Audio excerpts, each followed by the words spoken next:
4个人4天喝4桶水，那8个人8天喝几桶水啊？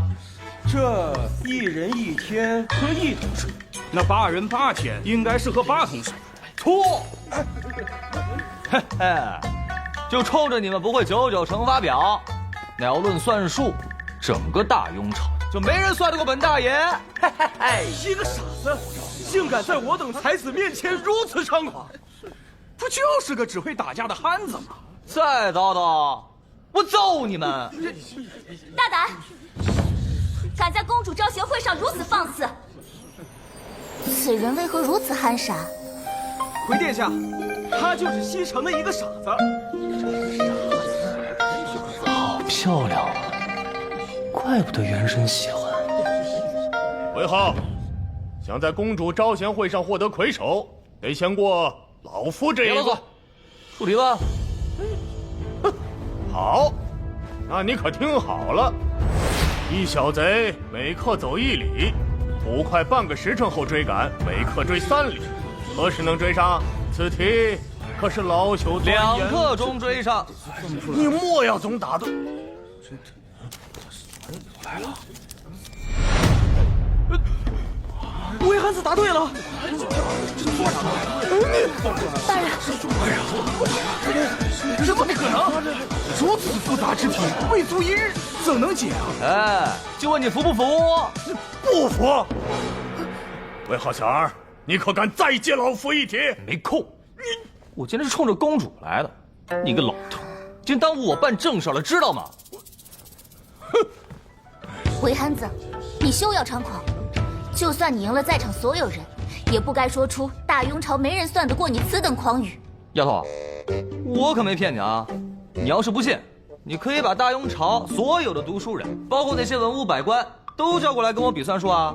不过，他们要是都输了，你可要嫁给我。登徒子，你信不信我？哎，别动不动登徒子嘛！我告诉你，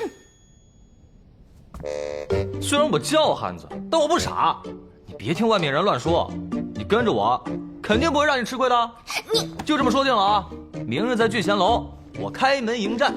丫头你啊，你再敢叫我丫头，你就把你认识的所有的会算数的人都叫过来，说好了啊，都输给我，就嫁给我。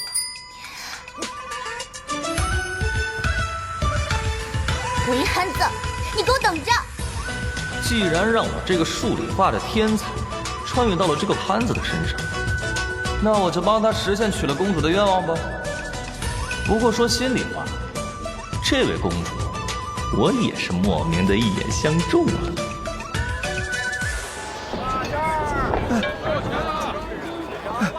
公子，公子，你果真在这里啊？王管家，你也来招贤啊？哎，不是啊，家里出事了，小姨娘让你赶快回去一趟。小爷他老是一惊一乍的，能出什么事儿？王管家，你不带我回家，你带我来这儿干嘛？那是因为咱们韦从。你们家现在已经拿不出钱资助我族进京赶考的各地族人了，现在对家族来说已经没有价值了，所以你没资格住在韦氏大宅了，哎，你就配住在这偏僻杂院里面。看我打死你！你死人呀！又动手了呀！人都骂到家门口了，我平时有这么怂吗？我你等着，打的就是你！你等着，打死你！小姨呢？我在里面。公子，小姨，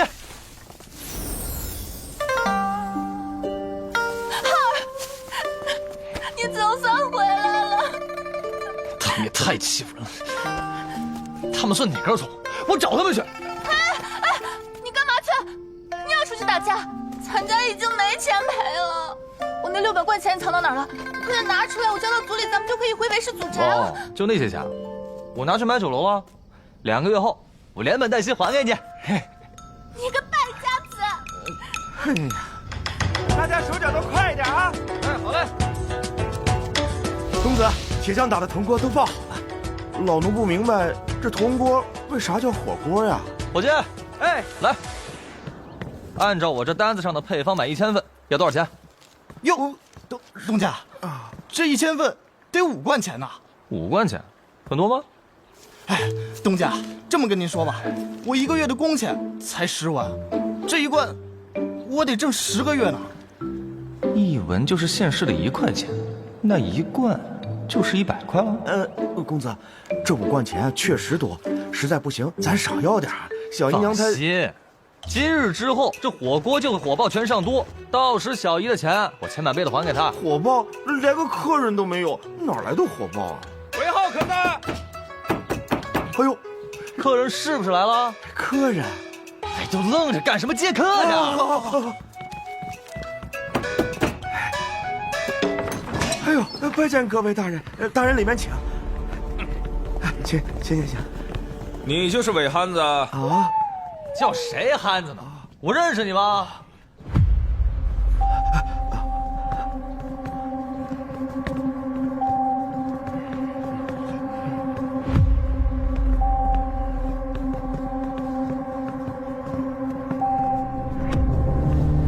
韦浩，是你在招贤会上大放厥词，说自己算术能力在大雍朝无人能比。哦，你们是公主派的人啊？今日本官便率民部众官员会一会你。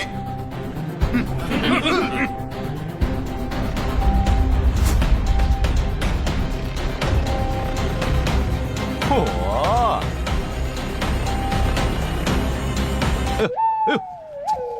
东西都熟了。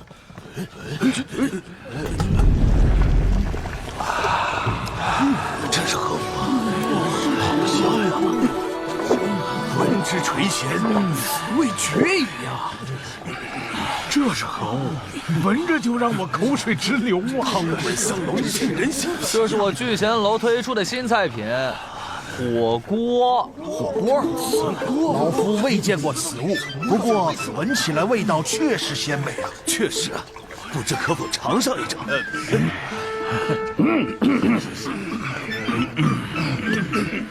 哎呀，你们要比就比，别围在这挡着我做生意。好，尾号听题。哎，别急，从现在起，你们要跟我比算术的，每出一题先压1贯钱。1贯钱？哎，伪憨子，若半炷香时间内你答不出呢？那我就以1赔10，给你们10贯。哎呀，我的公子，这许多人每人分10贯，这啊！上吧。我先来。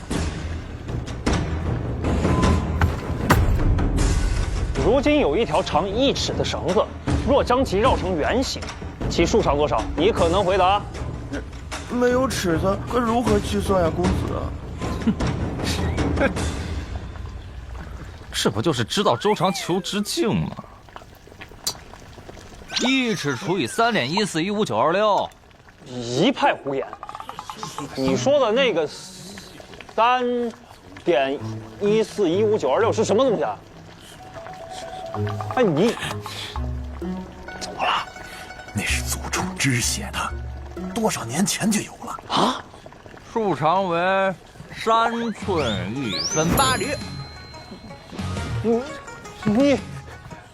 你怎么算得如此之快？我数名主簿检验数日才得出3寸2分，你竟然能够精确到8厘！说了，本公子算术天下第一。下一个，太嚣张，闷死他！我来，我就不信你能算出来。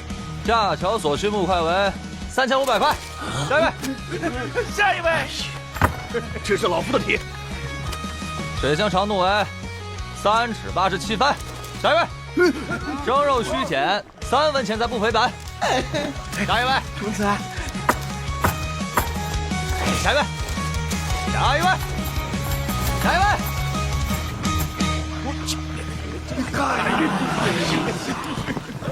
说这是小儿真短。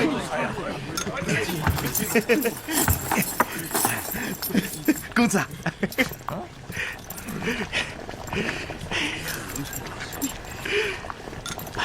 输了的大人可在本店免费食用一次火锅。啊！我可忍这个味道好久了。我输了1贯钱，走，吃回去。这个输的多者可以上楼上包厢啊。我输了3题，3贯钱。还有我也输了3贯啊。去，行，随便吃。反正输了可以吃回来，大人们上啊！哎呀！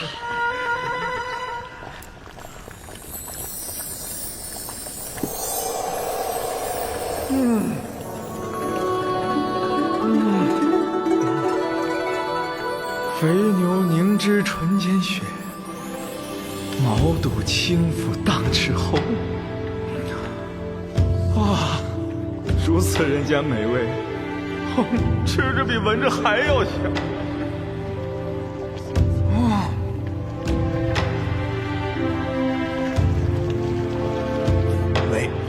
韦浩啊，老夫得压轴出题，可是老夫饿了，可否先尝上一口啊？不能。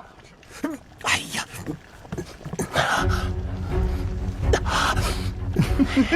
真当我闲得没事找你们这些当官的来比算数啊？今日之后，聚贤楼必将名扬上都，成为最贵的酒楼。这波营销真是太成功了。真是个憨子。是真的，奴婢一开始也不相信，但是西城那边的人都这么说。这个韦浩整日在外面打架，感觉脑袋像是缺了一根弦，很冲动。怪不得会有如此轻浮的行径，原来是脑袋有毛病。他们家原本可是西城首富，父母去了巴蜀，现在由一个小姨带着。啊，那就怪不得了。家中独子，5代单传。也不知道朝中那些大臣跟他打赌怎么样了。聚贤楼吗？走，看他的笑话去。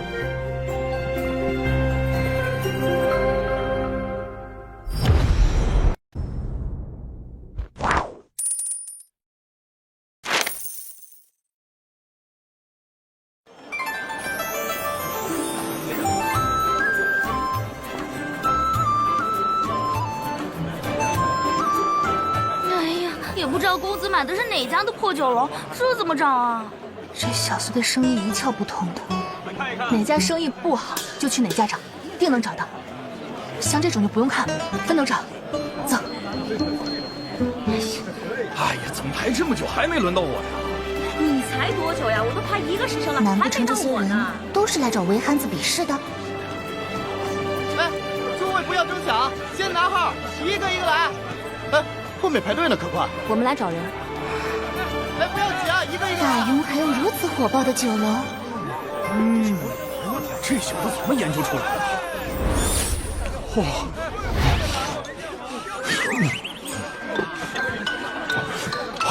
段尚书，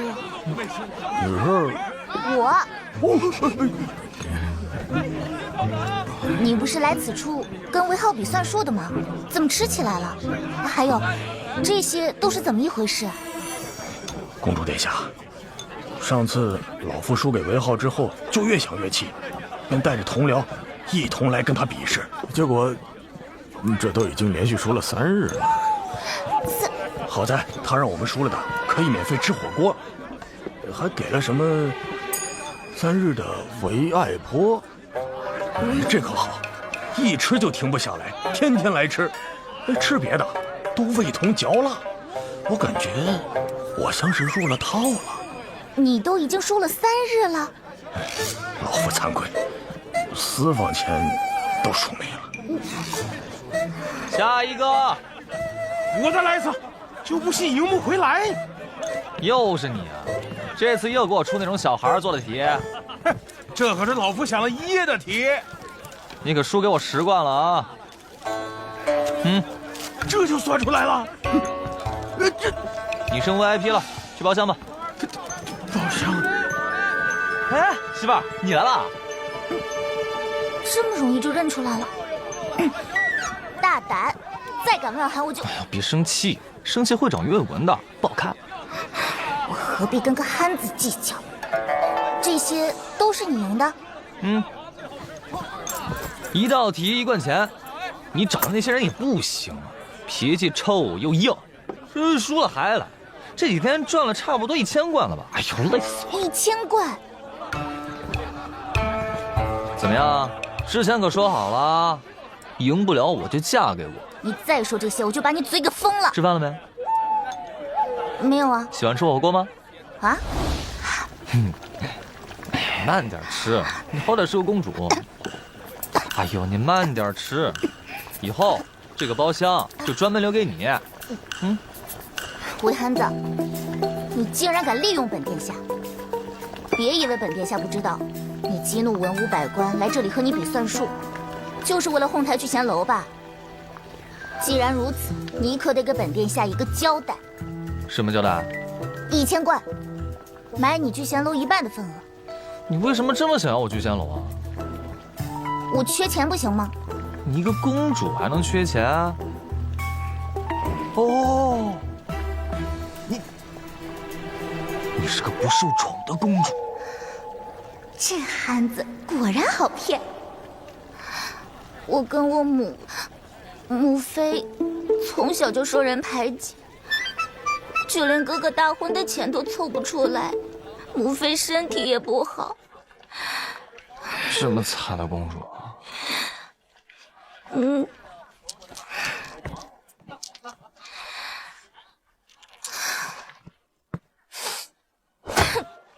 这些是定金，你准备好契书吧。这什么玩意儿啊？你拿来当定金？什么玩意儿？这个可是外邦进贡来的宝石，最小都要15贯1颗呢。也不怪你不识货。这不就是玻璃吗？你能不能有点出息啊？你被人拿玻璃忽悠了，还宝石，不就在火山口捡的吗？没多少钱，你要想要，过几天我送几车给你。本殿下不跟没有见识的人多费口舌。我没见识，你对吗？你是说，这最小的一个玻璃，都要15贯？自然。那我随便做些玻璃出来，不就赚大发了？这样，你拿给我1000贯，我们合作。你给我提供场地，再找工部给我打几个机器。就这样的东西，想要多少有多少。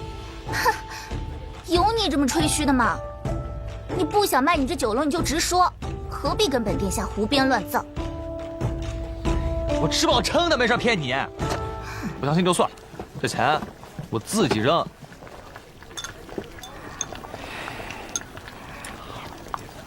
行，1000贯就1000贯，不过要说清楚了，如果你这东西挣不了钱，这聚贤楼1半的份额可得归我了。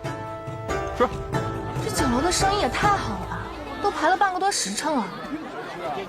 啊，小娘，你看，不吃了，免单。还是那句话，只要过来吃就免单，咱们自己家的酒楼，啊！好你个臭小子！小野在外面想吃顿饭排半天是吧？小野，疼，松手，都掉了，娶不了媳妇了。不是，你自己家的酒楼你不知道，你非要排队，你还怪我，你不会直接进来吗？我哪知道这个酒楼是咱们家的？哦，你是一家之主，连这酒楼是不是咱家的你都不知道，你还有理了，还揪我耳朵。小姨娘，您来了。哎，去，把楼上的包厢给小姨腾出来。好，小姨娘这边请。孩儿真是出息了，长能耐了。请。这么火爆的酒楼，怎么可能是这个憨子弄的？母后，您说这宝石乃是浑然天成之物，韦憨子真能造出来吗？开酒楼其实也很难，不赚钱的很多在上都开酒楼的都很难站稳脚跟，而韦浩不但开了，开的还非常成功。母后的意思是，他说的那个宝石，如果真的能制出来，那我们就试一试。今年内堂的亏空，估计要达到4万贯钱。大雍刚建立，国库空虚，你父皇那边也是困难重重。况且，如果你们的宫房开不成，韦浩也要给你聚贤楼1半的份额，我们不会有什么损失的。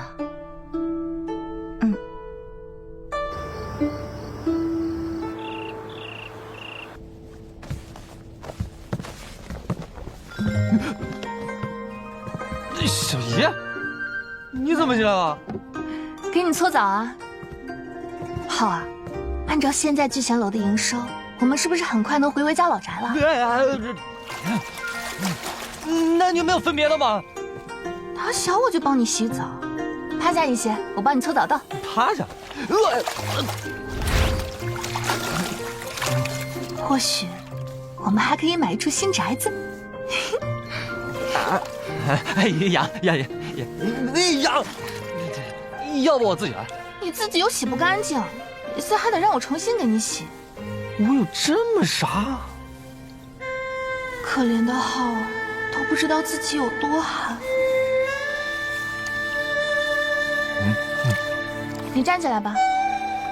不，下面我自己来。这孩子长大了。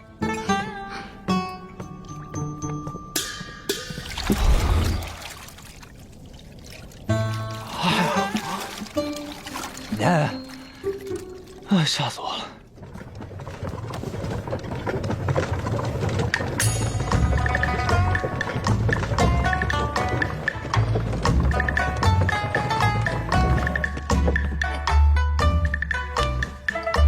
你这是按摩？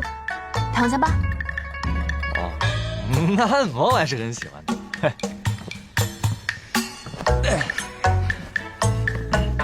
这几天累坏了吧？小姨帮你放松放松。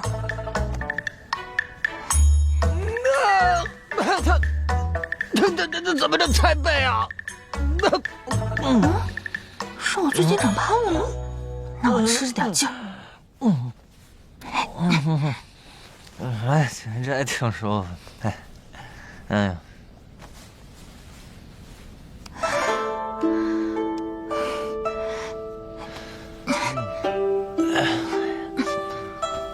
虽然不是亲小姨，但对我这个憨子可是真好啊。舒服吗？舒服。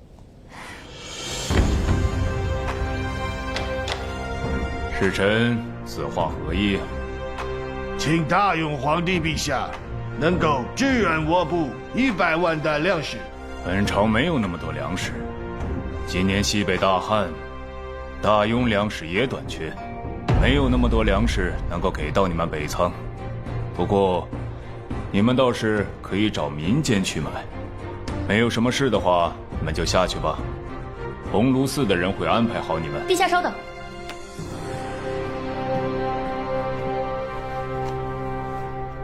陛下，我是往来草原与西域间的胡商朵香，受北仓所托前来协调通商。我部虽然没有大雍的财力，不过我们有宝石。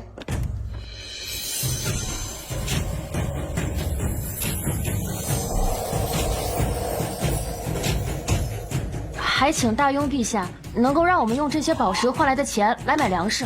这么漂亮的宝石，这次我们一共带来了2车这样的宝石。2车宝石，竟如此之多，价值连城啊！看看，确实如此。这不就是玻璃吗？你能有点出息？你被人拿玻璃忽悠了，还宝石，不就在火山口捡的吗？便宜得很。你要想要，过几天我送几车给你。陛下，这些宝石都是寒儿火山吞吐岩浆之后献给苍生的璀璨信物，是上天的恩赐。在我们草原那边都是15贯钱1颗，现在我们愿意以1颗10贯钱卖给大雍陛下。我们总共有1万颗这样的宝石，我们想要用这10万贯钱在大雍买粮食，不知陛下意下如何？这么好的宝石，10贯钱，真不贵呀。如果韦憨子说的是真的，那我们大庸就会用数十万担粮食换取这些廉价的宝石。不行，什么宝石？不过是一些便宜货罢了。这位就是公主殿下吧？不愧是大庸国的长公主，容貌如同中原牡丹般娇美柔弱。哼，牡丹虽娇，却有傲骨，不像一些凡物，硬是被说成稀世珍宝。请公主殿下，不要侮辱我们珍贵高尚的宝石。宁安，你此话何意？父皇明鉴，此物在我地大物博的大庸随处可以捡到。此等货色，儿臣想拿出多少就拿出多少。那我们就等着公主殿下的宝石。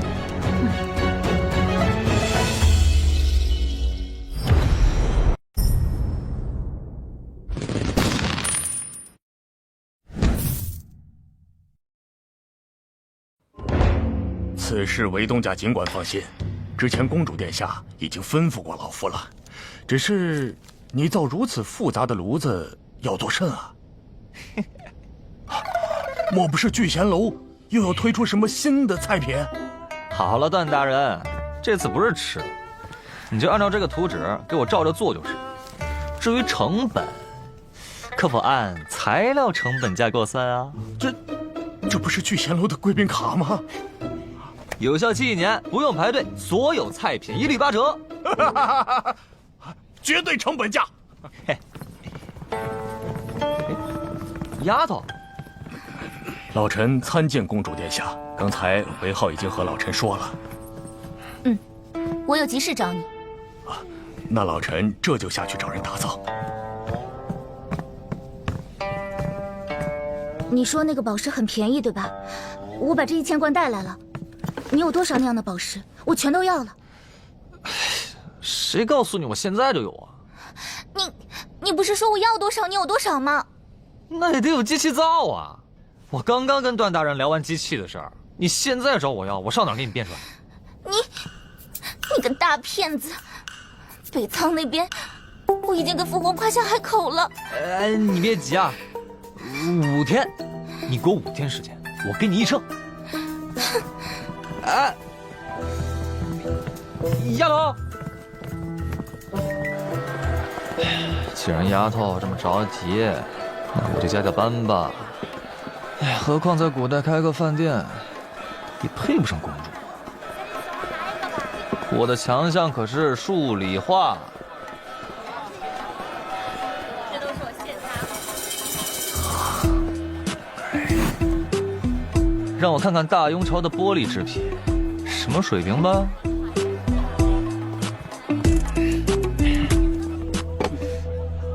您这是60贯卖给您。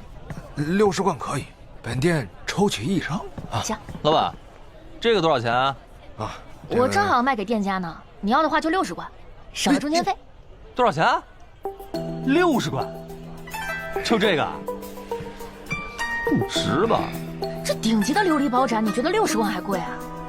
你是不是没有见过什么好东西啊？你说我没见识，你这东西漂亮是漂亮，但是这也不是稀罕物件啊。不稀罕，你去整个上都城找出第2件试试。反正不值60贯。穷鬼！你是在说我吗？哎，没见过世面的穷鬼！你这张嘴真是挺欠揍的，我看你。干嘛呀你？还想打人啊？来呀，谁怕谁啊？你要是不敢，你就是4脚趴。这么憨？比我都憨。老板，这个多少钱？公子，60块。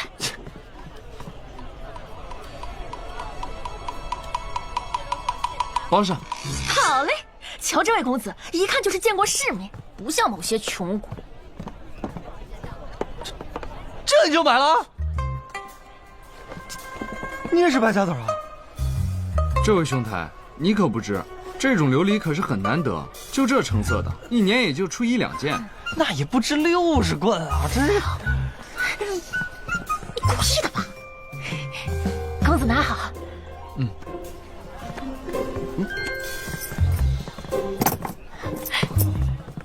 谢谢公子。这玩意儿这么好卖吗？穷鬼！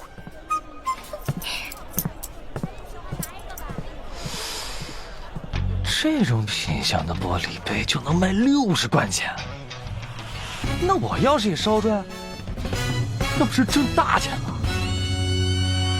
嘿嘿嘿，听说韦憨子异想天开，想做琉璃赚钱，好像真的傻了。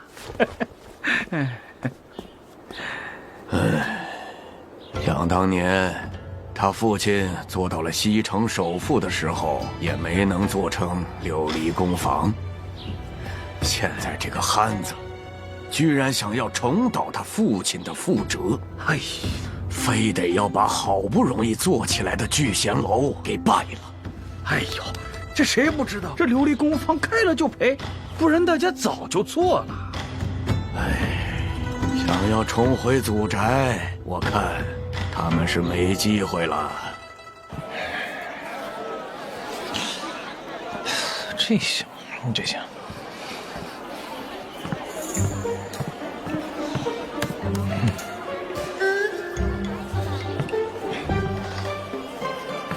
这个有点意思啊。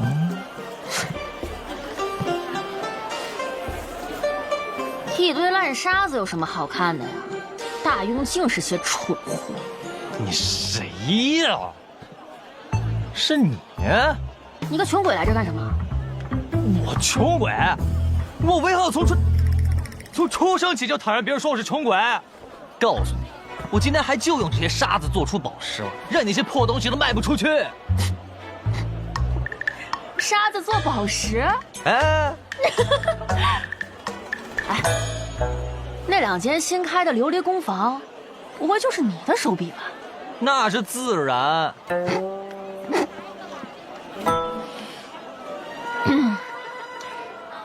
宝石乃天生地养的珍贵之物，岂是人力可以制作的？难怪都说开那间工坊的人是个憨子。那是你不懂物理化学，烧个破玻璃有什么难的？哎，有的人呐，就是爱强装面子，其实买不起宝石也没什么的呀。你非要自己瞎折腾一番，赔了个底朝天，才更招人笑话。哎，还敢嘲笑我？你等着吧你！什么？你说浩儿在建窑做琉璃？是啊，小姨娘，我看这公子现在真的是越来越过分了，他还去账房领走了500贯钱，那可是琉璃啊，这是公子这样的人能干的吗？钱是小事，但这小子是疯了不成？瞎折腾。走，去看看。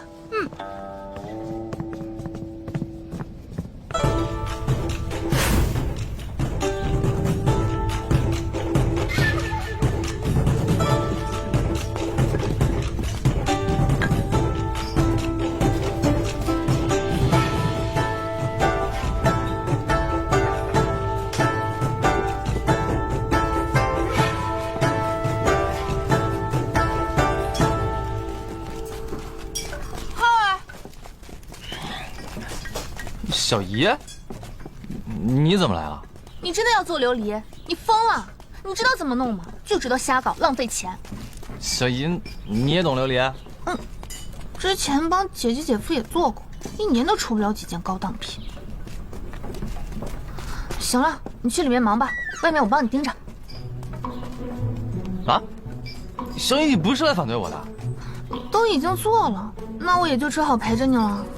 那你帮我烧点你草木灰，缝纱在外面已经晒干了，如果有多余的话，知道。你小姨我又不是白痴。嘿嘿嘿，小姨真好。那我继续去砌窑了啊。东家，您发明的砖可真结实呀！废话，不结实怎么烧窑啊？小姨娘，你不是来骂公子的吗？啊，我不是已经骂过了吗？啊！小姨娘，你不能再这么放任公子了，你可不能再让他瞎搞了呀！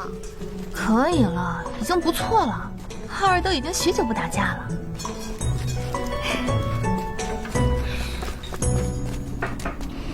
宁安呢？怎么没有见到他？刚出宫去了。这段时间，皇家的生意都交给了他去打理。没办法，太子要跟着你，臣妾也只能让宁安去了。这内堂还剩多少钱？上个月就没有了。什么？上个月就没钱了？陛下，这些不该让你操心的。不成，等宁安回来，让他到甘露殿来，朕要听他说说现在的情况。今年朝堂那边也非常缺钱，民部那边的缺口达到了30万贯，还不知道从何处弥补啊。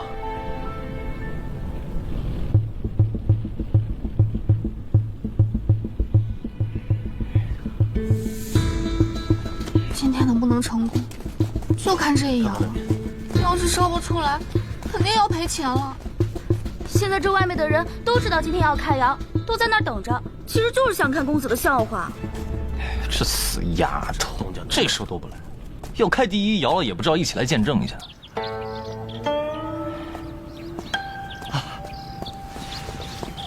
殿下，父皇那边还需要多久？陛下这会儿正在商量军机大事，要不您再等等。父皇真是的，让我回禀内堂的事，自己还忘个干净。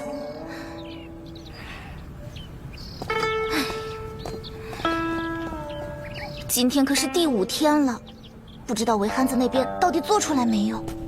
浩儿，你在等何人啊？公主，自己的宫房开窑都不来，心真够大的。这个宫房是公主殿下的。他是我合伙人，我们1人1半。那他会不会？他会什么？他什么都不会。算了。哎，差不多了，开窑吧。好嘞，东家。里面温度高，小心点啊。会小心的，东家。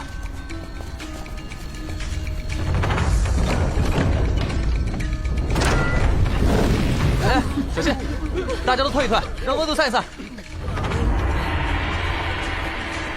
差不多了。来，伙计们，都小心点啊！哎，走。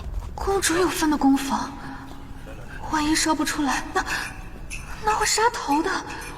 浩儿他压力应该很大吧？浩儿，你放心，你一定会成功的。我刚看过了，你跟姐姐姐夫做的都不一样。哎，小英，你掐我干嘛？就这点事儿，看给你紧张。谁紧张了？你不紧张，你掐我？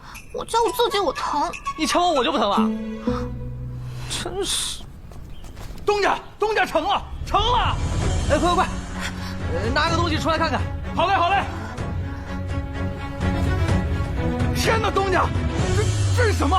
我从没见过，是宝石，这么漂亮，肯定价值连城啊！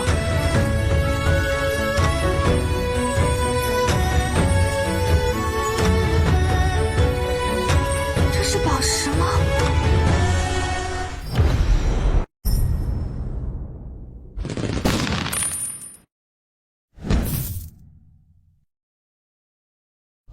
这是什么？我从没见过，是宝石，这么漂亮，肯定价值连城啊！这是宝石吗？怎么如此晶莹剔透？我们是不是算是烧制成功了？太好了，浩儿，你不用被砍头了，太好了！小英，什么砍头啊？没什么。小英，你别一惊一乍的，我再给你看个让你更高兴的。哎，伙计，把旁边那个窑也拿2件出来。好嘞，来了，东家，这是什么？花瓶吗？比陶瓷做的还好看。光滑流转，星河璀璨，怎么如此好看？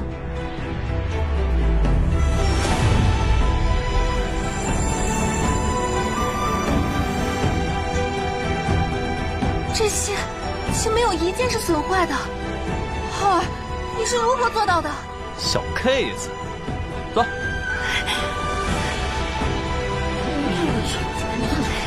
小看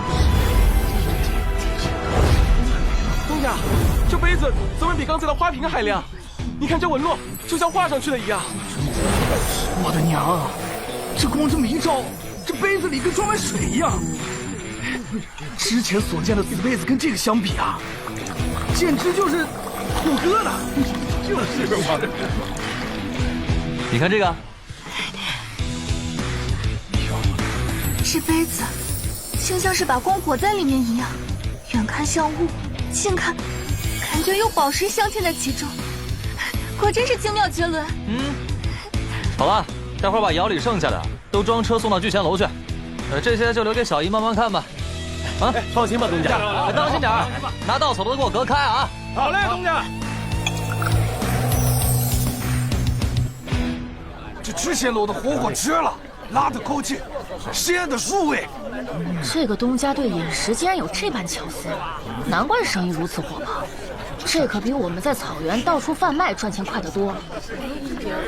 来，把那几盒琉璃珠子给我摆到最显眼的位置，再扯上一块布，点亮。好嘞。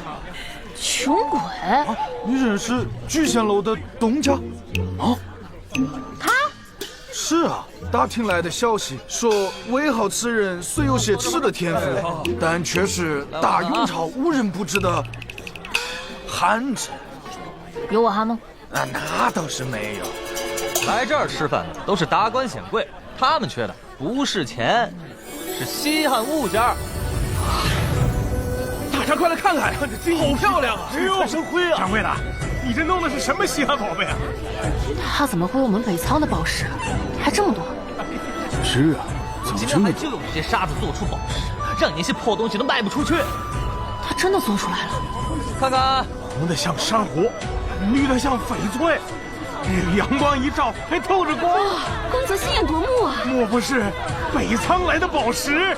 你看这颗淡紫色的，比我家夫人的珍珠还润呢！哇，魏东家，你这宝石怎么办啊？大家先别急，这宝石不仅独特漂亮，而且上都城没有第二家卖这个。最关键的是，它物美价廉，一颗只要1贯钱。1贯钱？1贯钱懂什么？这么精美的物件，只要1贯钱。魏东家，你不会算错钱了吧？别算错，就这个价。1贯钱？怎么是你啊？这样的宝石在我们草原都卖15贯，凭什么你卖1贯钱？我想卖多少钱就卖多少钱，关你什么事儿？就是不敢靠边，不敢靠边去！你们看，这才是真正的宝石，他那都是便宜货，假的。我觉得还是韦掌柜的好。是啊，你看韦掌柜的纯净至极，而这位姑娘的细细看来，明显有些杂质。是啊，就是啊，老百姓也不是雪亮的，这看着确实不太聪明。还是韦东家的宝石更好一些。你这是啊，确实好，还是韦东家的好。但正因为如此，你更不能这样卖。我这种宝石都值15贯，你怎么能只卖1贯钱呢？确实，我这个宝石一看最少值20贯钱吧。是啊，但是我就卖1贯钱，怎么样？韦东家，我是来的，我要包这个。我也要，这个是吧？1贯钱，都1贯钱。我也要。我出200贯钱，全包。我不卖。都得给我，乞丐我都包完了，给我乞丐。哎，行，大家不要急啊！知道吗？阿祖，人太多了，得排队。这么多人，要耽误早朝了。哎，小兄弟，我想买你手中那几颗宝石。想买去排队去。我出2贯1颗。家夫人一听说，这不就让我2贯？没想到一会儿的功夫还排起队了。2贯自然是可以啊。哎，阿祖，你们买了？你先排队买着，阿祖有急事，我先进宫了。王公公，你去催催我父皇，我还有重要的事情要出去呢。殿下，刚刚小的进去要说，被陛下瞪了一眼。哎，房大人，我找陛下有急事。哎，房大人，房大人，陛下，陛下，房仆爷，可是有什么要紧的事情？陛下，你看看，臣刚刚获得了一些好东西，特意过来呈现给陛下。看看，是不是品质上佳？这宝石，死等宝石啊，真是好东西呀，品质上佳呀。这不是北仓的宝石吗？爱卿，从何处得来呀？回陛下，在东城的一家店铺里，一贯钱一个。啊，那北仓各部落以此物珍贵，奉为珍宝。可臣得到的消息，在那个店铺里，这种品质的宝石数不胜数啊！这比北仓上贡的那些可精致太多了。搜什么？听说这聚贤楼有稀罕宝石卖。这！给我拿起来！是你在卖宝石？是你？哎，都让一让啊！让啊！哎，东家，宝贝放哪儿啊？啊，不，放满。哎，好的。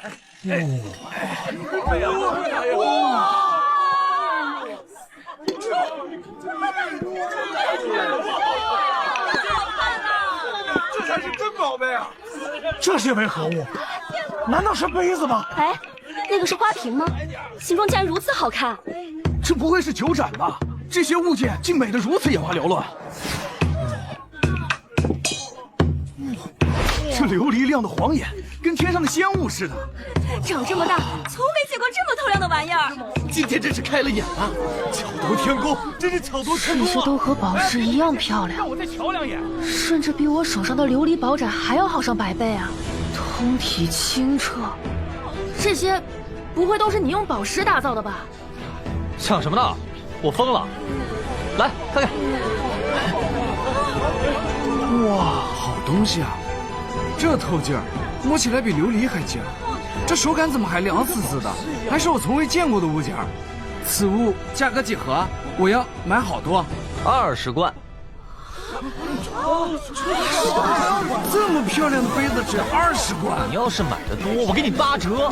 就凭我跟你有眼缘，这是缘分。只要16贯。哇！我也要。就你那破盏还有60贯，你买也得60贯。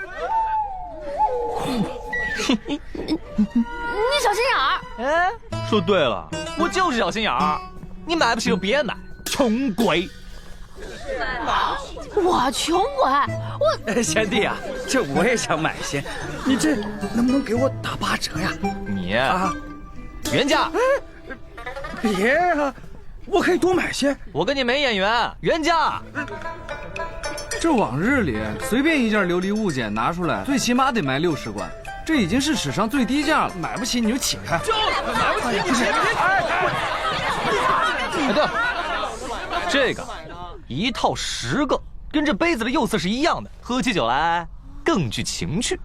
看看，哇，太精妙了！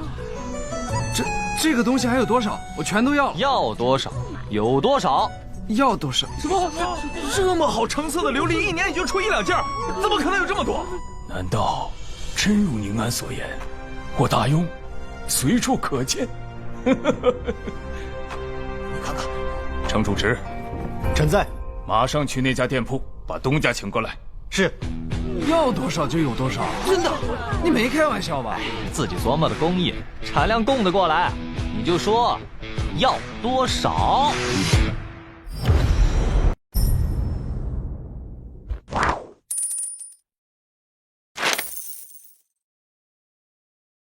陛下，臣建议立刻查封这家店铺，查封这些宝石，待调查清楚后再说。这是为何？这个宝石来路不明，按理说，这些宝石同钱币无异，应该归朝廷所有，献给陛下才是。可是，他们居然在市场上私自贩卖，完全没有把朝廷放在眼里，此言差矣。难道不是吗？如此大量的宝石现世，应该作为祥瑞献给陛下才是。臣赞同长孙仆役的话，此物还是需要调查清楚后再说。但也确实打消了北仓对我朝的不臣之心。若是真以此物来换我们10万贯的粮食，无妨。查清楚也好，查查这到底来自何处。如果没有问题，朕对那个东家重重有赏。可民间一有财富就要充公，只是暂时查封，房卿无需担忧。是。程主持，臣在。就着你去办吧。是，陛下。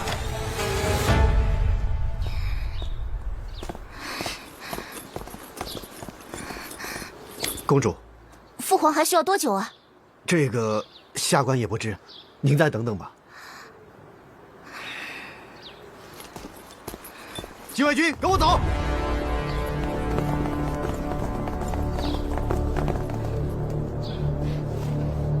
殿下，皇后娘娘请您去一趟凤鸾殿。可有说是何事？是太子殿下花钱花多了，皇后娘娘震怒。王公公，若是父皇召见，你就说我在母后那边。是。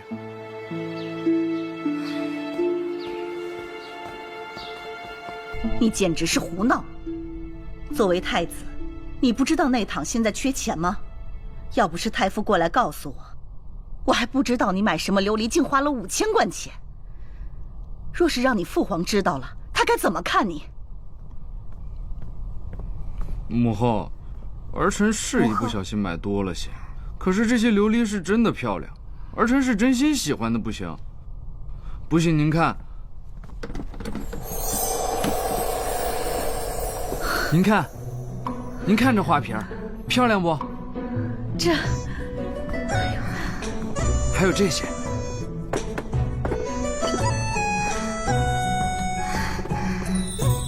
这琉璃杯，通透如冰魄，斑斓若霞蔚，可谓是承得住光影，装得下这人间雅致。这也太惊艳了！那当然了。哎呀，我大雍竟有如此至美的琉璃。啊，对，还有这个杯子，母后您看它的形状，这不是还晶莹剔透的。皇兄，你这从哪儿买的？在聚贤楼买的。什么？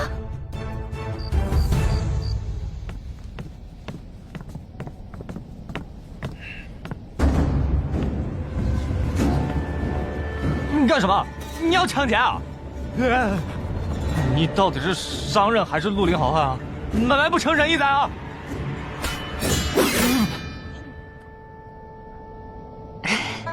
韦公子，你误会了，我来是有生意要找你谈，这是我一直以来珍藏的宝贝，送给你。哦，你是来求我的？什么话？是合作？怎么个合作法？听听。你的琉璃物件可以由我销往外邦，这些天你所有的琉璃，我可以出3000贯定金，保证在3个月之内销往10座部族王城，再让给你30%利润。3000贯也找我谈？我本来就没带多少钱，剩下5000贯钱我还要买粮食呢。买粮食？卖粮食哪有卖琉璃挣钱啊？那不一样，现在草原缺粮，这是救命的钱。8000贯，跟你谈。我这定金都快占到总数的2成了，哪有做生意要那么多定金呢？琉璃物件在上都都是抢着要的，根本不愁卖，8000贯都拿不起。怎么到底谁是穷鬼？我躲乡常年走戈壁川部族，西至回鹘，北到土浑，有哪个部族的贵人不是我的常客？我穷。8000贯，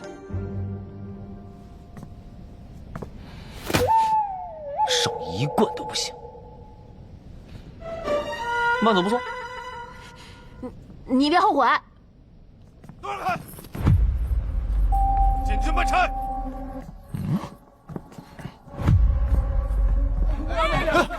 这是怎么一回事？出什么事了？怎么来了这么多军爷啊？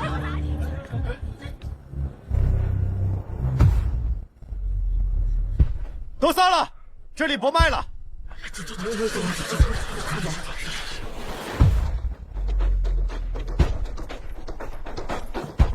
你们东家人呢？这儿呢。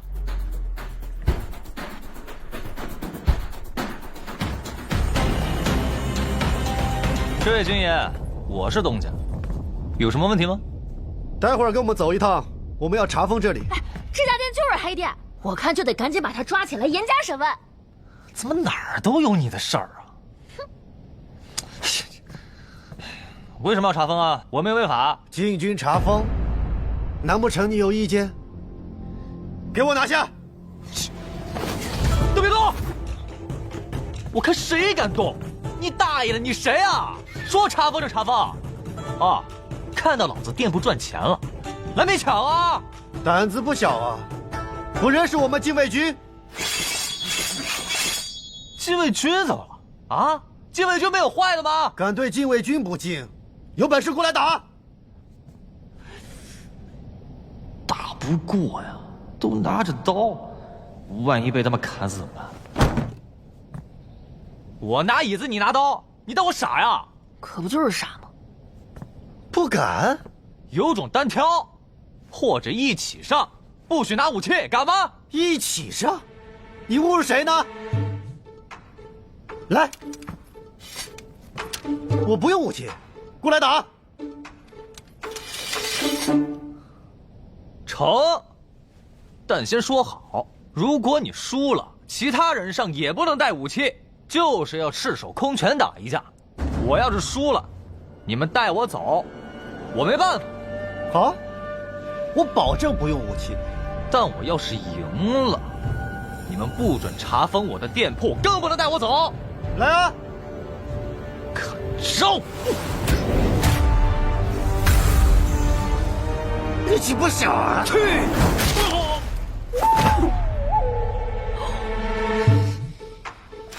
站住！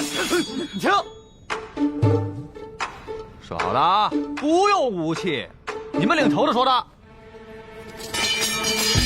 上！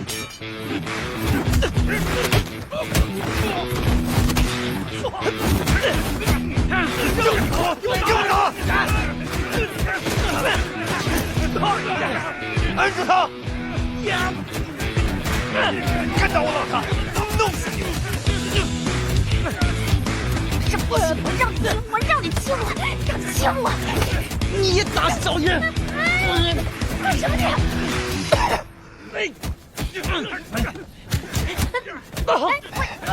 松开！先把人拉开！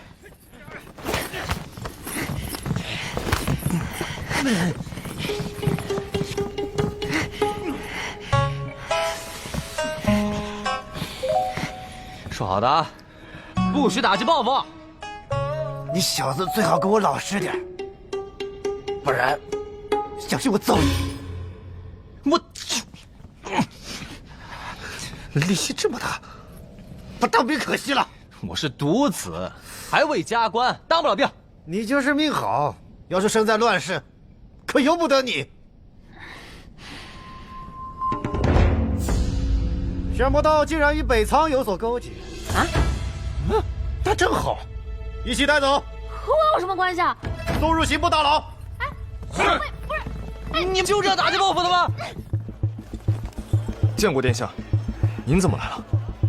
这店铺怎么回事？殿下，您也要买琉璃吗？这里被封了，是陛下亲自下的命令。被封？那韦浩呢？韦浩是谁啊？就是这家店的东家呀。您是说他呀？他把我们10几个人都打伤了，现在要送到刑部大牢了。什么？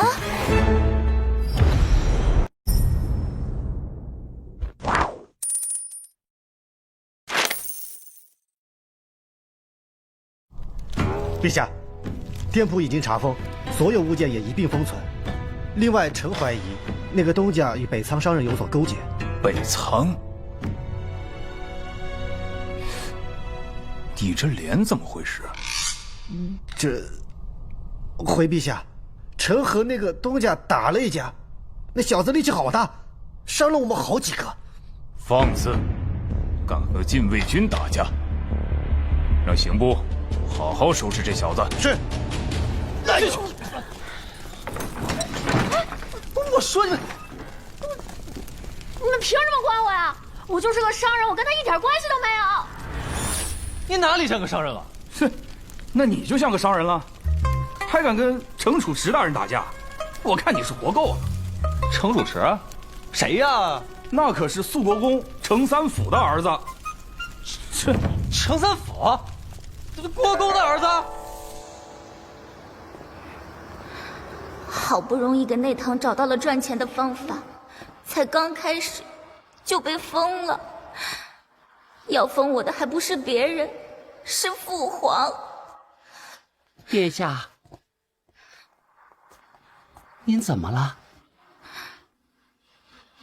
王公公，父皇还没下朝吗？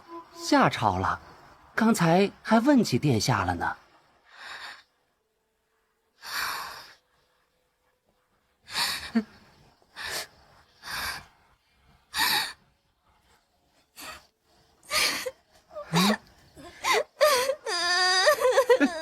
殿下，您这是怎么了？哎呦，哎呦，哎呀！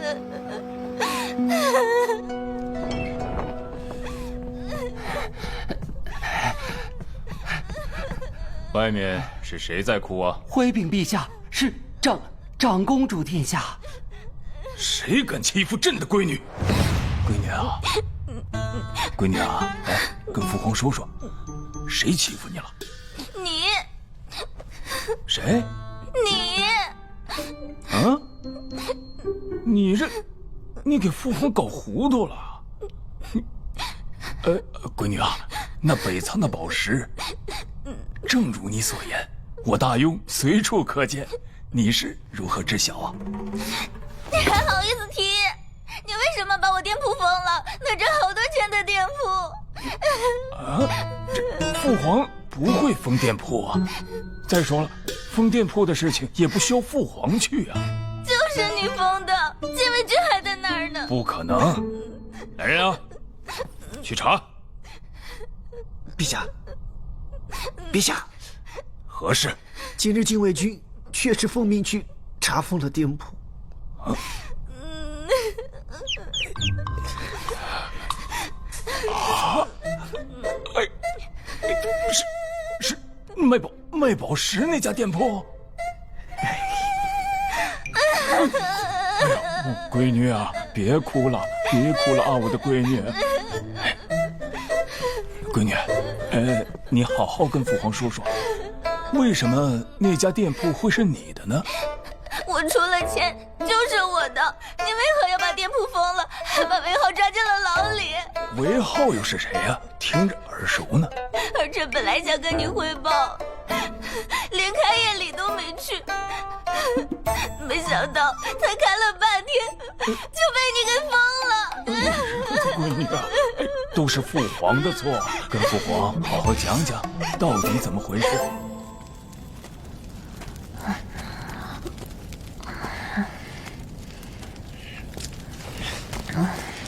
躲下！干什么？是不是你带禁军来的？你想毁了我的生意？我有病啊！毁你的生意对我有什么好处？那你就是北仓暗谍。你才是暗谍，你全家都是暗谍。那你中原话为什么说那么好？你看，你个北仓暗谍还想装？哎，军，我发现了一个北仓暗谍，快来啊！我爹娘都是被北仓人杀死的，我怎么可能帮他们做事啊？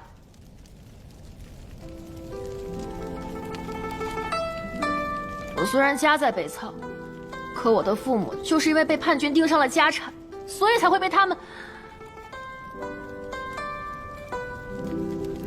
我家真的只是做生意的，从来没有欺负过任何人。你冷静点啊！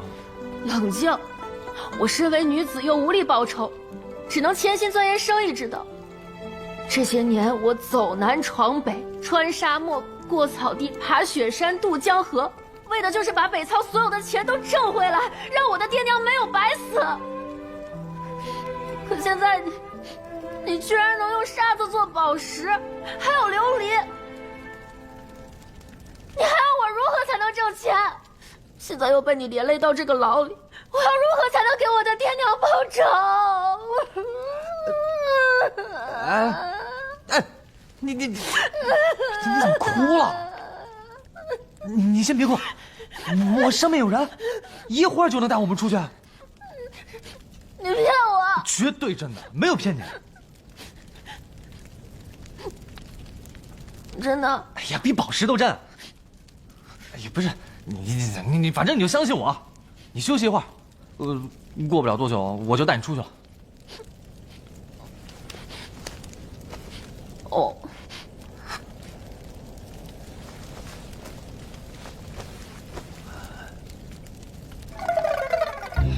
如此赚钱？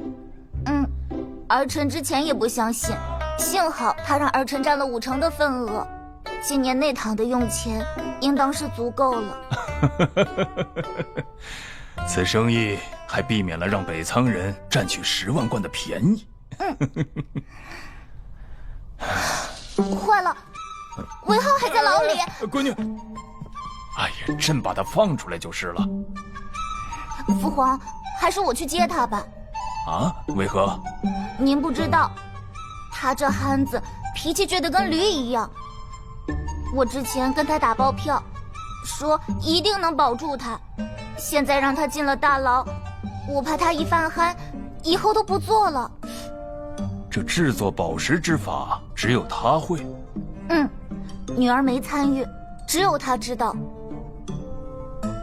那朕也去，看看这韦憨子到底有什么本事。父皇，您还是别去了，他这个人满口胡言，我怕他一犯憨冲撞了您。父皇堂堂大雍皇帝，难不成还容不下一个憨子吗？闺女，你也太小瞧你老爹了。那您乔装一下。这好，父皇乔装一番，与你一同过去。哎，干嘛呢？麻利点，赶紧把东西搬到屋里去。都小心点啊！小姨娘，小姨娘，小姨娘，公子被抓进刑部大牢了。什么？出什么事儿了？小姨娘莫慌，公子已经托人递出话来了，说让您切勿担心。去了刑部大牢怎么会没事呢？那可是个只要进去就出不来的地方。难道是把公主给得罪了？不行，我得去找浩儿。小姨娘，这公子是怎么了？可千万别出什么事啊！到底怎么了？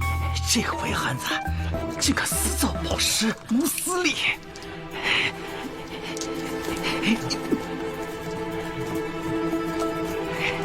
你死定了！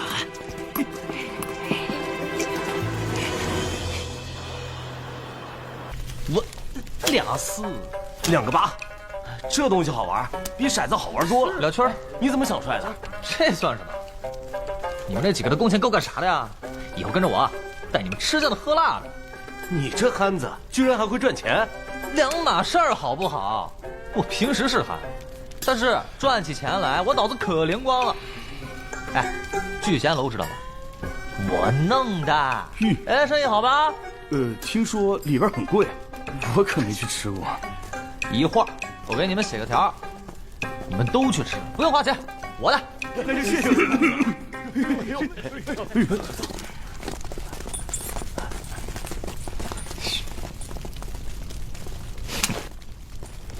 死丫头，你还知道来啊？哎，行，我不跟你计较。丫头，这次麻烦了，我把人程三府的儿子程楚池给打了，你能不能帮我搞定？无妨，程都尉不会跟你计较的。这可是你说的啊！一会儿他们若来报复，你可得管我。还有，我不是跟你说了吗？我5天就能做出来。你作为东家之一，你还不来，你说故意在气我？这家伙看着确实像个憨子。本殿下事务繁忙，哪里跟你一样就知道玩啊？我什么时候玩了？我都跟你说了，那玻璃做出来肯定有人惦记。不是，你爹啥意思啊？怎么还把我店给封了？怎么卖个玻璃，你爹还惦记上了？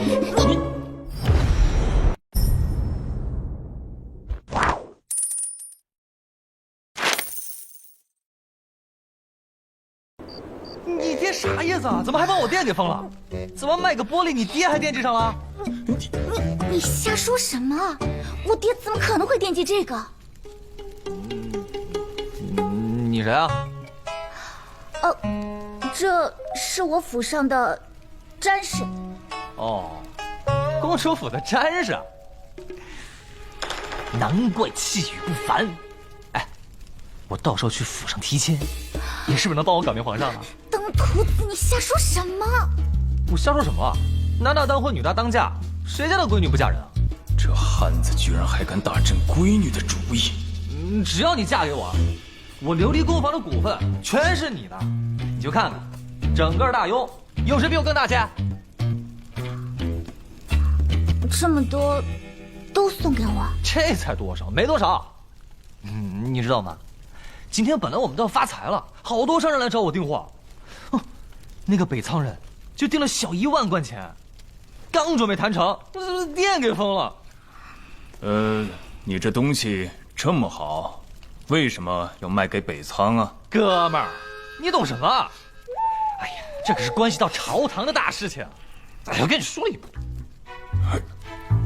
哥们儿，朕不懂朝堂大事，你别往自己脸上贴金。你那个琉璃真的很好卖。我们大雍的人都抢着找你求购，你却要卖给北仓，你就不怕别人弹劾你有通敌之嫌？通敌之嫌？哼，还弹劾我？谁敢弹劾我啊？我就去陛下那边我告御状去，我非得灭了他9族不可。通敌，傻不傻？那你跟我说说，万一以后有什么误会，我可以帮你解释的。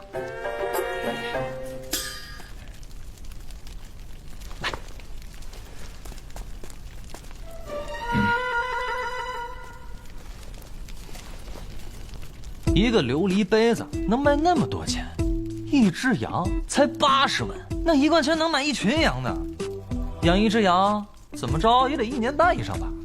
我烧个玻璃才多久？更何况他们那些宝石，我都是用琉璃渣来做的，根本没有成本。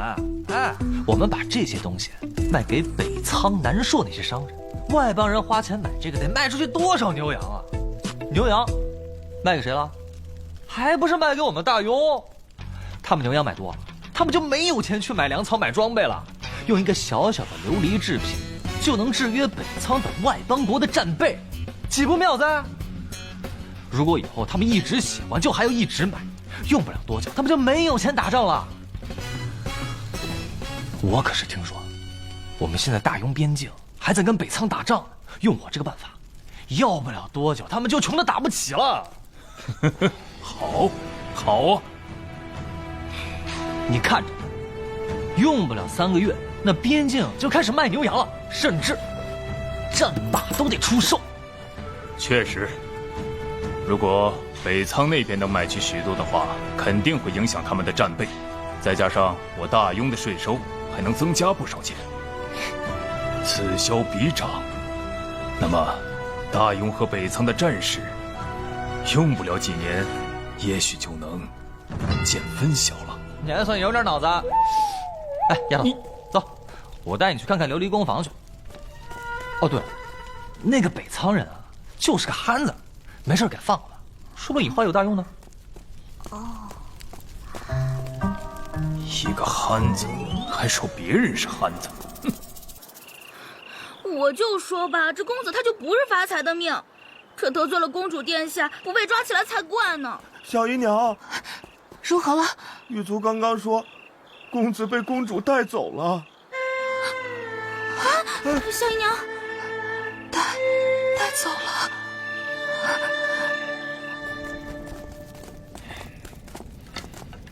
哎，东家，您回来了，刚才小姨娘都快急坏了。哎呀，我不是跟她说了不要担心吗？你赶紧去给小姨报个信儿啊！好嘞。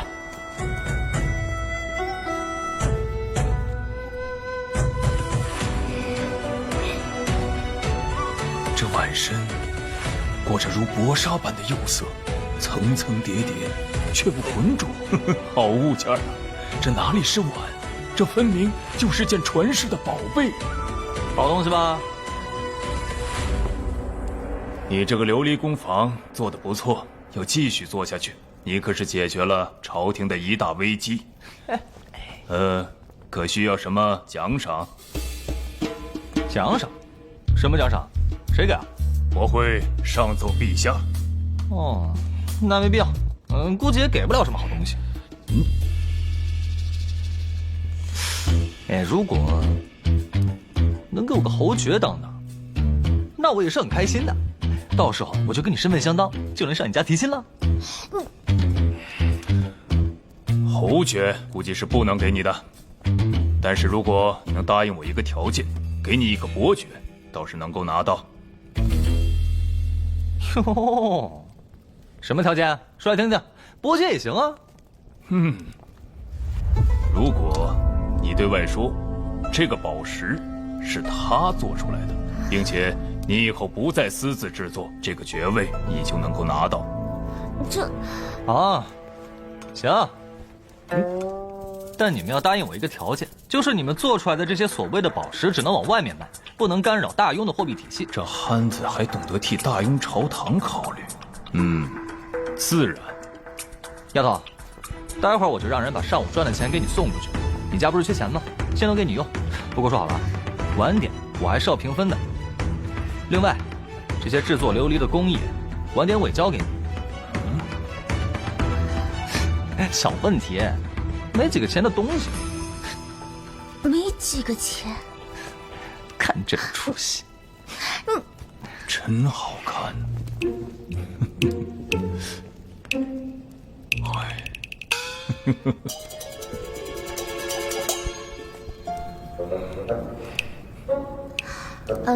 詹氏拿的这些东西，我都要了，你给个最低价吧。你不是说缺钱吗？这都是卖给有钱人的。他买了有用。行，看着给吧，但不允许往外面卖啊。看着给。看着给呗，都自己家东西，5贯钱。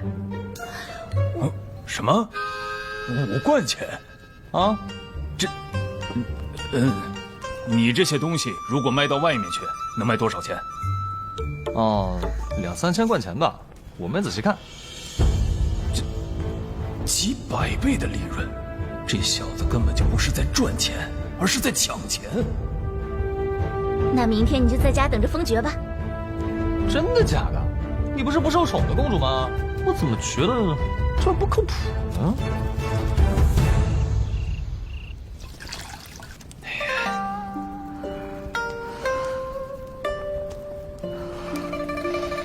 小姨，我不是派人给你送过信了吗？怎么还急火攻心了？我想了许久，伴君如伴虎啊！你帮公主殿下做事还是太过危险了，实在不行，咱们就把宫房让给公主啊！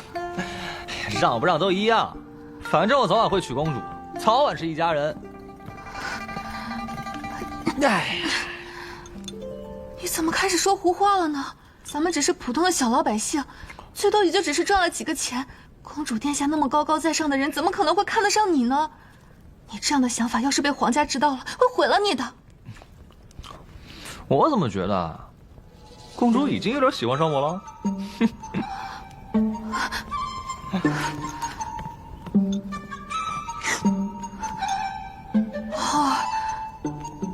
你到底怎么回事啊？你是不是把脑子烧坏了？哎，小姨，我想做的事情就没有我办不到的。哦，对了，明天早上你就先别去酒楼了，也别出去，可能有事情。万一那丫头不靠谱，到时候没有来封伯爵的，那小姨不得白高兴一场啊？你是不是又出去惹事了？去不能是好事吗？你是不是又出去打架了？这些天，小姨过得最开心，家里不用赔钱，还每天都有钱进来。你可不许再出去惹事了，听到没有？说了，是好事。你能有什么好事？我说了你又不信，那你要我怎么办？那你先说嘛，看看你说出来，我能不能承受得住？反正我也还不确定啊，我可能要被封爵了，伯爵。什么？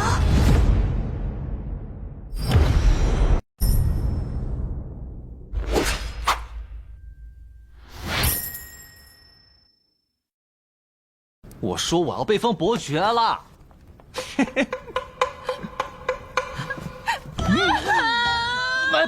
小姨，你干嘛？你是从哪里出来就不对劲啊！小姨，我没有不对劲。小姨，你想啊，公主她为什么要放我出来？哎，原来公主殿下是看你病了才把你放出来的，王管家，快请大夫！不用。不是，你之前虽然打架，虽然害傻，但是你不疯了。可是如今人疯了，咱们家还有什么希望啊？我有那么多钱，还有什么用啊？小姨，你消停点儿，我真没事儿。你要怎么样才能相信嘛？行了，我说实话了，我打架了，人家明天一早就来。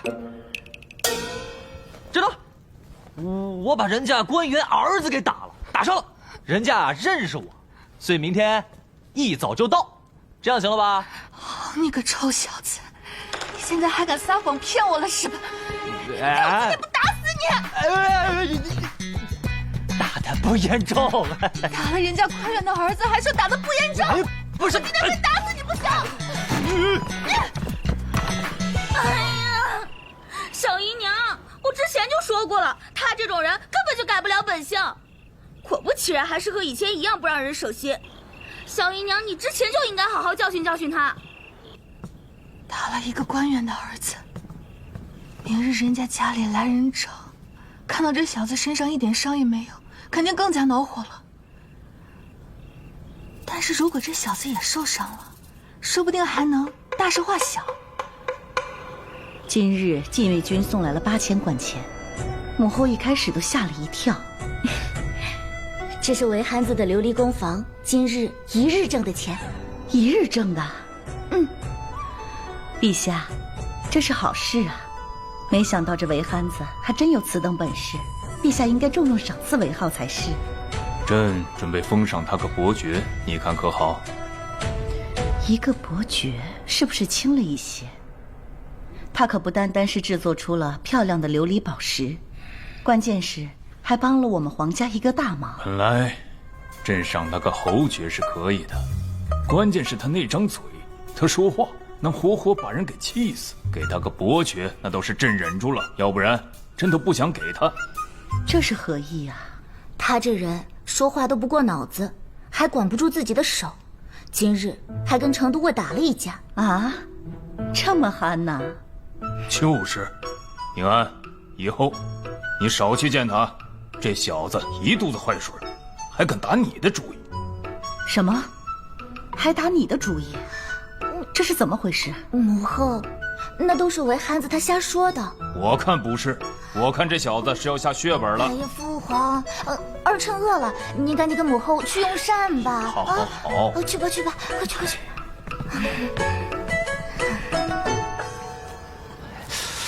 公子，公子，这！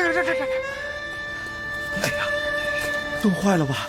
来，告诉你不让你打架，不让你打架，你非不听，你非得打架。你看，小姨疯了。我跟他说实话，他说我疯了。我说我打架，他还要揍我。你说我怎么办？公子啊，跟小时候一样，那你肯定是打架了。啊，算了。小姨娘肯定睡了，你也早点休息啊。你也不相信我，是不是？谁不知道公子你是个憨子呀？你说你封爵了，那谁敢信呢？啊，信，我信公子。早点休息啊。公子，你要是睡不着，那老奴就给你暖暖被窝。你还是走吧，我一个人静静。那你早点休息啊。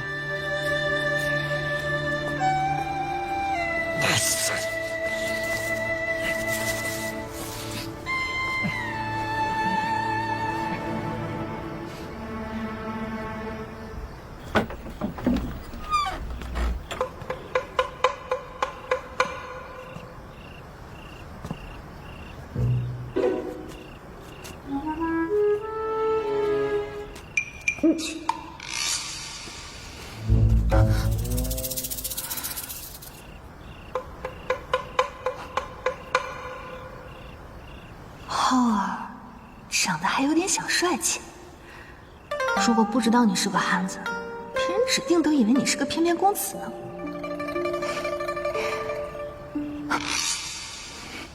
我就这么一个亲人，真要是被当官的给抓了去，我怎么办？浩儿，你今天就别怪小姨心狠了。他这样睡着了被打，应该会很疼吧？万一他吓一跳怎么办？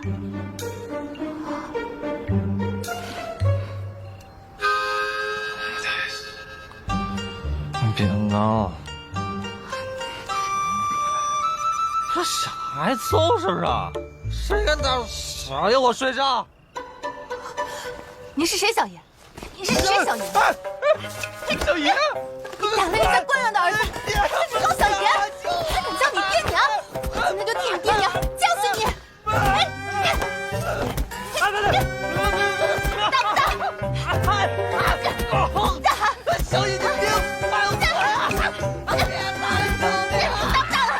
别把我我决定了，我分家。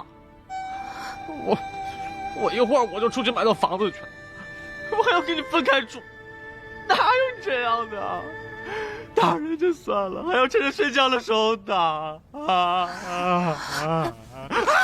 别碰我！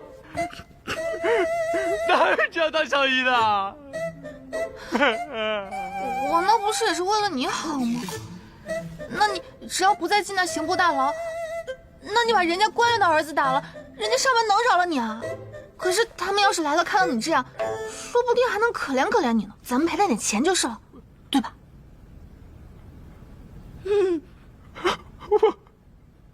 我背两下，背啊！来了，小姨娘，来人了！看这阵仗可不小，像是宫里来的。宫里来的？啊！哎，快走！啊，慢点，小姨娘。王管家，你快帮我！啊！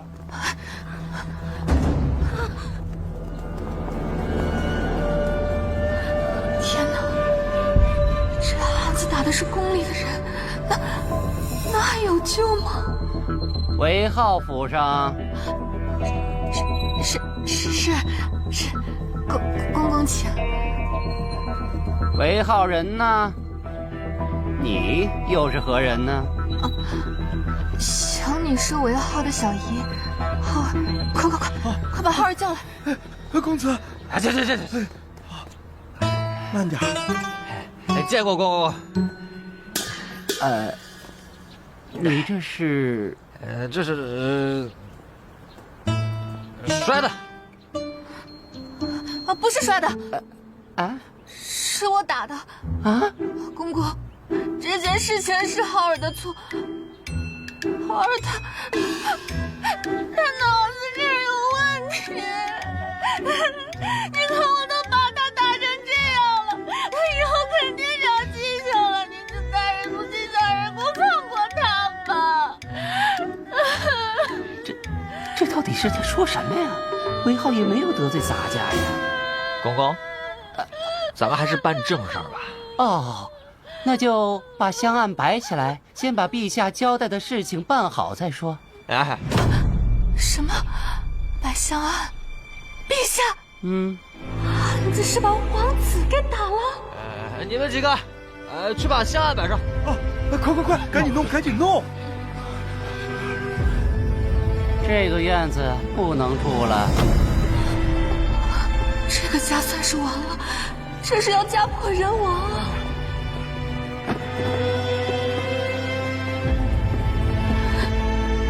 公公您请。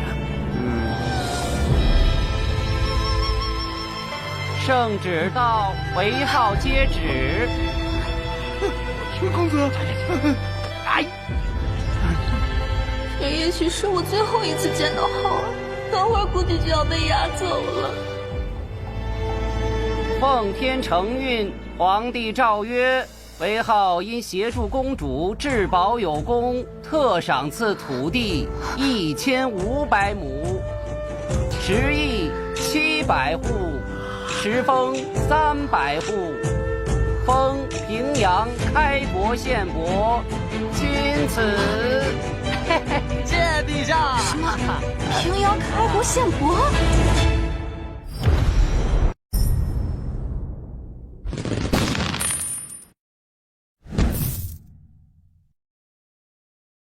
以后好好为朝廷效力啊！哎，不敢辜负陛下圣恩。起来吧。哎，慢点。哎呦，哇呀！公公，快里边请，吃个茶，喝点点心。哎，不必麻烦了，伯爵爷。陛下说了，念及你对大雍做出的贡献，特许你不必进宫谢恩了。宣完旨，别让他进宫来。这汉子的嘴太气人，朕不想见到他。是。啊！伯爵不用面圣，我还想把我直言的方子献给陛下，留个好女婿的印象呢。哎，公公，哎，商量一下啊。哎。怎么了？浩儿，是小姨的错，我下手太重了。我要分家。浩儿乖，不分家，你进屋躺会儿去，小姨会亲手给你服药。去。公子。伯爵爷好。好，都好啊。赏，都赏。谢谢伯爵爷。对。今日府上大赏，之前浩儿都快成了西城的笑话了，但是今天封爵了，以后没人敢欺负咱们家了。陛下，臣得到消息，之前查封的那家店铺是在私造宝石。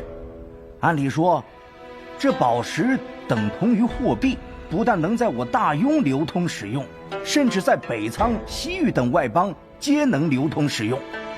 若是将这造宝石的工艺收归民部，那民部的缺口便可迎刃而解。这个工艺恐怕是不能给到民部的。为什么？这个宝石是皇家弄出来的。啊？确切的说，是宁安弄出来的。啊？这个宝石是宁安公主弄出来的？难怪那日宁安公主在殿上敢当面威慑北仓，原来公主早有把握啊，这就说得通了。哎呀，这宁安公主为我大雍可是立下大功一件呐，是否昭告天下，扬皇室威名？此事不宜声张，这宝石之事对外邦还大有用处，众爱卿必须守口。臣谨遵旨意。对了，福杰啊，你是从哪里听到私造宝石的消息的？把此人的嘴封上。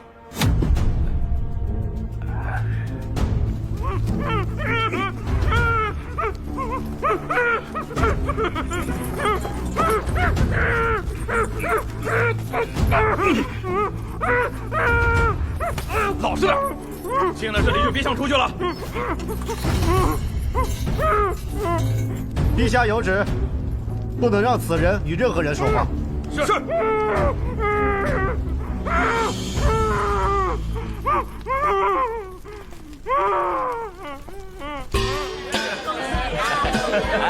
好，恭喜韦爵爷！谢谢大家，恭喜啊！好，谢谢。谢谢各位街坊们，我们西城的百姓啊，都是受过你不接恩惠的。韦大善人要是回来了，一定开心坏了。来，这2只老母鸡给韦爵爷补补。好，谢谢啊。是啊，这次可是为我们韦家争光了。韦族长好，见过族长。恭喜恭喜！啊，恭喜！谢谢谢谢谢谢谢谢。组长，里面请。哎，好。哎，夫爵，这是我们家一喜。今天晚点都来聚贤楼吃饭啊！哎呦，聚贤楼可好了呢，我们到时候带着家人一起去。老夫今日是特地来贺喜的，咱们韦家总算也出了个爵爷了。林落也恭贺组长，恭贺韦家。韦浩啊，韦浩。快，把公子叫过来。以后还请韦爵爷多多帮扶啊！你们俩晚上一定来啊！一定一定。韦浩啊，上次老夫实在是迫于族里其他族老的压力，无奈将你们赶出族宅。这次，老夫是专程来接你和绫罗娘子回去的。我不回去。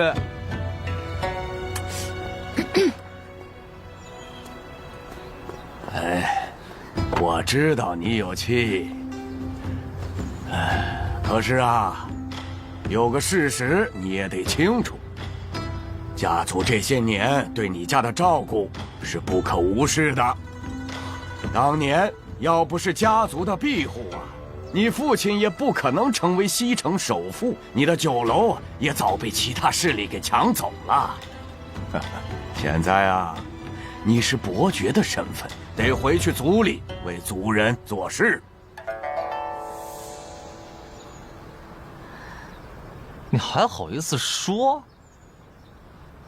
你们除了让我爹给族里交钱资助其他人，你为我爹做过什么？啊，你管这叫庇护，这叫剥削！我跟小姨没有利用价值了，把我们赶出来。现在我封爵了，又让我回去，我们家看着这把我欺负吗？怎么会是欺负呢？哎，浩儿，族长的意思是让我们搬回韦家祖宅去住。我不回去。那你封爵的圣旨，能不能让老夫带回去，供在韦氏的祠堂里？你想得美！族长，你再得寸进尺，你信不信我抽你？韦汉子，你竟敢对老夫无礼！别！老夫可是族长！族长！哎呦，你算什么族长？打的就是族长！这个汉子，老夫饶不了你！你！公子，你把族长给得罪了，我们就真的回不去了。破宅子不回去也罢，我们现在又有钱又有地的，我自己造一个现代化的宅子。现代化？啊！我要好好设计一下，1500亩呢。什么？嘿，我刚把你从牢里救出来，一句谢谢都不说，上来就是要东西，你有良心吗？是你惹的禁军，和我本来就没关系。再说了，今天不是你让我过来的吗？行，行，都停手！这琉璃不给他们装了。这些都是留给我的？不是。哎呦，我刚才说错话了。您宰相肚里能撑船，应该不会跟我这小女子一般见识吧？奸商！来，继续！来，快帮忙！慢点！上次还不愿意卖给我，怎么这次愿意把这几窑都留给我？你不是说要把北苍人钱清赚了吗？我才决定帮你的。啊？这两者有什么关系吗？我就是一个喜欢帮别人实现梦想的人，你不懂，懂吗你？这好不容易解封了，这货怎么都被这些北苍胡商给装走了？多谢韦公子。都叫我憨子了。来，小心点，下面垫一些稻草和软被，还有这。族长，近日那韦憨子的琉璃工坊甚是赚钱，为何没有听说他按规矩将那营收的一半分给族内啊？莫说分成了，就连我去他家祝贺封爵之喜都被他给赶出来了，简直目无尊长，不成体统，一个十足的汉子。现在多了半个伯爵，韦家的官员又损失了一个户部给事郎。族长，可打听到韦从到底得罪了什么人呢？朝堂风云诡谲啊，谁知道他干了什么蠢事，得罪了大人物？族长，外面来了几大家族在上都的负责人，他们有事找你。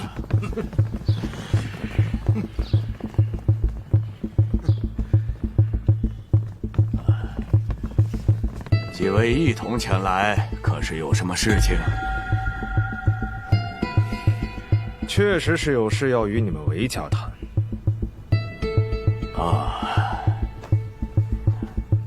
请讲。韦族长，韦浩韦憨子是你们韦家的子弟吧？他开的那个琉璃工坊，你知道吧？我知道，可是出了什么事啊？按理说，韦浩弄出这么个工坊，赚了大钱是好事儿。你们韦家吃肉，我们几家跟着喝汤没问题。大家一直以来也都是这么个规矩，但现在，韦浩可是连喝汤的机会都不给我们了，这是不是就有点说不过去了？再按理说，除了上都，其他地方的售卖权是不是应该分出一些给我们几家？这话没错吧？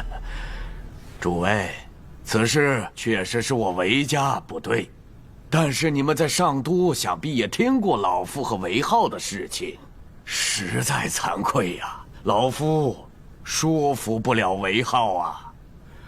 我去他家，没有被他追着打，已经是万幸了。韦族长，以后韦浩的事情，你们家族不插手了是不是？你们说服不了韦浩，韦浩也不按我们世家的规矩了。要么你们家族亲自处理这件事情，要么就交给我们几家来处理。韦浩这个工坊还是很赚钱的，他一个人这么控制着，有点说不过去吧？对，这不行。是啊，成何体统？再说了，他也没给过你们韦家一个字儿。我想我们要对付他，你应该不会有意见吧？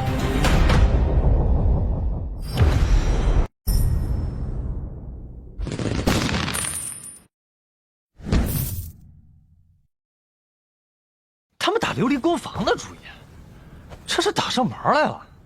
那小小的琉璃销售，至于那么严重吗？那他们想要地方的销售，直接找我，我给他们就是了。现在还动用家族的力量，我开门做生意，一直都是五湖四海来了都欢迎。那谈不谈得拢都是后话，他们倒好，哼，直接绕过我，向族长施压，还想教训我，就他们，也配。那要不跟公主殿下说一下？不要，小叶，你现在就去族长家，你告诉他们就来，就到族长家去。到时候万一打起架来，也是把族长家给砸了，嘿，赔点钱就是。你不要莽撞，你都不知道这些世家有多厉害。小姨，我是伯爵爷，我怕什么？能让他们起不到头上吗？明天到了族长家，不要随便惹事，你好好听听别人怎么说。世家之间的联系非常的紧密，我们惹不起。他们不惹我就行，反正我可不是好惹的。啊，来了，坐。都来了，那就敞开来说了。这次确实是我韦家子弟的不对，没能提前跟你们说。不过，今日韦浩来了，那就表示愿意谈。诸位有什么意见，可以直接说。这次的事儿啊，就是个小事嘛。小事儿。韦族长，你知道这琉璃送到外面去卖，利润多可观吗？哦，那老夫真不知道。上都这边的琉璃运到南方，马上就能涨2成；往北边运就是3成。如果运到万州，那就是翻倍。那些胡商把琉璃送到草原去，利润至少是3倍。咱们几家可都有草原的马队，虽说去的次数少，但每年至少都去一次。如果是我们把琉璃送到草原去卖，你想想看，这得多大的利润？竟这么挣钱呢？没错，韦浩1窑就能烧出3万贯钱的琉璃。如果把它们全部拿到草原那边，最少能带回来12万贯。这么多吗？韦浩啊，这批货我们能拿多少啊？这批货？对呀，你昨天出了2窑，明天还有1窑，没错吧？这批货，前4窑我已经答应给胡商他们了，第5窑给本朝商人，第5窑你们可以拿。你宁可给那些胡商都不给我们？总有个先来后到吧。我只能说，在你们家族的地方售卖，我可以给你们，但是这批货不在这次之列。这么耐着性子，看来是把我的话听进去了。不管怎样，这批货必须给我们5成，这个事儿才能平了，否则别怪我们世家处罚你。你放你的屁！你算哪个虫？处罚我？你算老姐处罚我？你什么你？告诉你啊，老子今天过来跟你们谈是看在族长的面子上，为了这个世家的利益，我已经让了几个地方给你们，你们还要分5成利益？你什么东西啊？你信不信我现在给你滚走？你别了我！别冲动，坐下说，好不好？坐下。那个，他性格比较冲动，你们别跟他一般见识。小姨，你不用理他们，装什么大尾巴狼啊？还世家利益，还必须，我都没听说过。现在你们说了，我答应了你们，还没完了。那行啊，那几个地方，老子就不给你们，我看看你们能拿我怎么样。韦浩，既然这样，那我们可就不跟你谈了。那就不谈。不是，你们世家很牛吗？别逼我，逼急了我10年之内干掉你们世家，装什么呀？干掉我们世家？你好大的威风啊！哦，我忘了，您现在是当朝爵爷，除了国公、郡公、县公、郡侯、县侯，就剩下您开国县伯爵了。没了伯爵，老子照样干你们。那你这个伯爵就别当了。你敢在我韦氏的祖宅说要罢掉我们的伯爵，是你们族长给你们的权利吗？上都的事情，我们能决定。那你能决定2个家族的关系吗？你竟敢用2个家族的关系威胁我！嚯，族长硬气起来了。成。哼，韦族长，既然韦浩他不懂我们世家的规矩，你不教他，自然会有人教他。不过韦浩，韦爵爷，我相信要不了多久你就会来找我们，到时候就不是5成的货了。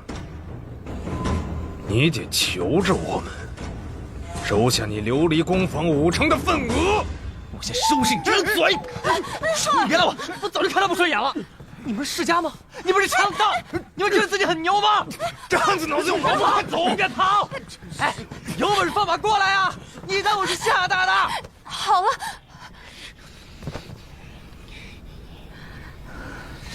族长，真的有这样的规矩吗？我们工坊真的要分出5成给他们？5成他们要多了，3成世家倒是要分的。我们韦家也不过就是在京兆一带有影响力，出了上都就不行了。而其他的世家实力更是强大，都控制着大量的官员。我们韦家在朝堂上的子弟也不过50来人，跟他们自是远不能比呀。浩儿，不然我们就分出3成给他们。我就是把琉璃工房关了，也不可能给他们。天下可不只有他们几家，他们控制了朝廷，难道还要控制天下的财富吗？韦浩啊，一个伯爵在他们面前真的不够看呐。他们有很多方法对付你，让陛下削掉你的爵位，甚至入狱也不是不可能。老夫估计下午就会有弹劾的奏章送上去了。下午弹劾？完了还想要我的货？做梦！他们要是弹劾，我的琉璃世家想要售卖，门儿都没有。我宁愿砸了。老外，好，还吃得下饭啊？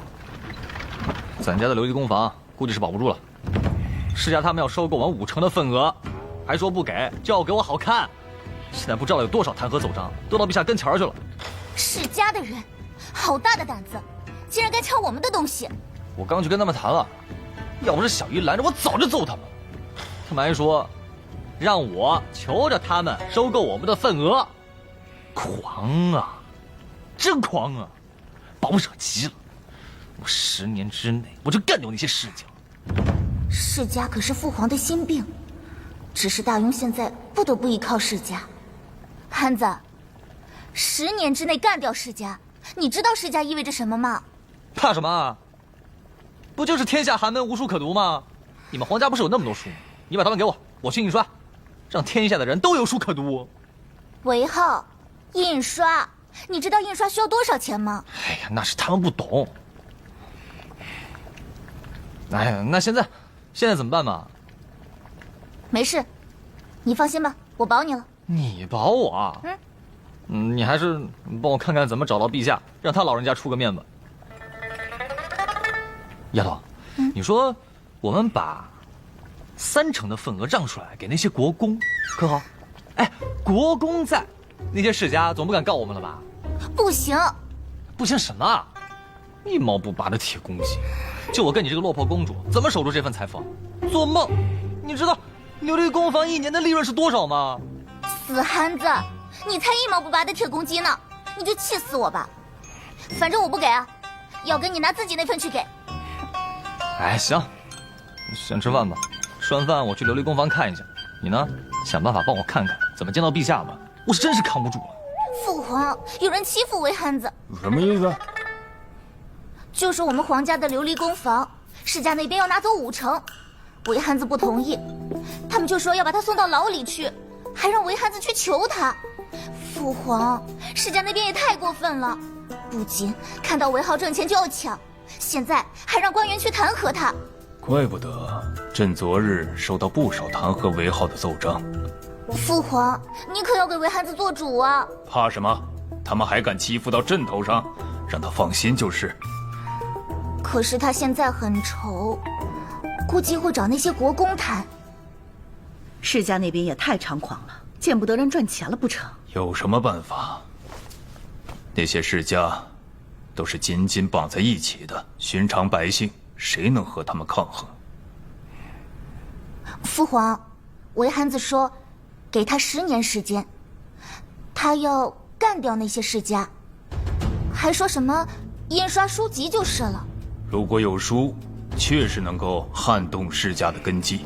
可是印刷书籍岂是那么容易？雕版印刷，他知道本钱需要多少吗？一本书需要多少版吗？这小子！父皇，女儿之前也说过这些，但她说我懂什么，她是不是真有什么办法？改天我得好好问问她。不用问，没有办法。陛下，世家这样可不是好事啊。朕也知道，可是有什么办法呢？全部都杀了，谁帮朕来治理天下？臣妾认为韦浩是有办法的。陛下不如考虑召见他详谈一番。啊？让他进宫？臣妾是觉得韦浩这孩子确实是有些本事的，陛下见见有利无弊。好，那就见见吧，省得他吓得就乱找国公。后天吧，让礼部去通知。那些世家都想让朕收拾韦憨子，哼，想得倒美！朕就要支持这韦憨子。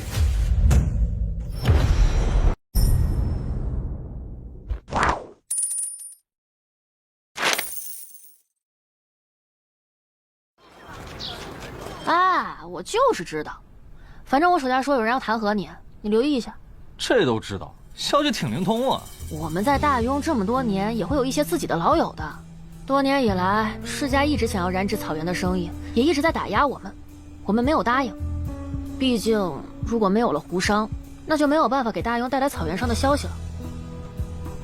嗯？难道还有人专门找你们收集消息啊？那倒没有，就是边境的将士有时候会问我们一些消息，我们也会告诉他们一些我们知道的，不过可不敢全告诉。要是被北仓或者别的部落知道，我们可就完蛋了。这个也算是他们谋生的手段，倒也能够理解。我要回草原上送货了。啊？这就走了？这么着急去挣北仓人的钱？还是你最懂我。嗯。所以一定要来草原找我玩啊。嗯。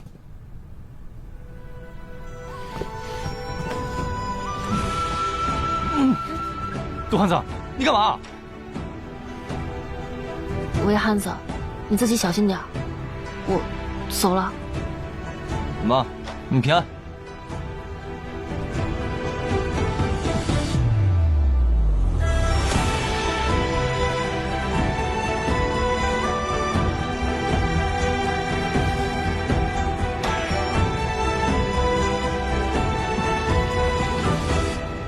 要是朝廷可以专门偷偷组建一支商队，到北仓那边去买东西，同时收集情报。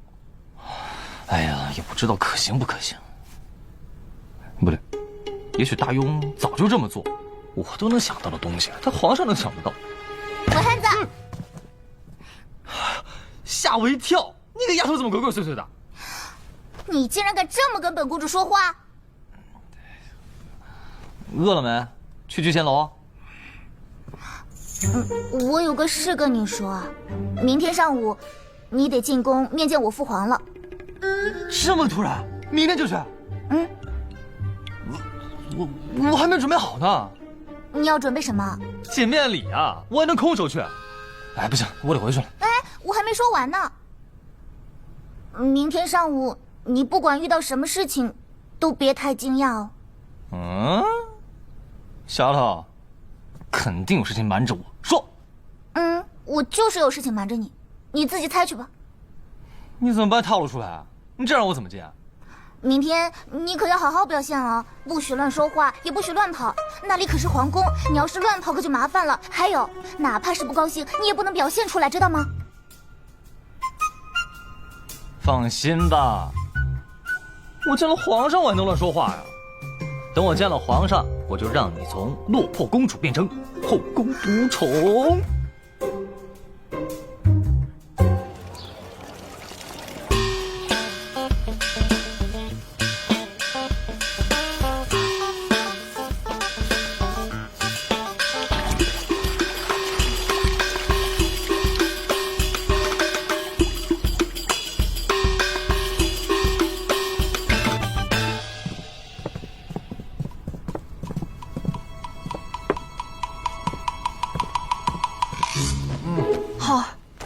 起床了。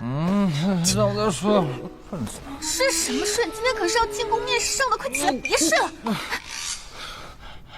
不是有毛病吧？这陛下怎么想的？觉都睡不好，怎么治理天下？不许瞎说！快下来穿衣服，皇管家。哎，你今天跟着公子去皇宫，记得看住他。哎，好，可别让他随便打人啊。好，您放心，小姨。走，让陛下等着可是大不敬。我来了，快点，来，公子。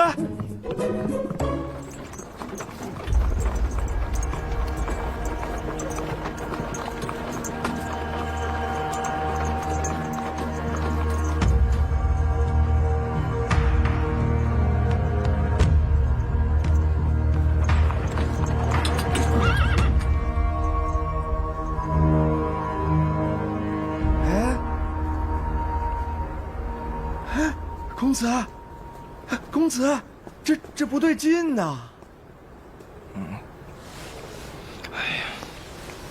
不对劲，什么不对劲啊？你看呀，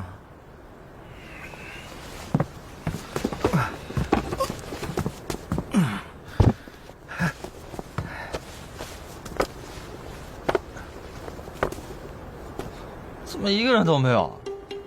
王管家，你是不是搞错了？公子啊，老奴都在上都城几十年了，肯定不会搞错。只是我奇怪，这怎么没有一个人呀？哎，哥们儿，这是不是上城的大门啊？兄弟，是个事儿。那没人啊，这儿啊。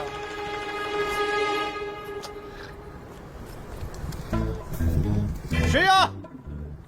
哎，兄弟，我魏浩啊！哎，你在这儿等着啊？哎，不是，这儿怎么都没有人啊？今天不上朝，你来这么早干什么？我进宫，面圣谢恩的。面圣也没这么早的，陛下还没起床呢。还没醒？我，那这大门什么时候能开啊？1个时辰。我说你没事起这么早干什么？面圣也是上午啊，礼部没通知你上午来吗？上午？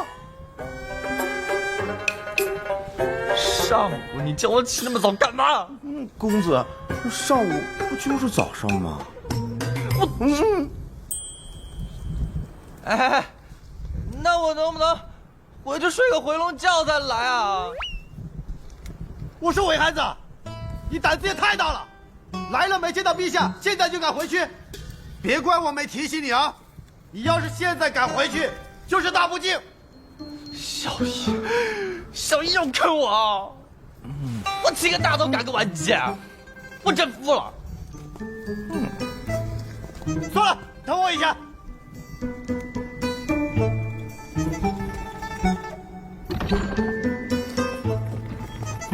走吧，我带你进宫，进宫面圣。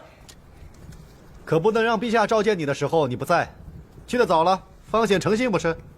到甘露殿外等着吧。陛下什么时候醒来？等着吧，1个时辰。啊？什么？韦汉子过来谢恩了？不是上午吗？这个小的就不知道了。这会儿人在外面等着呢。让他等着吧。另外，通知长公主，就说韦汉子来了，让他2刻钟以后来趟甘露殿，不能来早了。是，小的这就去办。难道礼部没有通知清楚？要不然就那小子会来这么早？韦汉子怎么现在就来了？他怎么能起那么早？我都还没准备好呢！死汉子！殿下，小心着凉。不知道那个汉子知道我是长公主之后，他会是什么表情？不会说我是骗子吧？公主，您别紧张。再说了，您和韦爵爷不都说清楚了吗？谁紧张了？死汉子！殿下，甘露殿那边过来的公公是这样说的，要您2刻钟以后过去，不能去早了。那我再回去准备准备吧，让他等着吧。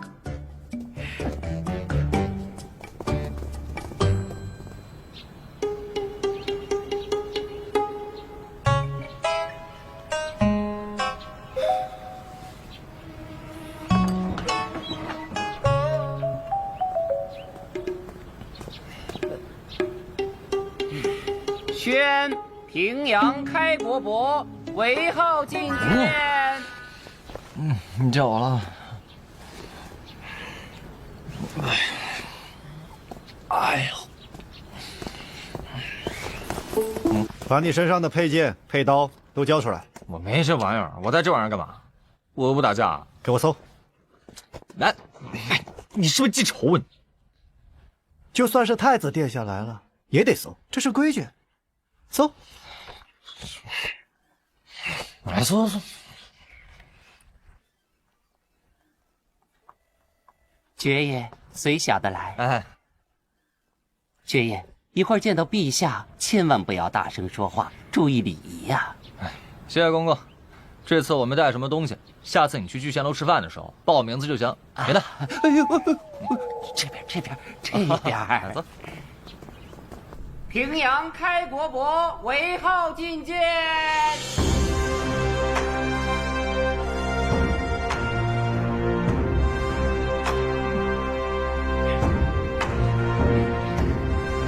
陛下，韦爵爷来了。见过陛下。海浪，你这次起得挺早啊，不是让你上午来吗？哦，这个我小姨搞错了，通知是上午，她天没亮就叫我起来了。哎，第一次没经验。这声音在哪儿听过啊？这么熟悉呢？免礼。谢陛下。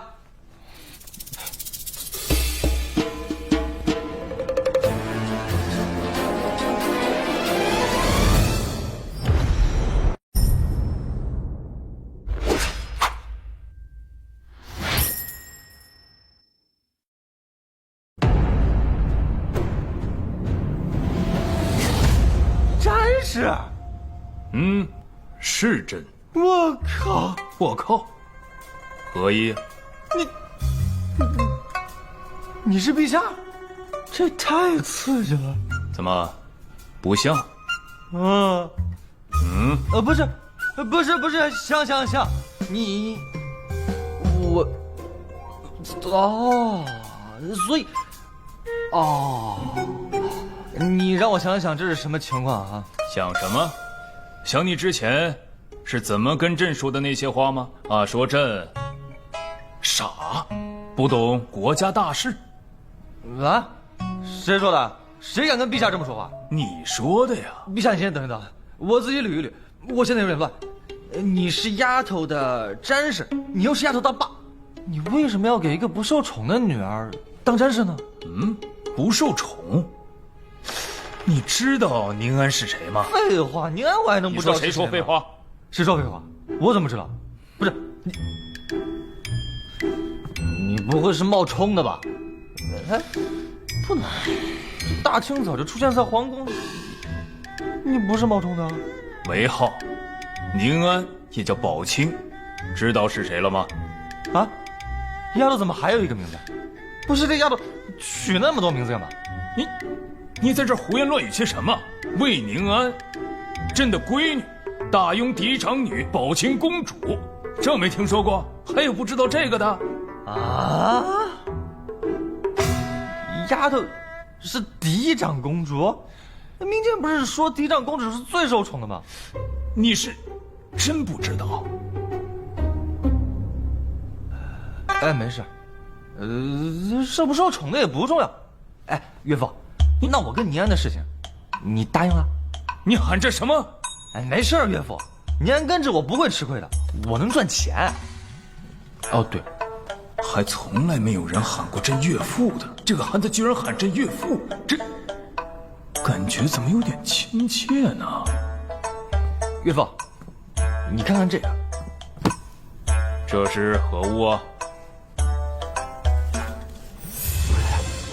尝尝。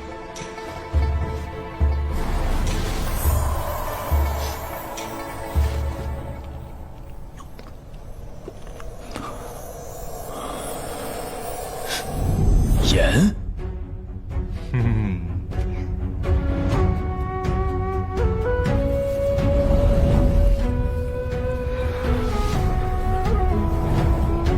这为何如此细腻啊？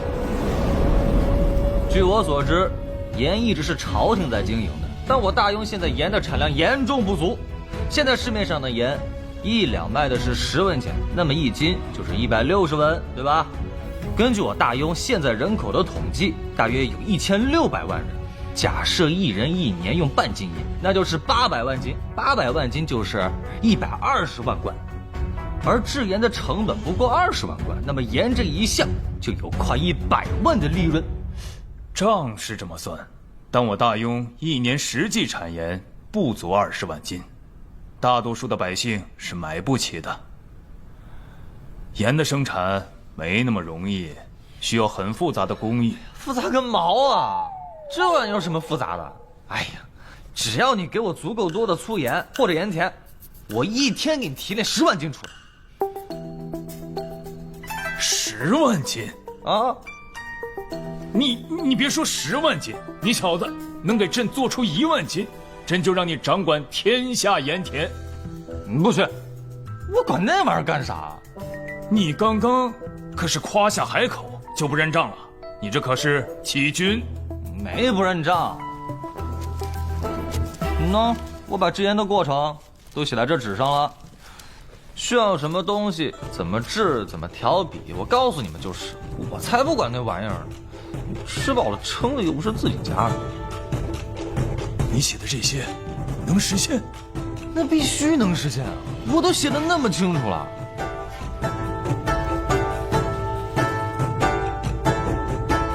倒是有可取之处的。朕会交给工部处理。岳父，那我和宁安的那个韦憨子真金刚娘，你再喊朕岳父，朕就把你送到刑部大牢里面待着，你信不信？岳父，这东西你都收了，我这房子也给了你，这不带你这样的。陛下，长公主求见。让他进来。是。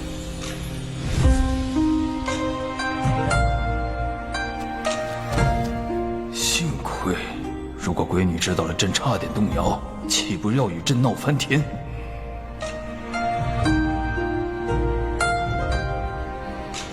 长公主，你个丫头，你不是骗我说你是落魄公主吗？你自己骗我就算了，你还组团来骗我。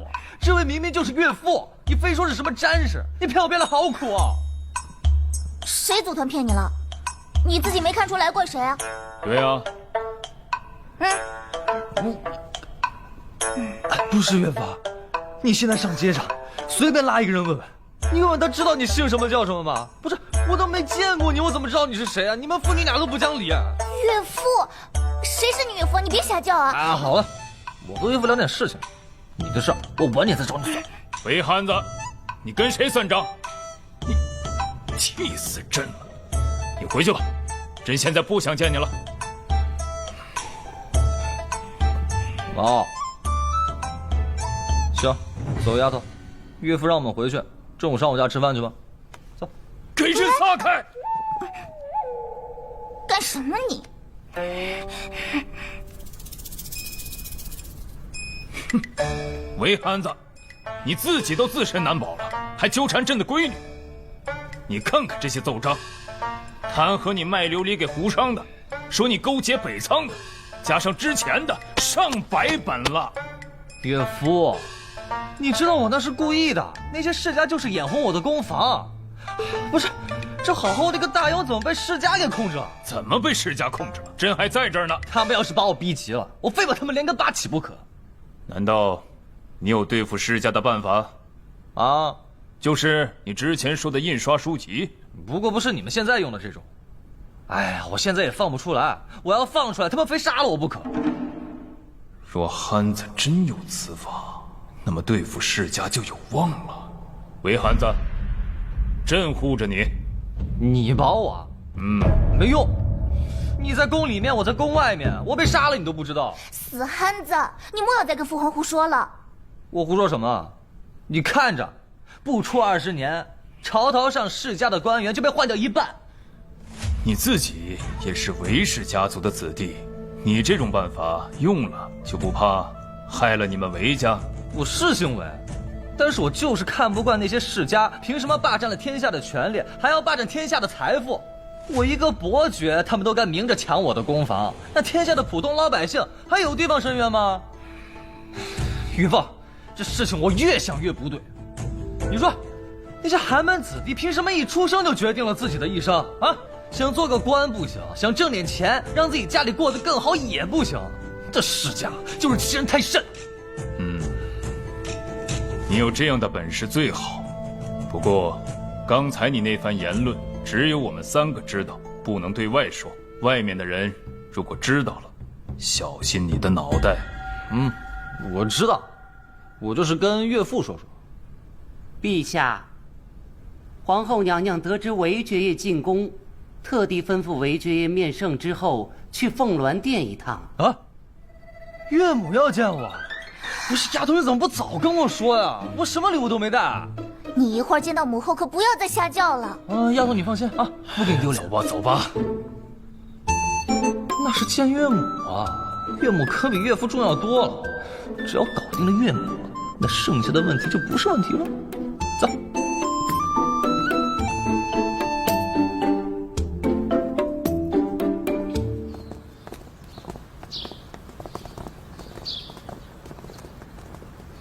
陛下，陛下可是要出去？我和岳父要去岳母那边。岳父？瞎喊什么？我岳父。这，你岳父？陛下居然不反对韦汉子这么叫他？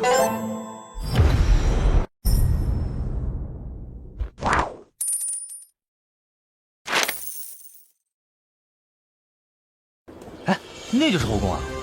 岳父，你3000佳丽就藏在那里啊？这哪有后宫佳丽3000？谁说的？都这么说。记住了，朕没有，别给朕抹黑。不信的话，可以问问宁安。父皇说的是真的，后宫所有妃子加起来也就30个，那也不少了。要我说啊，这皇宫就是太大了，一家人串个门还要走半天。改天啊，我好好重新设计一下，整个上下楼方便。你会设计宅子？那当然，我的府邸要是我自己设计，绝对让你们眼前一亮。那你倒可以设计看看，朕看看你到底是不是吹牛。父皇，那些弹劾的奏章怎么办啊？那还用说，收拾他们。收拾他们倒是可以，但是需要你前往刑部的大牢待几天，可好？啊！岳父，父皇，你不会坑我吧？你就如此不相信朕吗？你去刑部大牢待几天，朕调查一下，收拾几个官员。公房的事你可以放心，谁还敢和皇家抢东西，不要命了。对了，你对外先不要说朕是你的岳父，否则的话不好收拾他们。岳父，你能不能换个方式？刑部那边你熟悉，朕上次看你和那些狱卒相处的不错，换个地方，朕还担心你不习惯。那要待几天啊？提前说好啊，最多10天。不用10天，回去和家里说清楚，无需担心。行，不过刑部大牢太冷了，我要带点东西去，最好给我个独立空间，我要带些用具过去。带什么？书签、笔墨纸什么的。干嘛？你要在大牢里算账啊？对啊。你看啊，我们琉璃工房平均5天出一窑，一窑4万贯，2个月就是48万贯。我们平分，另外还有聚贤楼的生意。这么多钱啊！这么多的钱，你准备怎么花呀？怎么花？我都没想过，没拿到钱啊。岳父，你问问他，我到现在可是1文钱都没拿到。这快过年了，总得给我分点钱吧？1文钱都没给他呀？那可不，我连本钱都没收回来呢。这孩子为了宁安，真是付出了很多呀。过年肯定给你。成，嘿嘿。不过韦好，既然你喊朕岳父，那朕就要提醒你。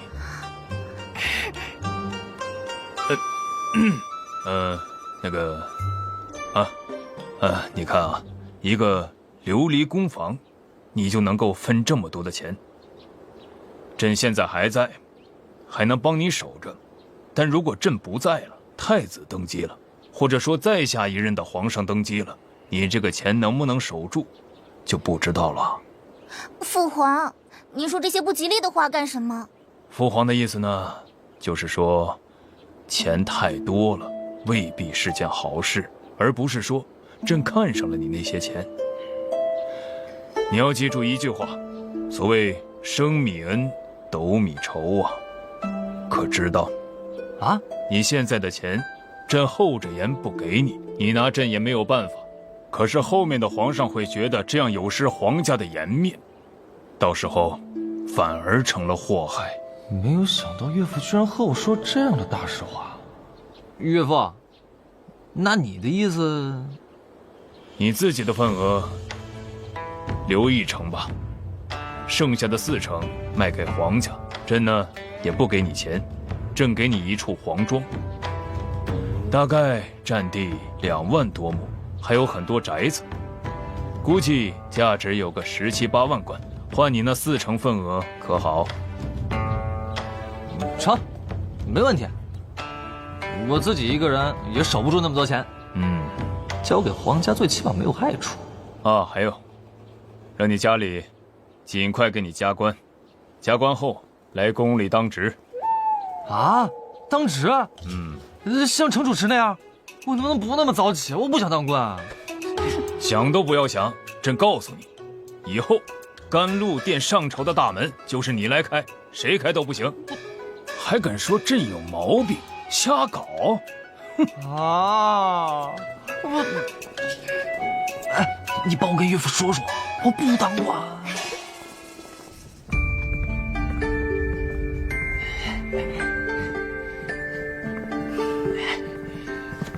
岳母好。岳母，韦汉子。嘿，岳父已经答应我和宁安的婚事了。朕可没答应你啊，是你小子非要喊的。好。岳母，我这次来的匆忙，什么都没有带，主要是不知道会来您这儿，您别见怪啊。我下次来见您，肯定给您带礼物，保证您喜欢。有这份心就好。岳母，您长得可真年轻，若不是知道您是皇后，我是怎么样都不愿意相信您是宁安的母亲的。看起来更像姐姐，嘿，太年轻了，是不是？这孩子长得那没话说，本事也厉害，不错。韦浩，你家里就你一个男孩，姐姐8个。对，我是独子，5代单传，家里有8个姐姐都嫁出去了，不再上读，1年也回来不了1次。我爹这不去巴蜀探亲探了大半年，封爵了都还没回来呢。不过我听说他们过年的时候会回来。封爵了嘛，姐姐们都想回来看看我这个地方。不错，是个实诚孩子。今天就在凤鸾殿用膳，只是宫里的饭菜不如聚贤楼的好，所以本宫也是在食材上下了功夫了，用的都是最好的。岳母费心了。这样，明日就让宫里的厨子到我聚贤楼学习做饭菜，除了现有的菜品，即将要推出的烤乳鸽的方子也都拿回来，多加练习练习，自然就会了。朕一直听百官们提及聚贤楼的饭菜如何美味，可还未尝过呢。让我媳妇儿给你带，不行就来岳母这边吃呗。那感情好，浩儿有心了。母后，哪能让岳母吃不上小婿聚贤楼的饭菜嘛？好，我们去用膳吧。岳母想。还小婿呢，这汉子就知道讨好岳母，朕想吃还只能来蹭皇后的，还把朕这个岳父放在眼里吗？浩儿，你回来了，怎么样？怎么样？哎呀，没怎么样，倒是你，都跟你说是上午，你那么一大早拉我起来，害我去那儿等那么久。若不是等那么久，我早回来了。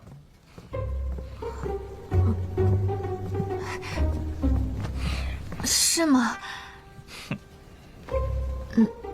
那上午不就是早上吗？你这一天没吃饭了，都饿了吧？吃过了。吃了。陛下设宴了？没设什么宴，家常便饭。太好了，这说明陛下很重视你啊。你知道宁安是谁吗？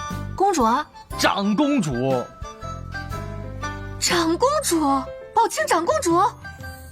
嗯。那，你和她，你们俩是真的？当然了，我之前就跟你说过是真的，你就不信，还打我来着。我现在都已经管陛下叫岳父，管皇后娘娘叫岳母了。好啊，你这个事可不能骗小爷，我会当真的。当然是真的了。哎呀，过段时间你就知道了。啊？过段时间？为什么？因为我要去坐牢，坐几天。什么？坐牢？我就知道你这臭小子肯定又惹事了。你别冲动，你听我解释，我能解释。刚见完陛下就要坐牢，你还解释什么？拿我寻开线！我是要去帮陛下整顿那些世家，陛下亲口说的。果真如此？那当然，要不然我现在为什么不进去？我何必要等到明天呢？切，我还能提前知道我明天要进去。你想想看。真的？真的。哎，对了，小爷，你帮我准备一些东西，我还要装修一下牢房。岳父姐答应我了，可以装修牢房，给了我个隔断。你给我准备一张桌子，软榻、被褥，还有书籍、笔墨纸砚全给我摆上。还有一些平时的小零食啊，常用的一些喜欢的东西，你都给我准备上就行了。你到底是去坐牢还是去享受啊？那你就别管了，你给我备上就是。对了，小爷，我跟宁安的事情你可别往外说啊！陛下就是打算用这次的机会，好好收拾一下那些世家。你这一说，我牢白坐了不说，陛下还会怪我办事不力。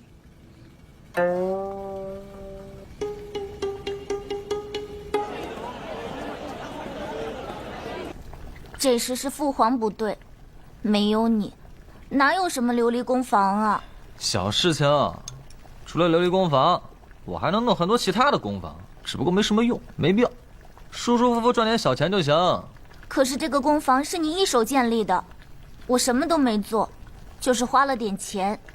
当初你也不是缺那点钱，同意让我入股，也是想要帮我。现在倒好，父皇全都收走了，你就只剩了1成。没事儿，财富给我们，我们也守不住。你想想看，一年赚几10万贯钱，那是我们能守住的吗？岳父说的对，现在岳父疼你，那下一任陛下呢，还能继续疼你啊？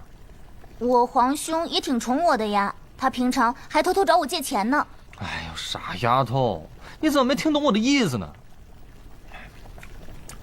你说了，咱们成亲的时候，你都给我配几个通房丫鬟就行。死汉子，你找打呀你！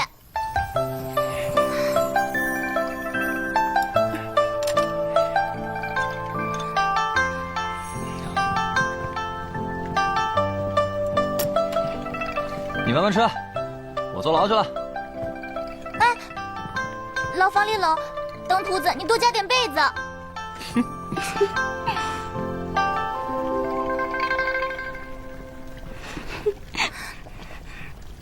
你笑什么笑？再笑，让你们一起去给他做通房丫头。如果我们是通房丫头，那殿下您岂不真成了大夫人了？哎呀，你们别笑了。吃好啊，王管家，来加点汤。哎，公子，这个给你，你按照这个图给我打个炉子。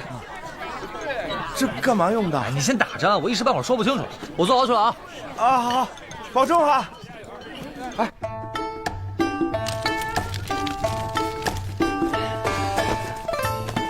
轻拿轻放啊，辛苦了。我瞅韦爵爷，你又打架了？没打架，犯了点事情，没大事，10天半个月就出去了。你可真是大庸坐牢第1人呐！坐牢带这么多东西。缺爷，这里就是牢里位置最好的，干燥通风，还有一束阳光照进来。这帘子也给你安上了，怎么样？满意吗？行，以后这牢房就是我的了，谁也不许住进来，除非你们问过我，我答应了才行。哎呀，我要是没在坐牢，这里给我空着，时常叫人过来打扫一下，记住了啊！啊，爵爷，这是牢房，它不是你家呀！你还真想在这儿预定个房间不成？哎，我也不想啊。哎呀，要我说呀，以后您就别惹事儿。你看看这里，这里真不是什么好地方。我的桌子呢？把桌子给我放中间来。哎，快，桌子，这里。哎呀，爽！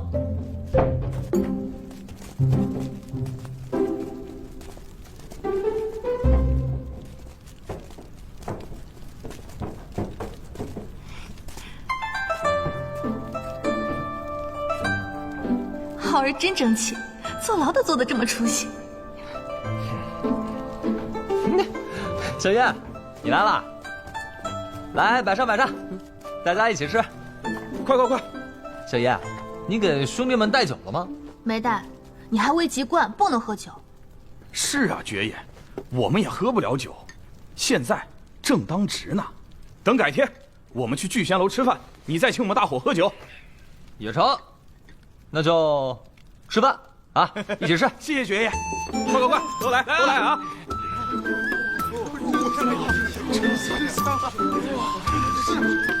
这红烧肉肥而不腻，这虾也好吃，让我尝尝我的。好香啊！这是谁呀？是来坐牢的吗？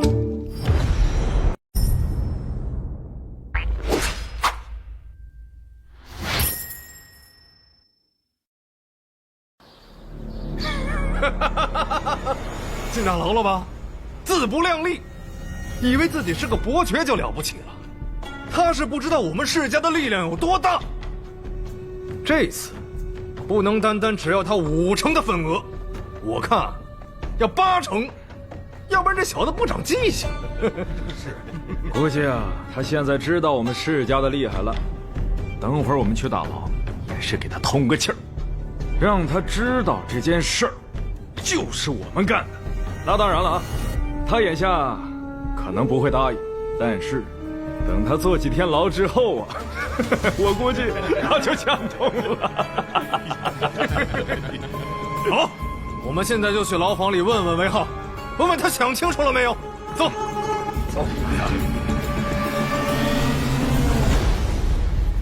世家的人，让他们滚啊！老子现在困得很，他们是再烦老子，我现在出去揍他们一顿。去，就按照我的原话说。什么？揍我们？这韦憨子如此大义不惭，看来是被咱们整得气急败坏了。可不是。好，我不给一个阶下囚一般见识。不见就不见吧，过2天我再来，到时候他就得求着我们。唉，他们这些人真是太过分了。我们韦家好不容易出了一个伯爵，他们就要如此打压。是啊，通过这次的事啊，老夫也学摸出来了。韦浩这人虽是性格急躁了些，但人还是不错的，是个讲道理的人。更何况是我们韦家的族人，有什么问题，还轮不到他们这些外人来教训。族长，这个事该如何处置？告诉中书省韦廷，让我们族内的子弟也弹劾他们家族的官员，挑那种身居要职的弹劾，每个家族1个。既然他们想要搞事情，我们韦家也不是好欺负的。行。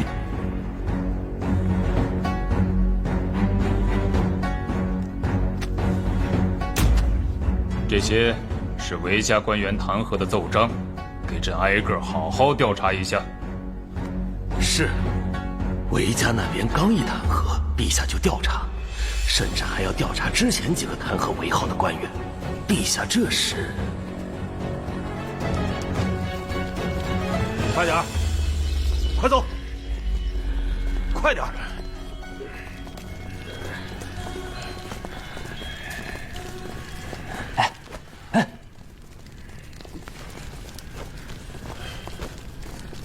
爵爷，怎么回事？那帮人啊，他们都是被韦家弹劾的。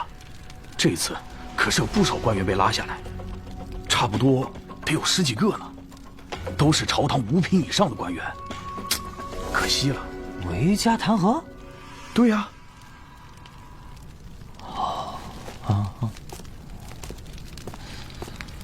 韦家弹劾？不是岳父要收拾他们吗？怎么成了韦家弹劾的？难道岳父是借我的身份挑起世家之间的纷争，借韦家的手削弱这些世家的势力？好手段！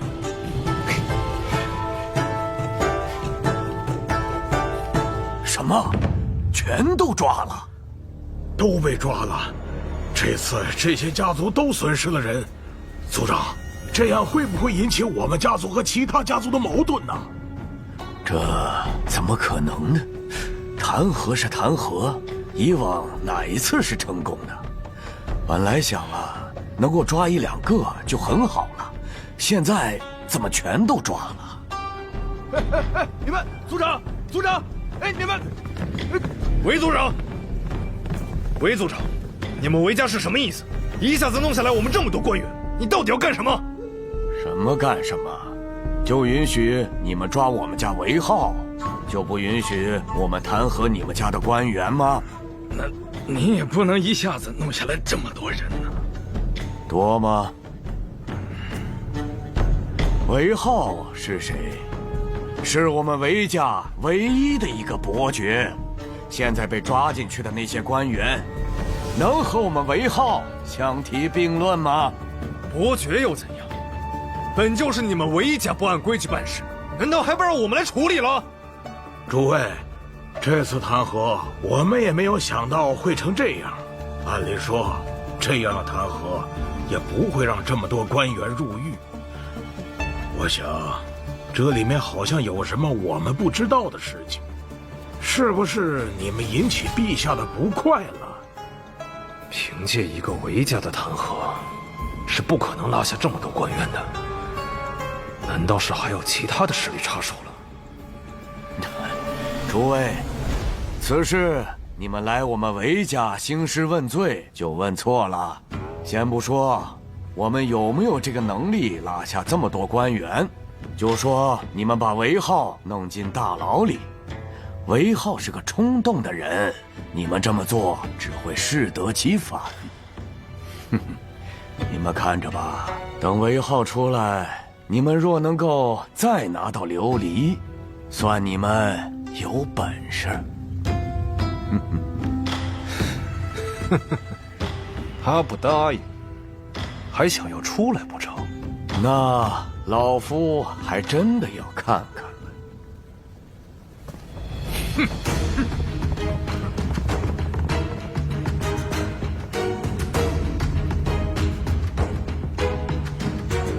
再不知天高地厚，就再弹劾他几个官员。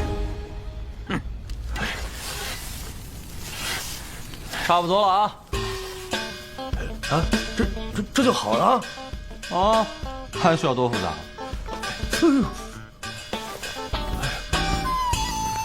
还真是白花花的盐呐，如此细腻。哎呀，这一锅少说也有7、80斤，用时却只有1个时辰左右，这也太快了。哼，你回去大规模做的时候，多用一些锅，先用大火，然后再小火烘烤出盐就行。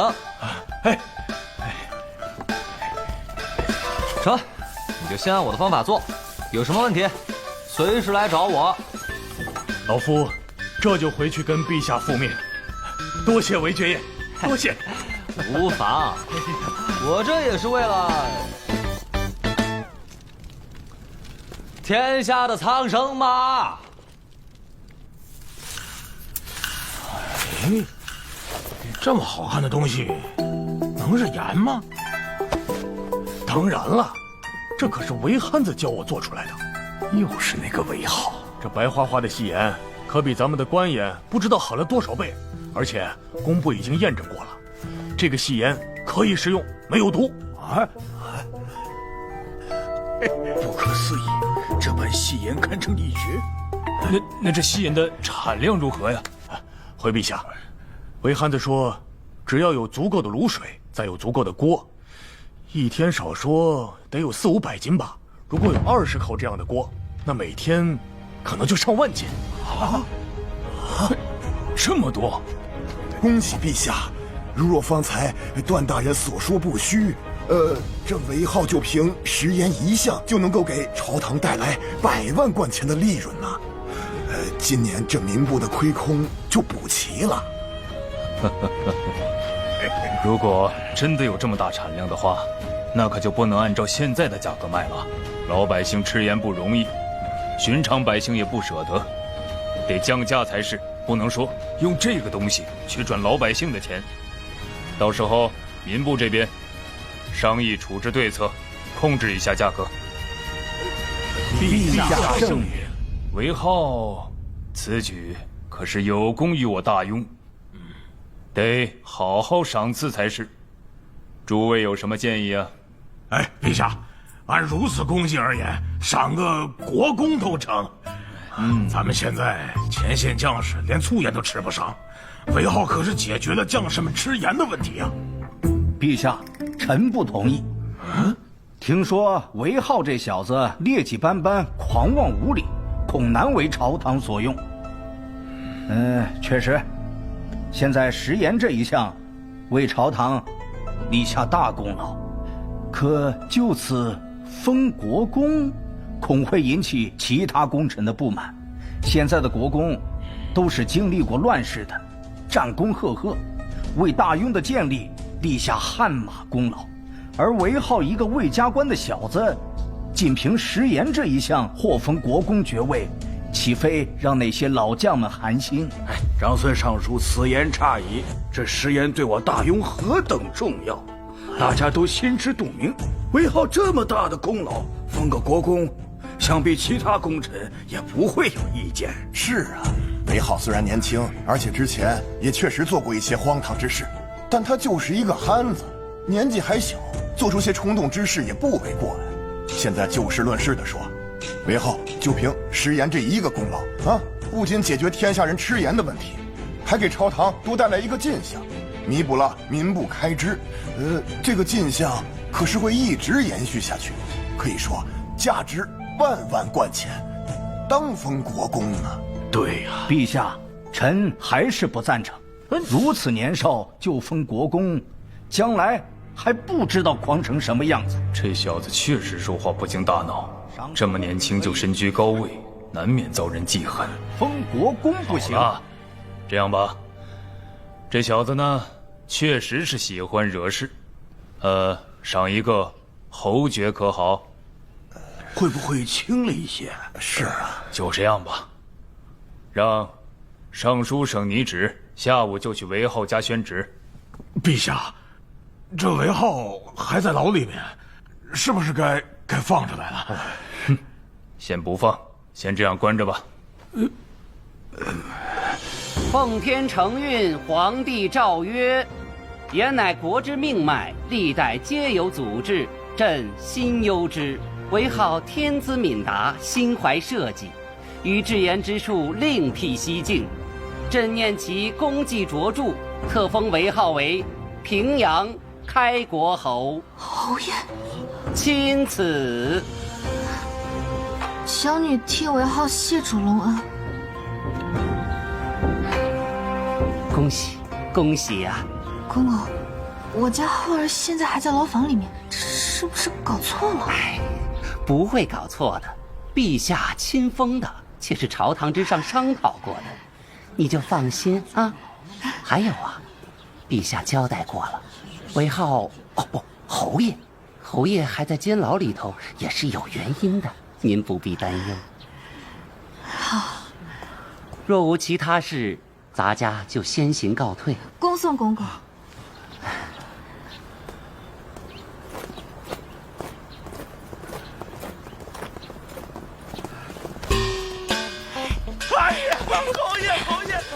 儿可能还不知道这个消息。王管家，你去准备一些好吃的吃食，备一些喜钱。我要去让刑部大佬把这个好消息告诉浩儿。哎，好，还是我自己去吧。我不会是做梦吧？我们府现在是侯府了。这汉子不会是走了什么狗屎运了吧？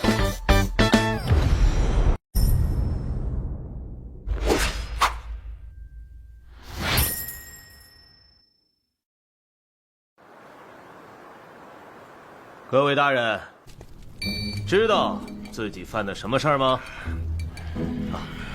韦爵爷，这韦浩不是被抓坐牢了吗？怎么还如此自在啊？是啊，这里的狱卒还非常尊重他，就连那些刑部官员也是。哎，各位大人，还是赶快招了吧，莫再与我耗时间。啊，我觉得你就问问他，你这要多少钱？钱从哪儿来的？还有，为什么诬陷我？诬陷我对你有什么好处？问。韦爵爷说笑了，这个还在审问，我不管。就这个长得尖嘴猴腮，肯定是个贪官，我插死他！岂有此理，庶子！你还看？还看？还看？我真打你！韦爵爷不可呀！哼，含糊我当我不知道啊？你能说我勾结北仓，我不能说你两句啊？啊？你等着，你要是有本事从这儿出去，我一样把你弄回来。你这浩儿，浩儿，小姨，你怎么又亲自送过来了？让下人做就行，多累。他到底是来坐牢的，还是来游玩的？我要弹劾刑部那些官员，对这里的狱卒管理不善，狱卒居然巴结囚犯。哎呀，卢老，您消停点得了。现在您还在牢房里呢，得罪了这里的狱卒，你可有的罪受了。哼，老夫还在乎这个？我今天让厨房做了好多好吃的，都是你爱吃的。今儿这么开心？今日咱们府上有喜事。什么喜事啊？你被封为侯爵了。什么玩意儿？啊！今天中午你被封为侯爵了。我干啥了？我坐过牢做成侯爵了？这侯爵！对，来，这个你拿着，还有这些，买点自己喜欢的东西，也都给兄弟们分一分。小姨娘，这可不行啊！这不是别的，这是喜钱。今日我们府上有喜事，我们浩儿现在是侯爵了。恭喜侯爷！这几日多谢大家在牢里照顾我们浩儿，咱们吃饭去。我怎么从伯爵变成侯爷了？这汉子坐着牢还能封侯？我们弹劾还弹出了个侯爷！哼，假的，假的！老夫要弹劾韦浩，自编圣旨。闭嘴吧！派人去他家查。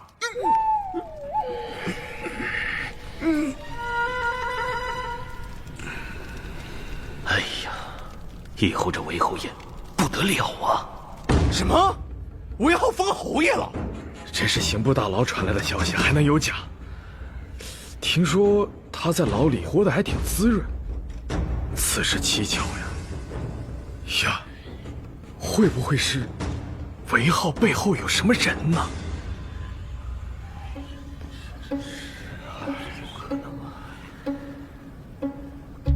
韦浩把份额给皇家了？这个我也不知道啊。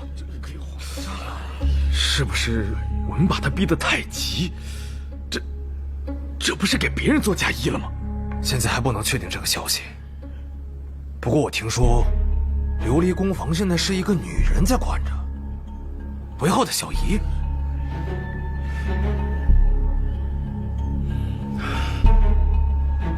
我们明天去工房看看，正好和他们谈谈，顺便打听一下，这个女人是谁。好。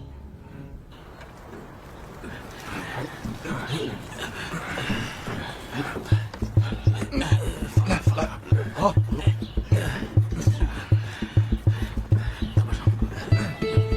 来这边。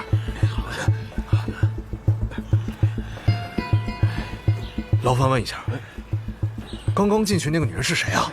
也是我们东家呀。你们东家？啊，她叫什么呀？是哪家府上的人？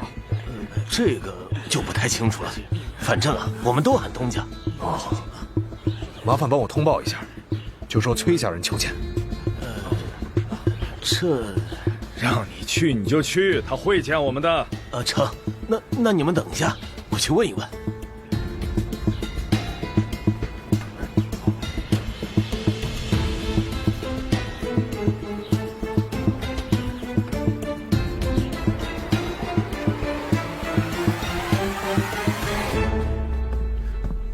公主殿下，外面有崔家人求见。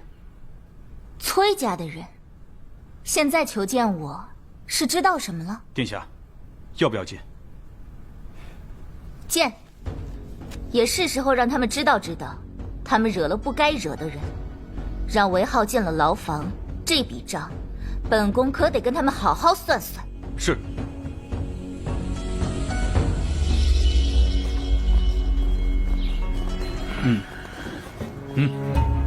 搜身。什么？我们也要搜身？要见我们殿下，这是规矩。什么？殿下？难道这里真被皇家接管了？也不知道是哪位公主。进去吧。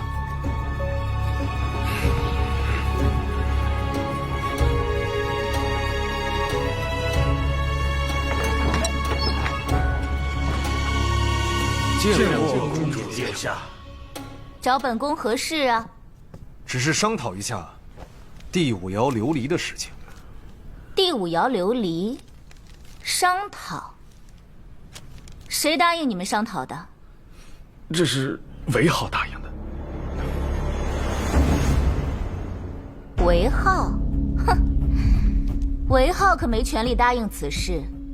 现在这个琉璃宫房是皇家的了，就算是一开始，皇家也占了50%的份额。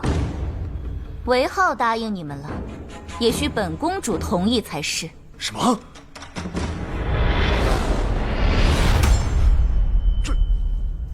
长公主？啊！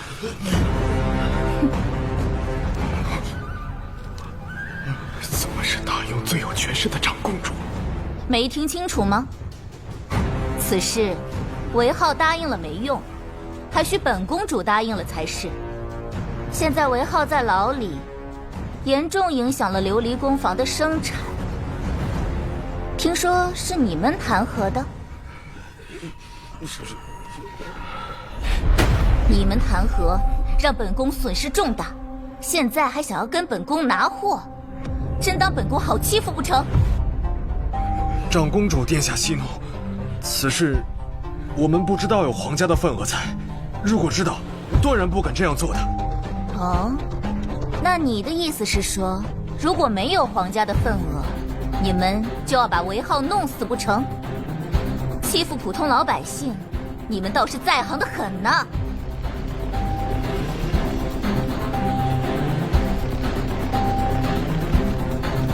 行了，没有别的事情，你们就出去吧。这琉璃本宫是不可能给你们的，毕竟韦浩还在牢房里。请。殿下息怒，请殿下再给我们一个机会，我们手里还有很多订单，拿不出琉璃。出去。我们。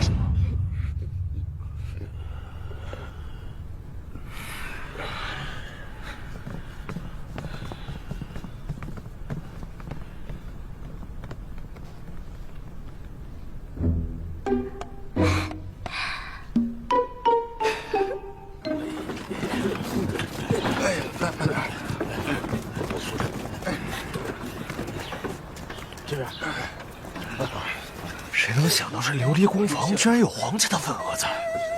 他韦浩为什么不早说呀？早说了还能有这么多事儿吗？这个韦浩，简直就是拿我们当猴耍，得赶紧想个对策才是，否则我们家族的声誉就会受到很大的影响。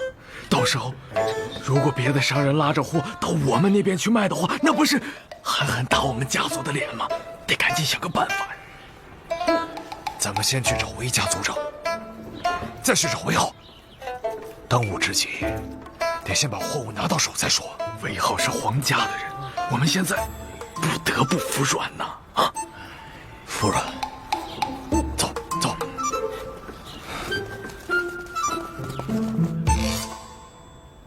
族长，各世家上都负责人又来了。哎呀，又来干什么呀？想逼我们韦家逼到什么时候？他们真当我们韦家好欺负的呀？哎呀，韦族长，误会了。几位又来我韦家府上做什么？韦浩的事找韦浩去说，琉璃工坊分成的事，老夫可做不了主啊。韦族长说笑了。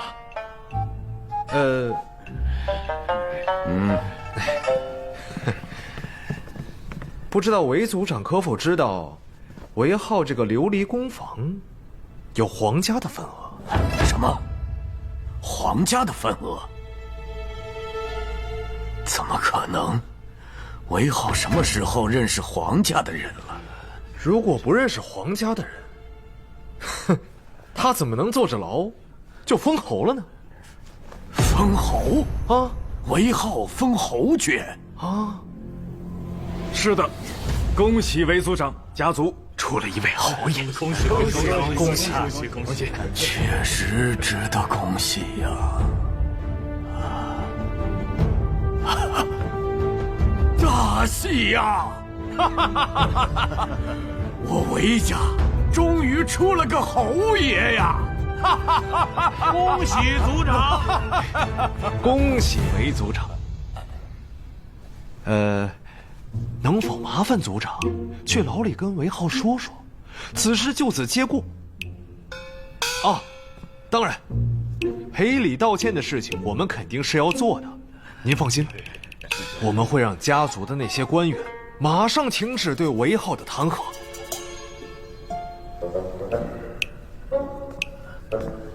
好，说到弹劾，这次可真的是误会大了。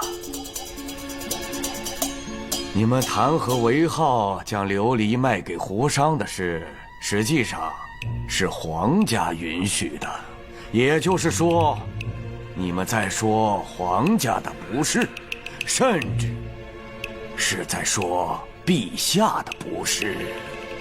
怪不得这么多官员被抓，老夫也是现在才想明白的呀。原来问题出在这里，我们弹劾韦浩，不等于就是弹劾皇上吗？韦族长，那当务之急应该怎么做呢？不是我在说你们，之前你们就是做得太绝、太嚣张了。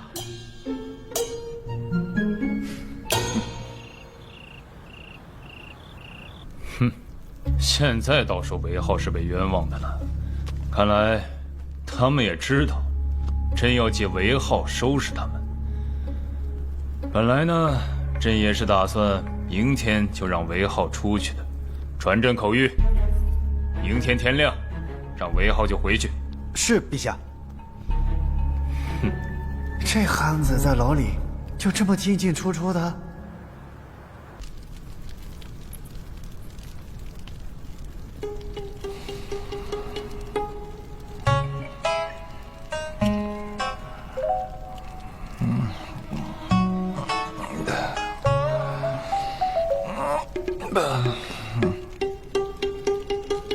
我靠！你也起来了，犯什么事了？我就说你不老实，早晚要进来。滚！你看我像是进来的吗？大清早的不说点好的？不是的，来看我的。陛下口谕，你可以出去了。啊？陛下口谕，你可以回去了，还愣着干嘛？收拾东西走。走。你这些东西不要了？要啊，这是我房间，我不来别人也用不了。你们到时候帮我把这些东西收拾归拢一下，我下回还要用。哎，不过侯爷，下次可别再来了，这里真不是什么好地方。唉，有时候身不由己，不都是被逼的吗？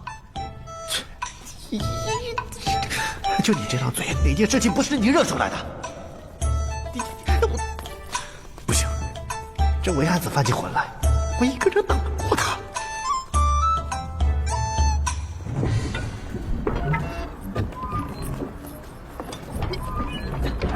快回去吧，就快下雪了，估计晚上就会下。你看这天，估计是马上下了。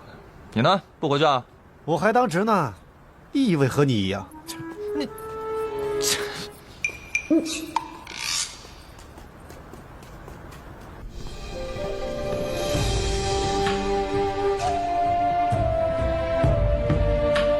见过父皇，见过舅舅、大表哥，见过长公主殿下。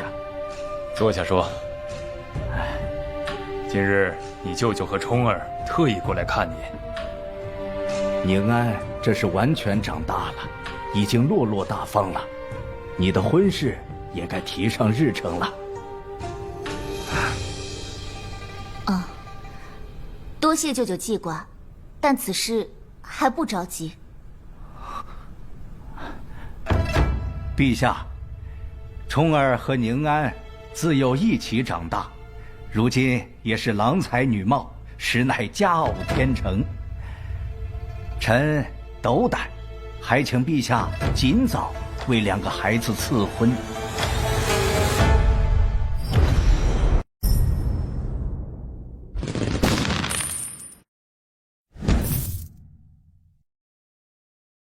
还请陛下尽早为两个孩子赐婚。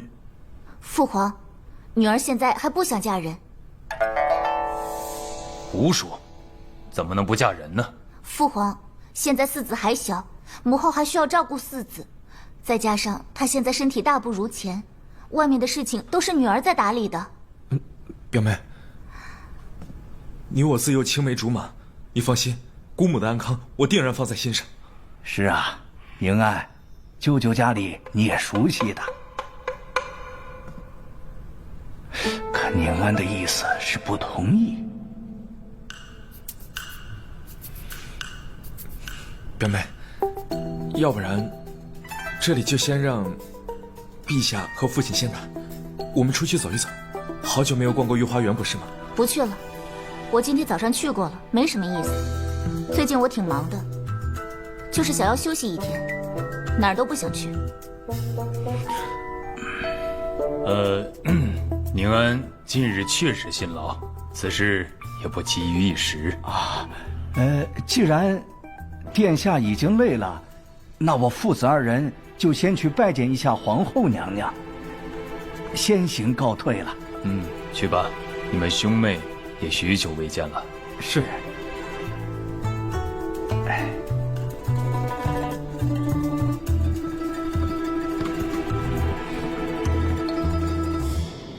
小姨，我回来了。浩儿，你从大牢里出来了，陛下给放你回来了。那当然，再不放我出来，我找他闹去。这都关多久了？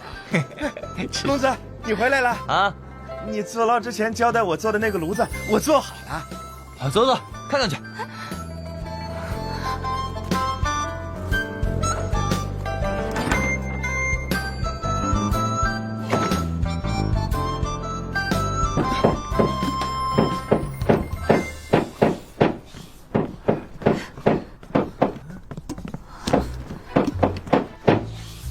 你个败家子，好端端的你拆房子做什么？拆它哪有这么拆的？安装炉子呢。这玩意儿有什么用啊？待会儿你就知道喽。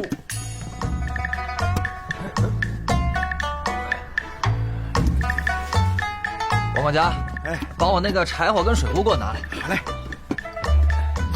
净瞎忙，浪费铁。这些铁都是为了明年庄子里的农具准备的，不好买的。公子，你们不是糊涂了？你把炉子安在这屋里，到时候这烟吹满屋子都是，这还怎么待人啊？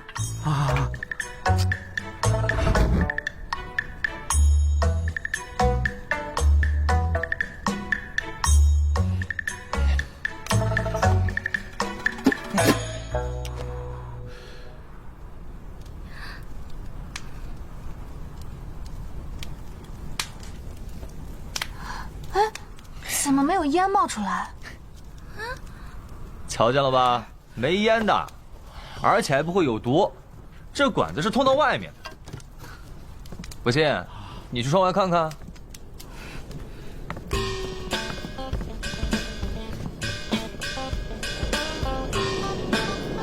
确实，这烟都往屋子外面冒了。哎，行了，把窗户关上吧，冬天开着窗多冷啊。这屋子里确实是暖和了不少。这玩意儿，烧水也好用，我们呢就能随时喝上热水了。我都感觉有点热了，没想到你这炉子还真行啊！我做的东西，那能不行吗？真是。哎呀，现在舒服了，摸哪儿都不觉得冷，家里也不缺热水喽。哎呀，小姨娘、公子，有了这东西，那可要省下来不少木炭呢。柴火府上可是有不少，况且这柴夫每天都会到上都城来卖柴，这补给起来也方便呀。哎呀呀，舒服，这样过冬天才不会冷吧？王管家啊，这东西就一个，还有吗？还有，就是还差点没做好呢。哎，走，带我去看看。哎，走。你说浩儿怎么就这么聪慧呢？这种吃喝享乐的法子，公子可精通着呢。浩儿可不是只会吃喝享乐，如今这韦府也是西城最光鲜的府邸了，还有最能赚钱的聚贤楼和琉璃宫房。谁不知道咱们家出了个侯爷？谁还能比咱们家更有前途？之前都说回家出了个憨子，可他们现在还有人敢嘲笑浩儿吗？憨子怎么了？憨子也封侯，将来还要和嫡长公主成亲呢，谁还有这个本事？小姨娘，你说什么呢？小姨娘，有一位自称魏宁安的小姐登门拜访。什么？宁安小姐来了，快开中门！哎，是。你快去通知浩儿，就说长公主来了。小姨娘，你莫不是糊涂了？长公主怎么会来咱们府上啊？你快去吧。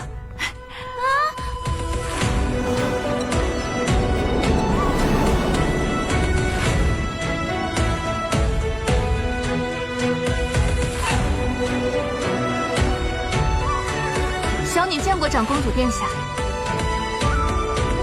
看来林小娘子是知道我的身份了。洛姐姐不必如此客气，以后如果不是正式场合，就不必向我行礼了，不然妹妹我可就不敢来了。洛姐姐，殿下可能还不知道，我其实是韦浩的小姨。我知道啊，可是姐姐长得如此好看，我就觉得应该叫你姐姐。多谢公主殿下夸奖，快里面请，外面冷。我是来找韦浩的，韦浩在吗？他……丫头，你怎么来了？这么冷的天也出来，你不怕冷啊？走，跟我去小阁楼。哎，小姨，你就别跟过来了，我跟公主有话说。真是什么话到了这汉子嘴里都变味儿了。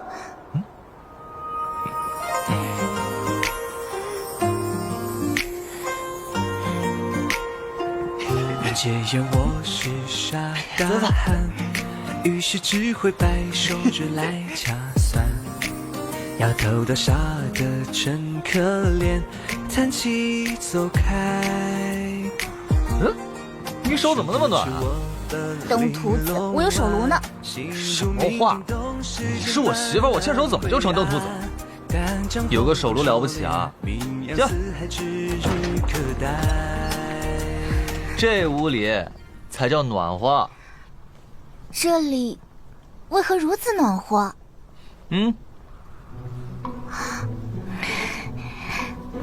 这是何物？比宫里的火炉还小，竟能让整间屋子都暖起来。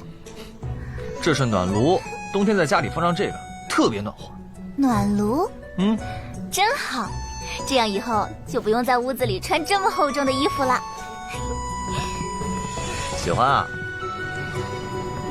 等咱俩成婚，我把新房子里铺成地暖，到时候你就可以光着脚在地上跑了。谁要嫁给你了？我父皇要把我许配给我表哥了。什么？表哥？嗯。岳父怎么说话不算话？而且他脑子是不是有问题啊？这近亲结婚是会生畸形儿的。哎呀，不行，我得去找他。哎，什么近亲结婚？什么畸形儿啊？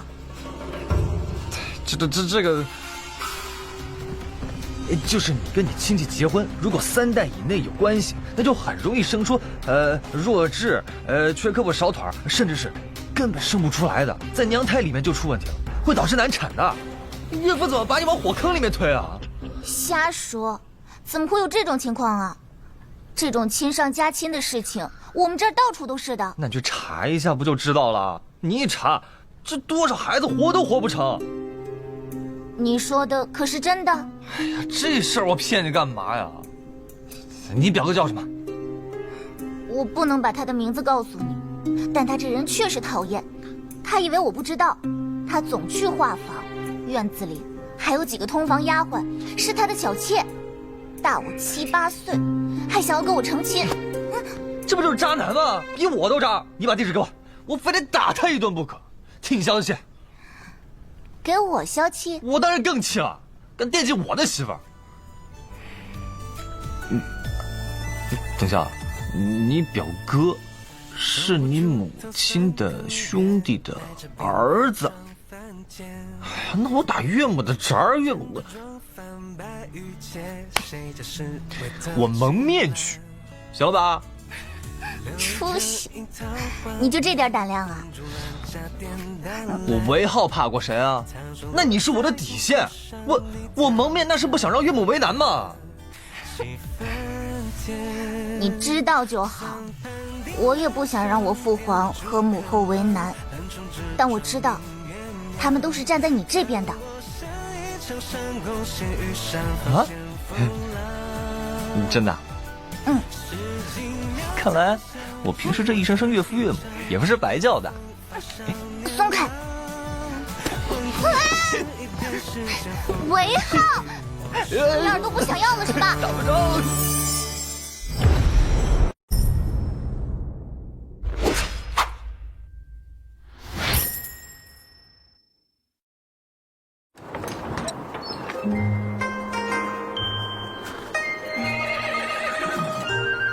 恭送公主殿下。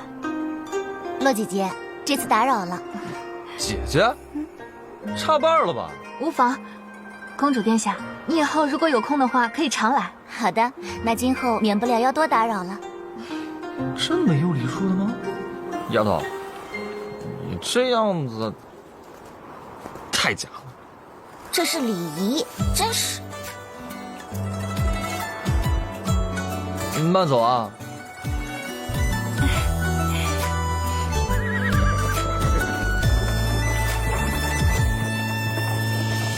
头不出头3更月，带着鬓发窗翻间。我韦浩怕过谁啊？那你是我的底线。我蒙面那是不想让岳母为难嘛。殿下忧心忡忡的去找韦公子，出来之后心情大好。可是韦公子有办法帮殿下解围？那憨子能有什么办法？他不气我就算不错了。对，这个韦憨子啊，总是不着调，整日没个正形，出言莽撞，还老是打架，确实配不上殿下。他是有很多缺点，可这才是一个活人，不是？韦憨子，他小事上是不着调，可是大事上面，他从来都没有含糊过。我交代给他的事情，他都能办好，说过的话也都能说到做到。相比于其他人的虚伪，本宫更喜欢他的耿直。至少，他不会像别的公子哥一样，在外面跟我招蜂引蝶，也不会出去乱玩，更不会做一些大逆不道的事情。难道我早已对那个憨子……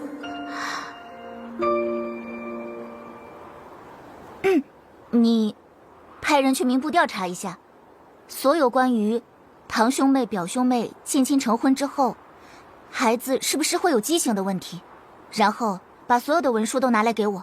是。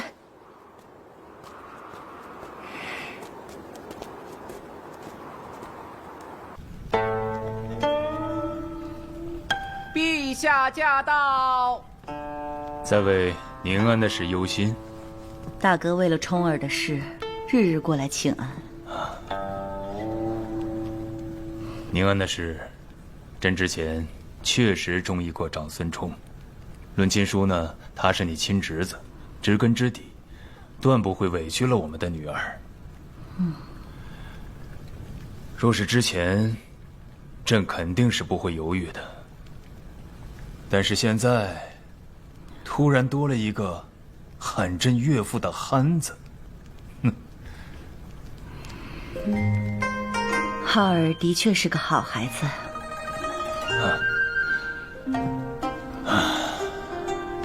这韦憨子，你很重视啊？为何呀？你没有看出来，宁安现在每天都很开心吗？虽然嘴上天天喊着韦憨子招惹他了，但是他每天都是开心的。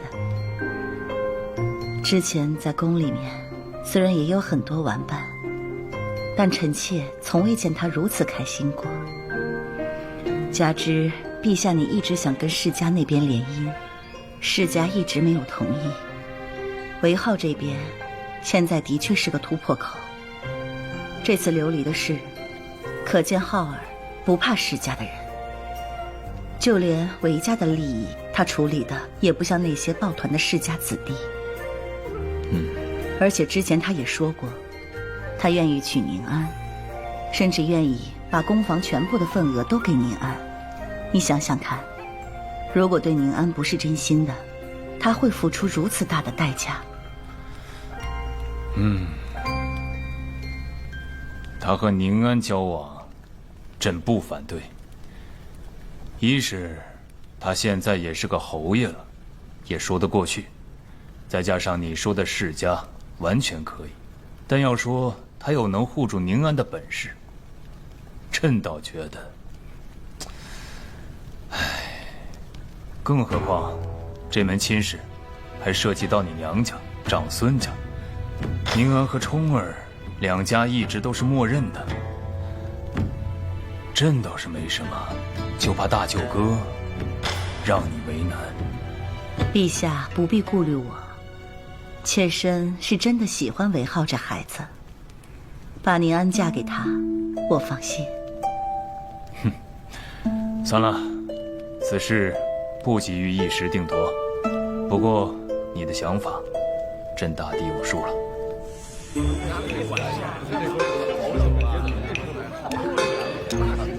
哎，王管家，公子来了。今天客人怎么这么多？还不是因为您做的那个图。现在这些客人说了，在咱们聚贤楼吃饭，那如沐春风啊，比在府上待着都舒服。别说是老顾客了，就是新顾客都说了，不去别的酒楼了。嘿，那必须的。公子，楼上清场了，说是太子殿下在用膳。哦，大舅哥来了，正好。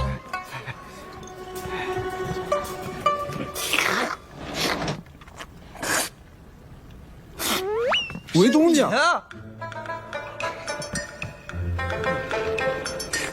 你怎么没告诉我你的火锅这么好吃？见过大舅哥。你这称呼，不对，你刚喊姑什么？大舅哥。等会儿，什么大舅哥？是不是搞错了？他们没跟你说吗？岳父跟宁安没跟你说？宁安，公主，姑的妹妹，岳父。对啊，我已经跟岳父，就是陛下说了，我喜欢宁安的事情，岳父岳母我都见过了，他们没反对我跟宁安的婚事。这你都不知道？不能啊！岳父没跟你说吗？大舅哥，大舅哥，大舅哥，怎么可能啊？韦东家，你可不要胡说，父皇知道了，非宰了你不可。还有，姑的妹妹宁安还能嫁给你？我胡什么说？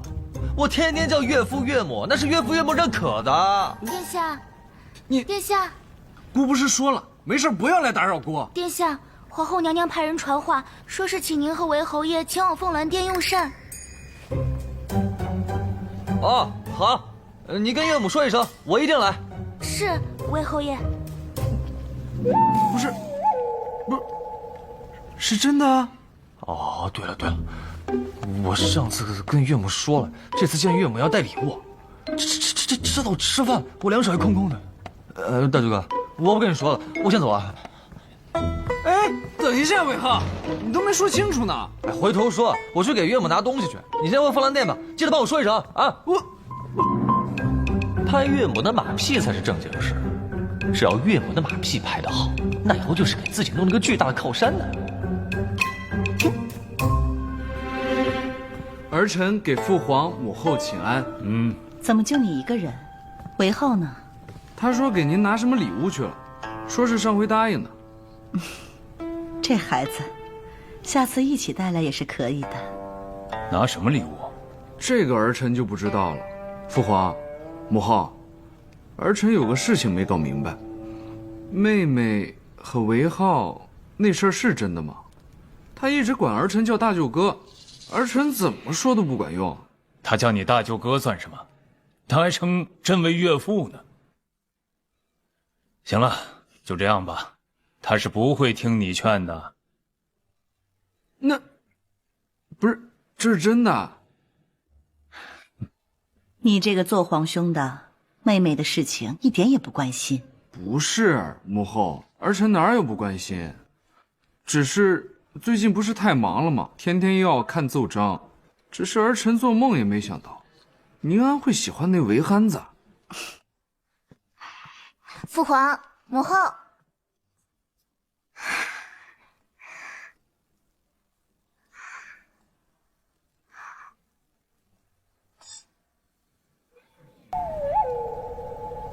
你们在讨论何事啊？妹妹，这么能瞒，这事儿还瞒着兄长？何事？何事？你和韦憨子的婚事儿。皇兄，你可别瞎说，哪有？这事都还没定下来呢。父皇，母后，妹妹急了，这事儿还没定下来呢。皇兄，你别瞎说，别说。还不承认？看你脸都红了。皇后母后还在这儿呢，你想着就这样吧。好了，你也是，每个做皇兄的样子，竟还取笑妹妹。妹妹喜欢啊，喜欢行，喜欢好啊。母后，去！他要是以后敢欺负我妹妹一次，我这做大舅哥的，定会好好收拾他。依母后看啊，以后是你妹妹欺负人家韦浩才是。这丫头在我们面前跟在韦浩面前可是完全不一样的。不过这样也好，能够表现自己的真性情。韦侯爷，让小的来吧。不妨，不重，我自己来。哎呀，韦侯爷，娘娘就在里面，让我给您通报一声。不用那么麻烦。岳母，岳母，岳母，我来了。好孩子，快进来。见过岳母。丫头，大舅哥。嘿嘿嘿，哟，岳父，你也在啊？你提的这是什么礼物啊？岳母，这个是好东西。啊。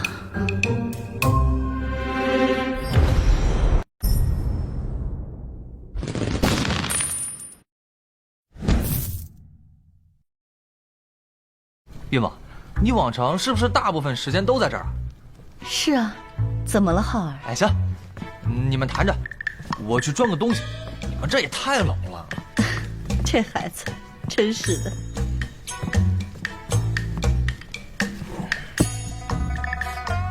他要干嘛？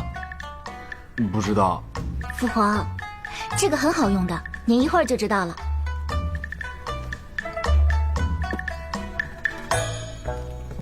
殿下，小禅送过来的，说是民部收集的结论。果然是这样。母后、父皇，你们看，这是什么？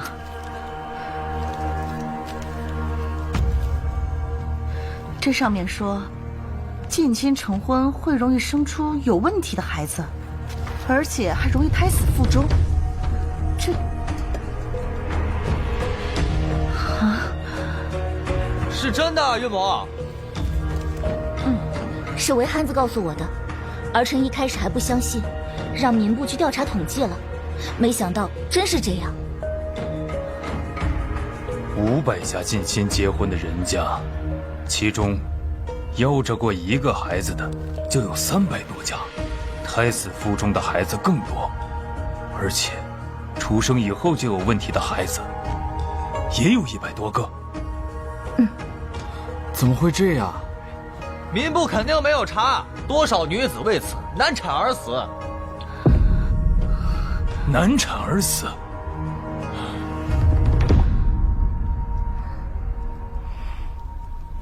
父皇、母后，你们为何如此看着妹妹？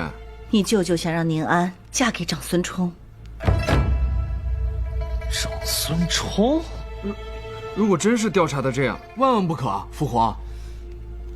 王德，陛下，让民部进一步调查此事，朕要全大雍的统计。如果果真如此，这将严重影响我大雍之江山社稷。遵旨。你去调查此事，也是为了不想嫁给冲儿吧？不想。为何？就是因为喜欢韦浩吗？就算没有韦浩，女儿也不想嫁给长孙冲。他都那么大了，府里还有好多的小妾，还是画舫的常客。女儿在外面就时常听闻他的传言，说今日又带府上哪位去画舫玩了，明日又带哪位了。母后，您也不希望女儿嫁给这样的好色之辈吧？还有这样的事？千真万确。舅舅也是，不就是想通过我来保证他们一家子的荣华富贵吗？他也是皇兄的舅舅，不也都是一样的吗？为何还要通过我？好了，不想嫁过去，就不嫁过去。但是，你也不要说这些得罪你舅舅的话，毕竟你舅舅对于本朝也是有功劳的啊。女儿知道，女儿从未在外面乱说。多谢父皇、母后。傻丫头。好了，大功告成。你们有没有觉得很暖和呀？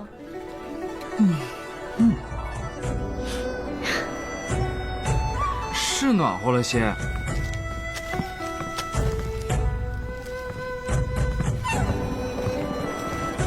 韦浩，这是什么？这个叫暖炉，很好用。只要屋子里安装这么一个炉子，整个屋子都暖和了。真的很暖和。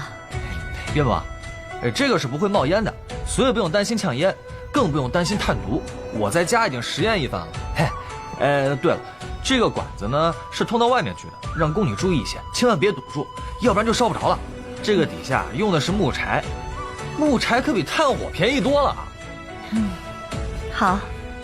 哎，这么小个炉子能让这么大的屋子暖和起来？当然了，岳父，不是我说你，岳母这屋子这么冷，你就不会想想办法？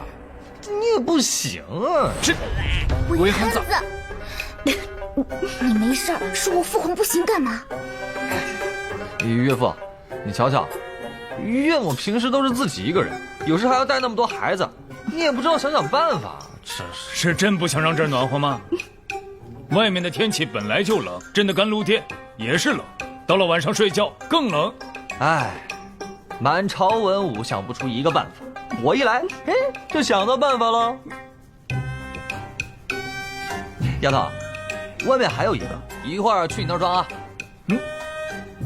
哎，怎么？有媳妇儿的，有岳母的，就没有岳父的？朕可是需要在甘露殿里批折子，那边冷的不行，你这小子怎么就不能考虑一下岳父呢？先给父皇吧，父皇需要御证，每天要批阅好多奏章的。你瞧父皇的手，都生冻疮了。岳父啊，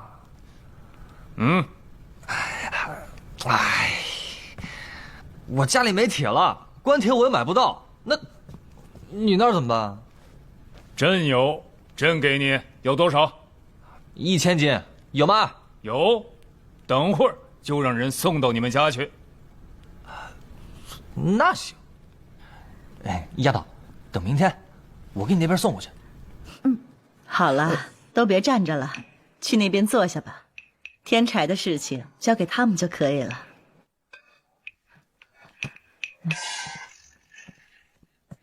原本冬天就难熬，生了孩子后就更怕冷了，还有几个孩子总是在这里爬着玩，现下真是太好了。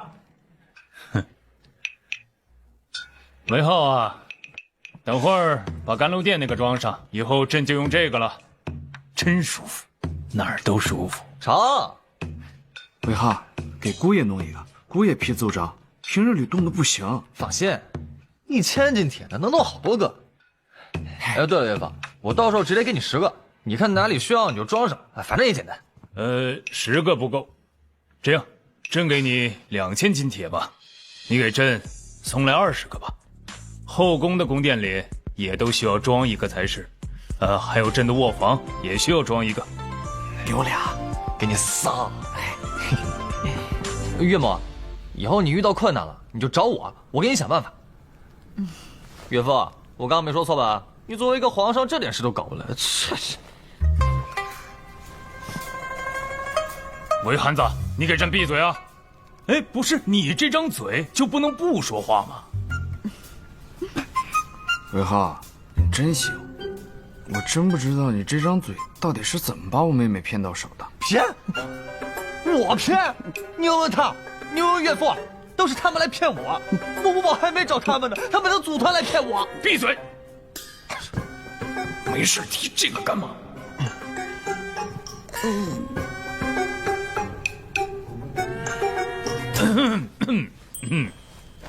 那个工部那边，段伦一直没能按你给的配方制出盐水，找了朕好几次，让你去工部。工部侍郎的位置一直空缺着，段伦年纪大了，有点后继无人的感觉。韦浩啊，朕还是相信你格物的本事的，你想不想去工部任职啊？什么？工部侍郎啊？我才不干呢！韦汉子，你好歹是当朝侯爷，一上来就让你去当工部侍郎，多高的官职啊！你居然说不去？我可没那个精力。再说，我人生理想也不是当官啊。那是什么？睡觉睡到自然醒，数钱数到手抽筋儿。你个憨子，还能把懒说得这么正大光明？我明天可以去工部帮他个忙，反正不做官。我觉得当个侯爷挺好的。好了，陛下，韦浩现在还未加官，确实不合适。当值的事等加官了再说吧。嘿嘿嘿嘿，还是岳母对我好。你呀，先用膳吧。哎，走。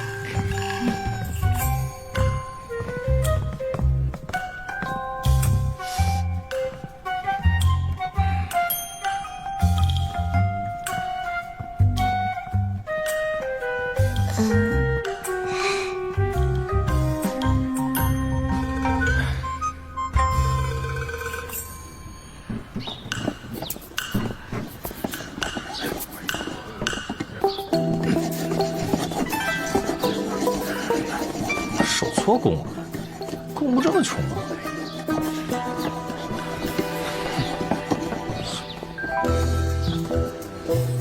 这玩意儿能抽多少水啊？瞎搞！哎呀，这支架也不对，水位一高，支架就塌了。哪来的毛头小子？出去出去，不要打扰老夫。你还不信？行，修吧，到时候塌了别怪我没提醒你。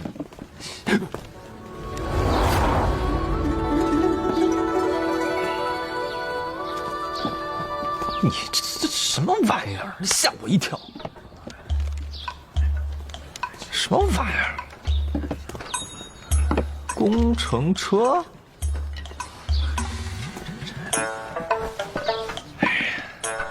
压力不够，最少需要增加2组齿轮，但加2组齿轮会不会吃不消啊？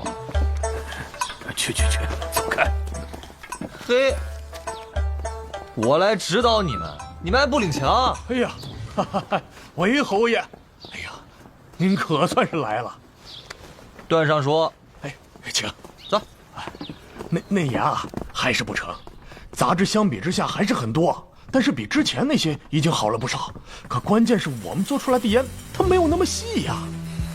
好熟悉的味道。哎，侯爷不可！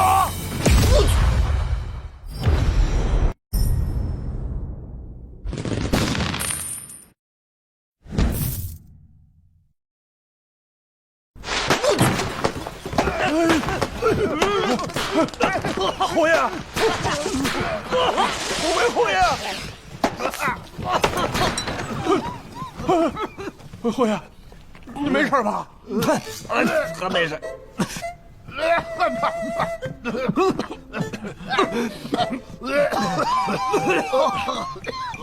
这到底是怎么回事？我在那儿研究火药，我不小心没控制好，结果给点着了。哎呦，原来是火药啊！研究的咋样了？这位是我们工部的一个主事，天天说要研究火药。他就是看了江湖片子，做出来可以燃烧的土，他也想自己做出来，结果3年了毫无进展。哎，火药还是有很大的作用的，只要研究出来了，对我大庸肯定是有巨大的帮助。哎呀，韦侯爷，还是你有眼光啊！这火药要是弄得好啊，肯定能够有大作用的。哎，比如说能点着一些我们平时点不着的东西。哎，还有，如果我军对敌人作战的时候，给他们的粮草上弄上一些火药，一点火，那火药就迅速的蔓延了。哎，那个时候敌军他来救火，他都来不及呀。这样我们就能够迅速的摧毁敌方的粮草了呀！什么玩意儿？那汽油不是更快吗？汽油，你这纯浪费火药啊！你听韦侯爷这意思，您也会制作火药啊？一个毛头小子居然到我面前说会做火药，韦侯爷啊，老夫年纪长你不少，你可切莫说大话才是。这火药岂是你这样年纪的人就能做出来的？又不难。哎，你等着，我现在就给你弄点，让你见识见识。段大人，给我准备几个竹筒。竹筒？竹筒不知道什么？去呀！怎么了？你怕我把工部点了呀？你们打听打听我韦浩多有钱，就你们工部这房子，我一天赚好几间呢。这侯爷，咱们还是抓紧去研究细盐的事儿吧。这个火药它不重要，无妨，用不了多长时间，省得你们工部那些人啊，天天用鄙视的眼光看着我，好像他们多厉害似的。不是我吹牛啊，就整个工部所有人加起来，论造东西，我说第2，那谁敢说第1啊？哎，去！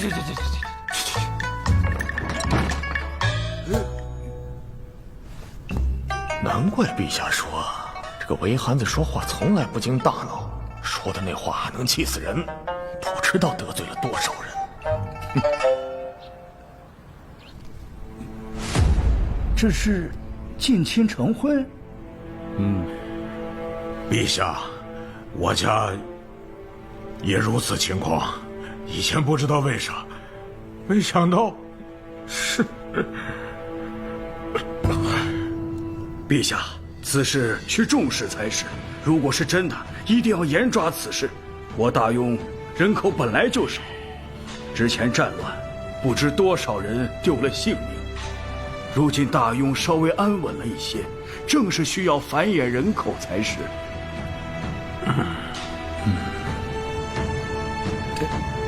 陛下，为何突然调查此事？之前是韦浩和宁安说的。又是韦浩。之后，皇后跟朕又派人去调查了。民部那边，你们要派人再去调查，若果真如此，从今以后要禁止近亲成婚。当然，礼部和吏部那边也要多加宣扬，是，尤其是各地的官员，一定要让他们严抓此事，绝不允许此类的事情发生。瞧瞧，触目惊心呐！一年因为这样的事情，夭折了多少孩子，多少大人跟着丧命啊！是。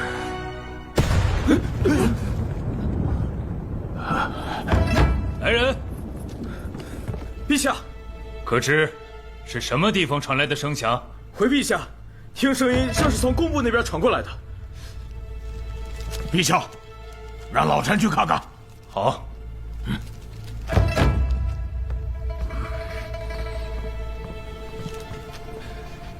你们都去斋堂，留下来一起午膳。是。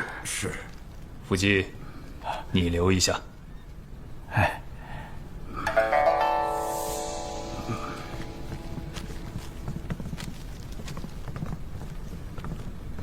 福记呀，此事一开始朕和皇后还以为是宁安编出来骗我们的，没想到果真如此。所以，宁安和冲儿的婚事，我们还是要认真考虑了。有了这些奏报，还有的考虑吗？皇上和妹妹定然不会同意了。陛下，若果真如此，是该好好考虑考虑。陛下，陈国公派人来禀，刚才闹出动静的是韦侯爷。韦憨子，他又搞什么？哎，韦后，你屡次让老夫不快，那就不要怪老夫对你不客气。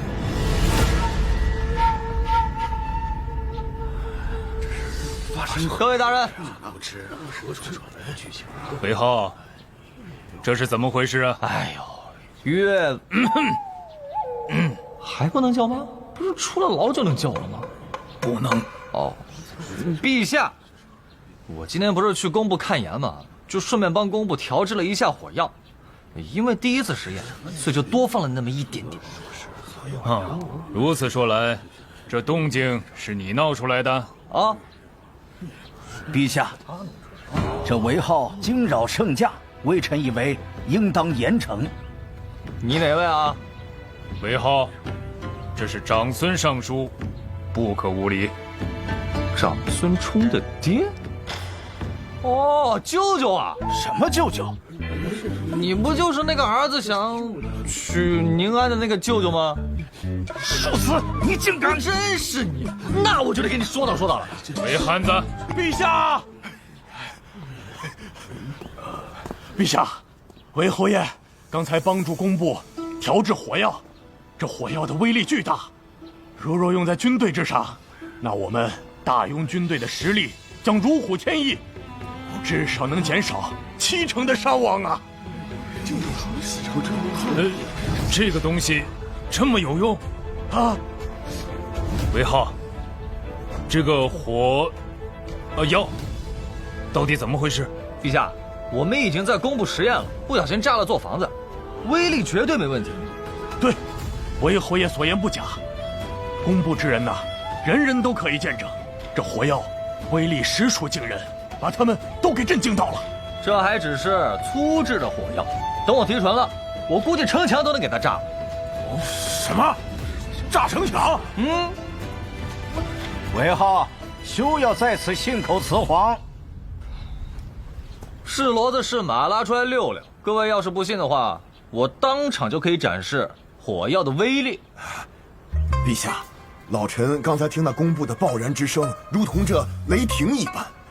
也想见识见识这火药到底为何物啊！哎，俺也想看看。好，段大人，火药给我。陛下，这火药的威力实属太大，还请您和各位大人移步到空旷的地方验证。哎，不必了，开始吧。在这儿炸呀？炸。哦。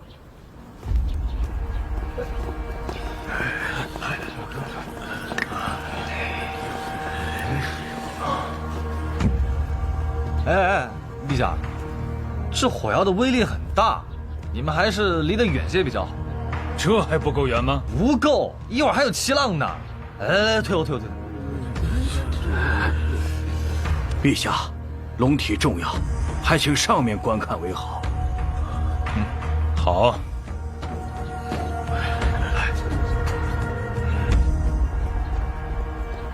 九九，你赶紧上去。哼，就要再跟老夫攀亲带故。老夫这把年纪，什么大风大浪没见过？哼，一个小小的火药，就能让老夫在乎吗？哎呀，好言难劝，该死鬼！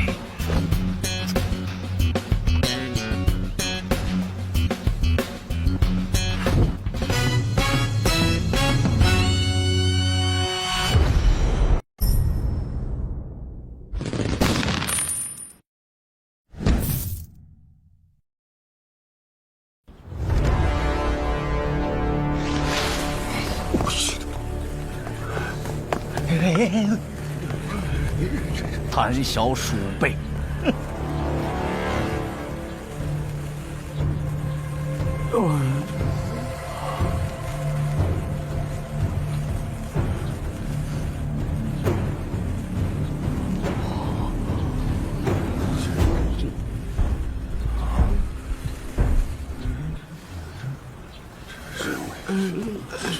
这有点的事啊！果不其然，韦浩小儿乃虚张声势，诓骗我等，此等行径就应严惩不贷。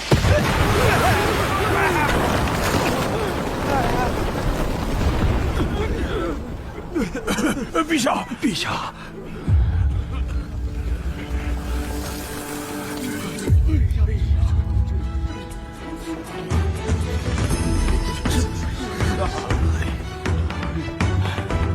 这简直是雷霆之威呀，比工程车都猛啊！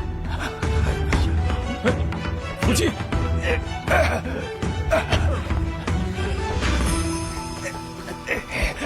韦浩小儿，你设计老夫！哎，我可让你后退了啊！大伙儿都听到了。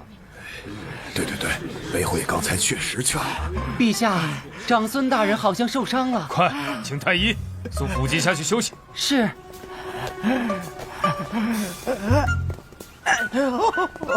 让你不听话！哎呀，好，这是好东西呀！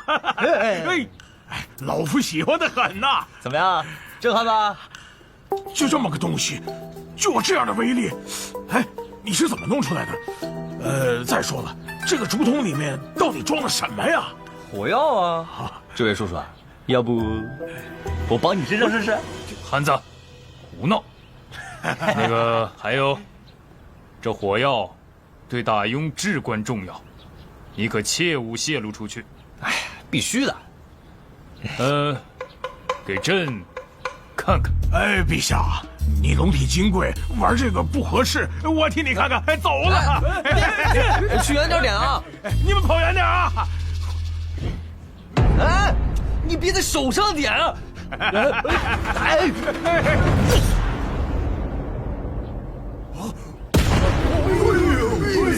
竟是千军万马，如此神威啊！汤臣守卫立国是呀，如此敌国铁骑，竟不足为惧啊！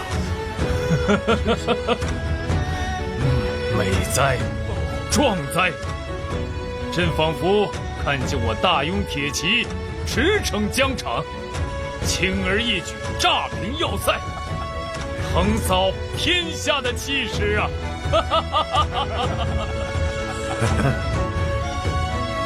神经病啊！差点命都没了。韦憨子，这火药威力如此凶猛，谁教你的呀？我自己研究的。我早就说了，我是天下歌舞第一人啊！我之前跟工部那些人说，他们还不信。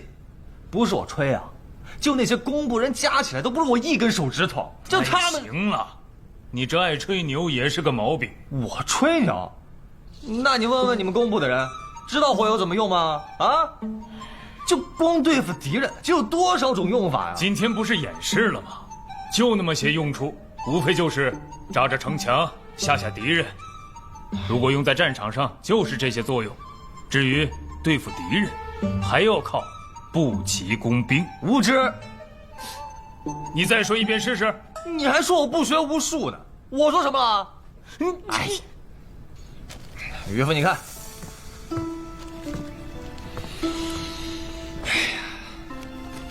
这是我今日在制火药时顺手帮工部画的2张草图。如果我大庸能制备这些东西，就是全世界的敌人捆在一起，都不是我大庸的对手。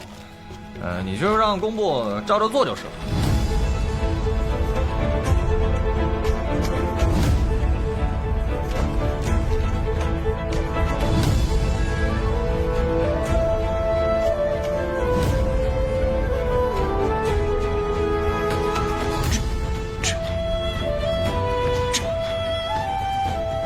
这真能实现？我韦浩，只有我想不到，没有我做不到的。韦浩，这火药你的功劳很大很大呀！想要什么赏赐，尽管说。岳父，什么赏不赏？你只要尽快把宁安公主嫁给我，其他赏赐都不值一提。这其他的都不要，都没有娶宁安重要。当然，如果要是能有个什么封赏，好。那朕的宝贝闺女，就便宜你这个憨子了。啊？这就同意了？岳父这就松口了？朕和皇后商议过了，答应给你和宁安赐婚，圣旨择日颁布，婚期就定在大雍7年初。朕会吩咐礼部那边做好所有的准备。那宁安的，要不是宁安墨允，朕岂会这么快就便宜了你这憨子？多谢岳父，多谢岳母。你小子也别太得意，你可知道这圣旨一发出去，你会面对很大的压力呀。压力？我成亲有什么压力？谁敢给我压力啊？你难道不知道世家不允许自家子弟和皇家联姻吗？啊？还有这样的规定？韦浩啊，这件事情没那么简单，你可能会遭受各大世家的极力抵制，到时候比这次琉璃工坊的事还要严重，你们韦家也不会出面保你，甚至会被其他的世家逼迫把你驱逐出韦家。我就奇怪啊，我和宁安成婚关他们什么事儿啊？还把我驱逐出家族，我韦浩可不怕，把我逼急了我就干掉他们世家。你能有这份坚持，朕很欣慰。世家必然会有所行动，到时候皇家也会出面和你一起对抗。岳父仗义，那我就先回家等圣旨了。好。Yes。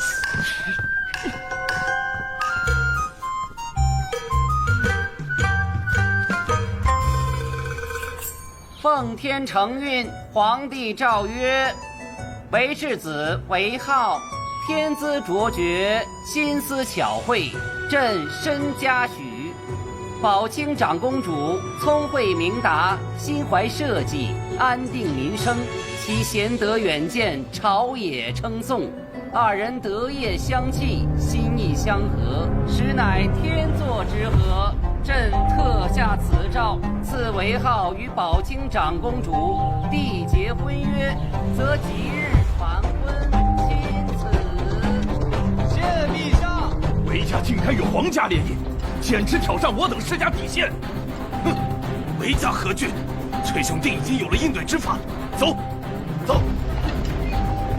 太好了，你和公主的婚事终于定了。你性格那么冲动，将来要是被谁算计了，侯爷的身份都保不了你。现在可不一样了，你和嫡长公主要成婚了，我看以后谁还敢欺负你？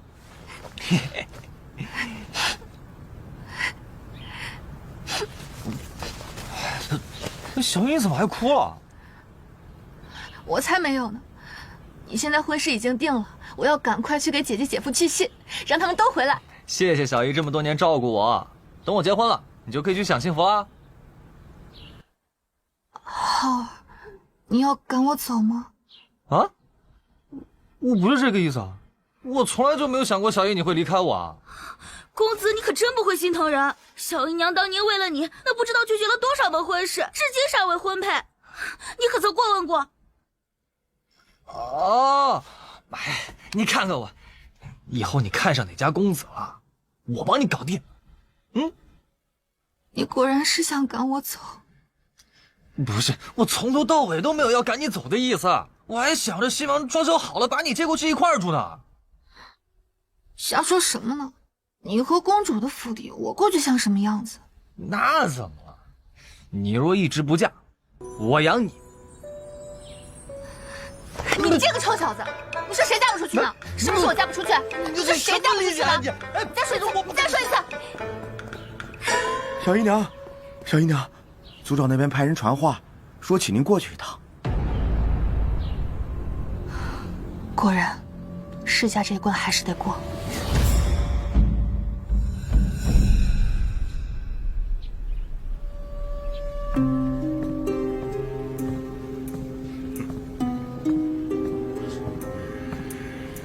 见过族长，见过各位族老。林小姨娘啊，你这是干什么呀？此时为何一点消息都没有？什么事情啊？就是韦浩和长公主的事情，陛下都已经赐婚了呀。啊，这个事情啊，我今天来也是要跟大家说这个事儿的。这个月22日，浩儿要在聚贤楼举办和公主的订婚宴，到时候还请大家都到场啊。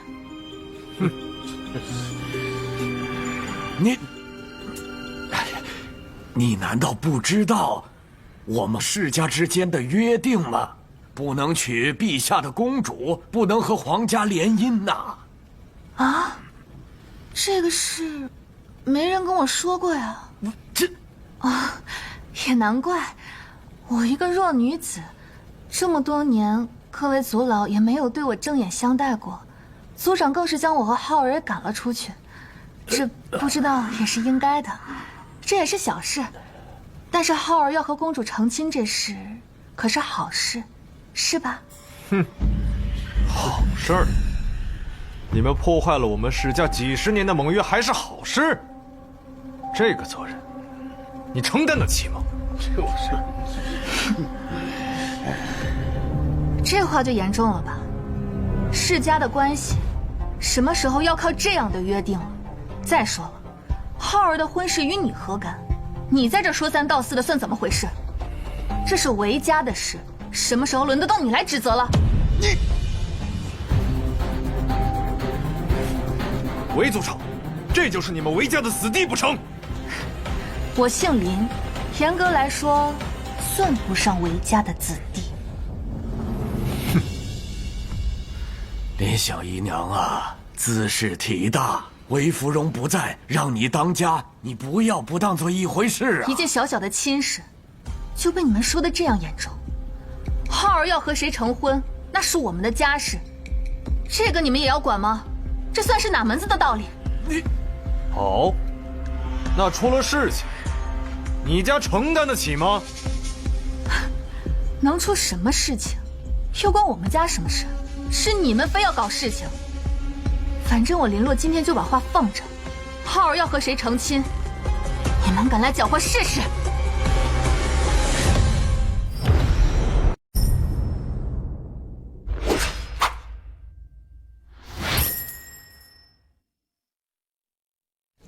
坐下，坐下说。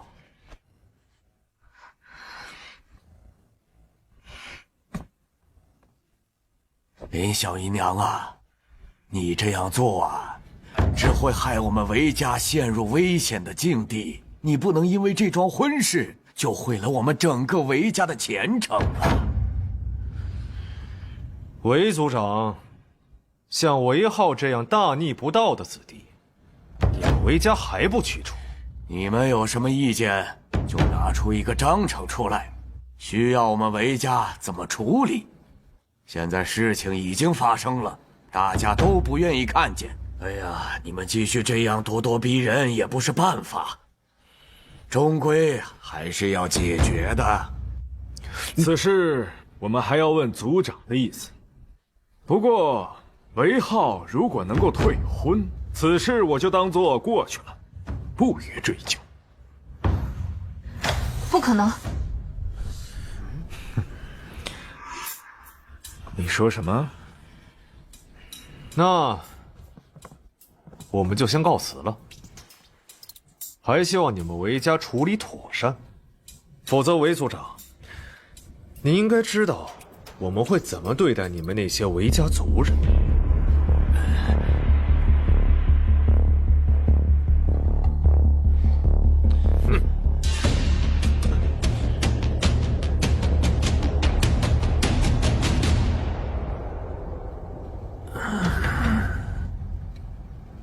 林洛，难道你希望老夫真的把你们全部逐出家族不成？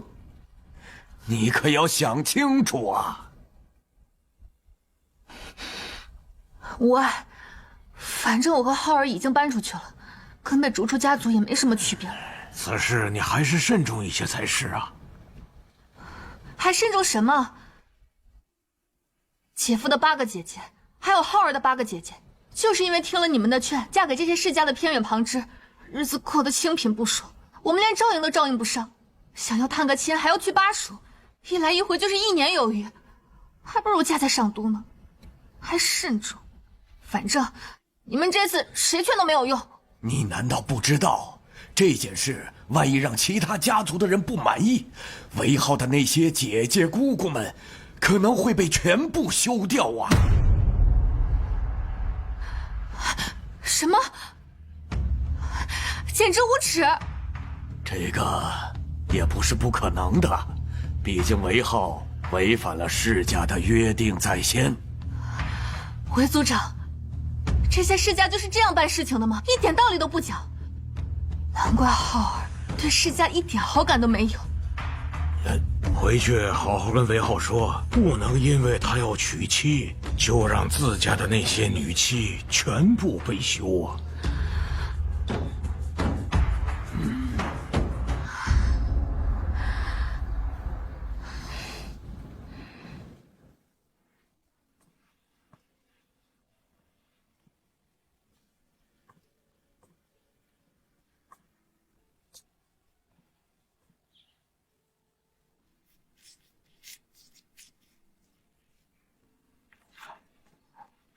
小姨，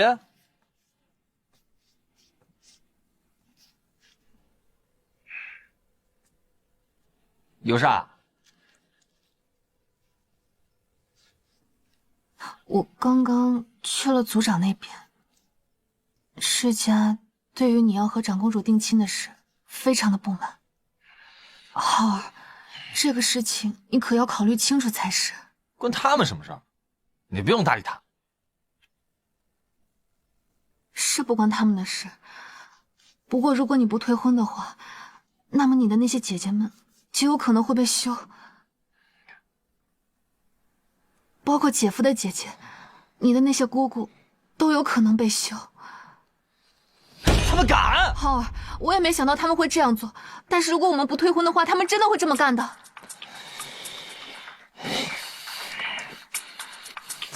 我去找他们。你找他们有什么用啊？你要打他们一顿不成？打他们一顿？我打他们都是轻的。我去公馆拿我药，老子炸死他们！敢欺负我韦家的女人啊！就因为我要结婚了，就把那些韦家已经出嫁的女人全部休了，这我还能忍？哎，浩儿，你不要冲动啊！小姨，你放心，你信不信？我就是把上都世家那些负责人的宅子全炸了，他们还得过来求我，不求啊？那我就把他们世家连根拔起，我让他10年之内再也没有世家这个说法。我浩儿，你放开，放开！不是我炸他们是白炸，我又不傻。浩儿，三思而后行。哎呀，小姨，这次让我按照自己的办法来行事，我这次就是要把他们都按在地上，还要他们自己来求我。哎，浩儿。你可千万不能骗小姨啊！他们要是真的这么干了，实在不行，小姨给咱们家的女人每人100亩地，1处宅子，但你要出了什么事，你让我怎么办？小叶，我岳父是陛下，是皇上，他们拿我怎么样？我还怕他们不成？我跟你说，世家就是这样，你退一步，他们就步步紧逼。我之前琉璃的生意是不是就这样啊？到现在我一样不败给他们。哼，这件事儿你就甭管了。哎呦！你快去跟上公子，别让他打架，快去！好。这个长孙英受一点伤就要休沐半年，朕看他就是记仇，朕给韦浩和宁安赐婚。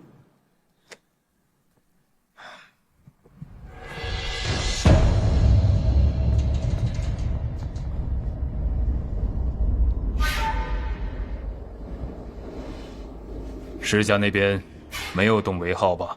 没有，现在还没有什么动静，只是世家在上都的那些负责人，昨天去了韦元照的府上，林小姨娘也去了，没有谈拢。林小姨娘不答应退婚，但是世家那边极有可能会让家族休掉从韦浩家嫁出的那些女人。什么？世家会这么干吗？老奴觉得会，他们必须给韦浩一个警告，同时还让陛下知道，这件事情不单单是韦浩和公主的事情，也是世家和陛下的事情。如果这次他们没能阻止他们两个成亲，那么就证明世家在陛下面前要全面落败。这些是那些族长不愿看到的。没错，他们一定会逼韦浩的，但是朕没有想到他们会这么无耻。那些妇人可都是无辜的，甚至有一些都嫁了几十年了。他们这样做，这简直就是不要脸。韦浩他是一个很有孝心的孩子，若是让他家的女人受到如此侮辱，老奴觉得他可能不会干。没有想到世家会用这样的方式来给韦浩压力。这事儿得看韦浩的，但是以老奴看，韦浩怕是顶不住。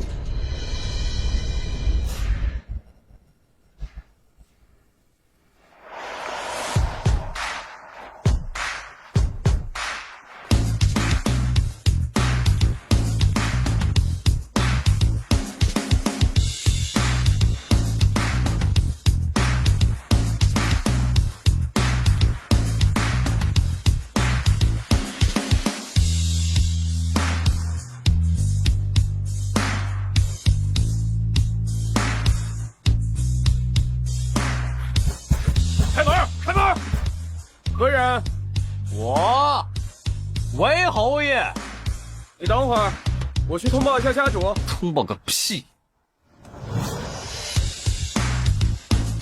先送你们一个没有铁屑的。里面的人都后退啊！一会儿受伤了，别怪我没提醒你们啊！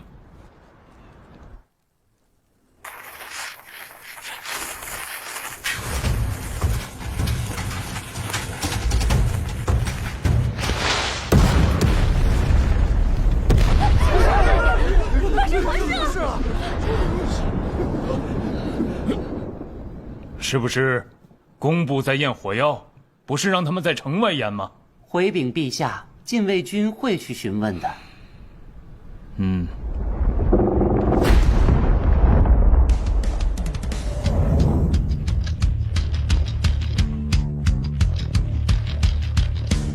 怎么了？家主，怎么回事？你快出去看看吧！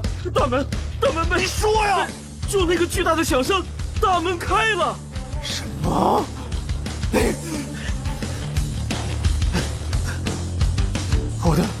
我的门怎么？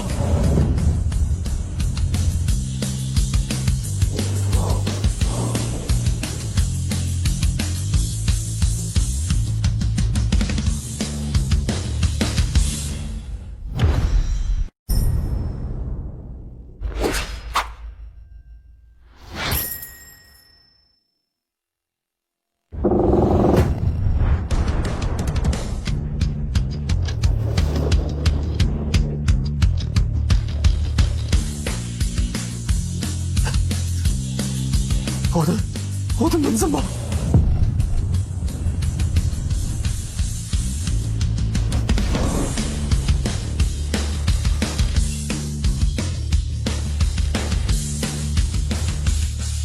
韦浩，崔雄凯，听说你对我和长公主的婚事有意见？你想干什么？竟然敢打伤我的家门！来人啊！家主，把他给我打出去！给我打！是。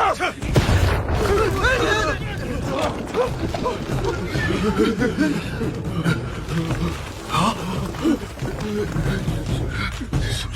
来，都上来试试！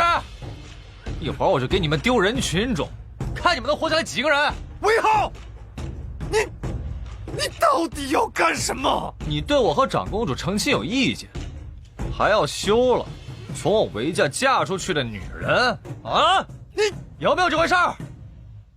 明明是你有错在先，当初各家族都商量好了，谁都不能和皇家联姻，你犯错，反倒怪我们了。我这是犯哪门子错？啊？你们的约定关我屁事儿！老子的婚事你管得着吗？还休了我家的女人，你休一个试试！崔雄凯，你给我记住了，10日之内叫你们家的族长来上都城见我。10日之内不来，1个月后，上都城就会有10万种不同的书。你看我10年之内能不能将世家连根拔起？你放肆！还连根拔起？还10万种书？你有那个能耐吗？你通知你们族长就是了，来不来是他们的事。另外，你敢休我韦家1个女人，那就没得谈了。1个月后直接来买书吧，我保证那些书生需要的书我都有。韦浩，你等着，我就不信了，没人能压得住你。好了，都让一让啊！我把你家客厅给你炸了，警告你一下。你们还愣着干什么？给我拦住他！来，谁敢上前？快跑啊！快跑！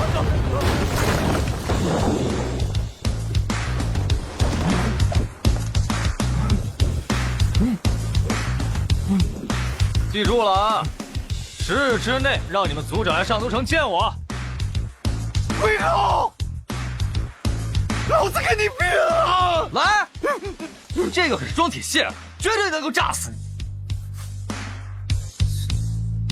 我让你们拼！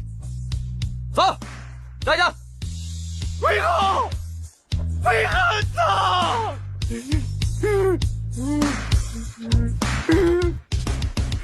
陛下，这个爆炸声不像是从宫部传来的，应该是从皇宫外面传来的。韦憨子，报！回禀陛下，宫部并没有制造火药。懂得使用火药的也只有韦浩和程三福，但是程三福肯定不会这么玩，唯独就是韦浩。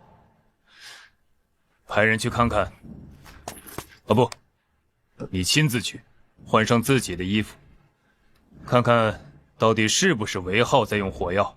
如果是韦浩的话，你就当作不知道，回来汇报给朕。是，陛下。韦汉子，你疯了！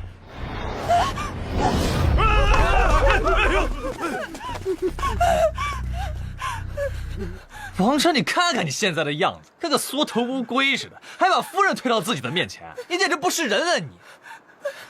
假的！奇耻大辱啊！我王晨这几10年从未受过如此欺辱。啊，2件事。第一件事，我韦家的女人，你们要是敢休了，到时候上都城每个月会出售10万本书，记住了，是每个月。第二，让你们族长10日之内来上都城见我，来不来是他们的事儿，你只管写信就行了，大不了到时候大家一起玩完。韦浩，你太嚣张了！今日你韦浩不给我下跪道歉，我哪怕是告到陛下。随便你告。不过，今天带来这么多好东西，不用就浪费了。先把你炸成个王八瘸子！哎，别！我错了，韦侯爷，别点！别点！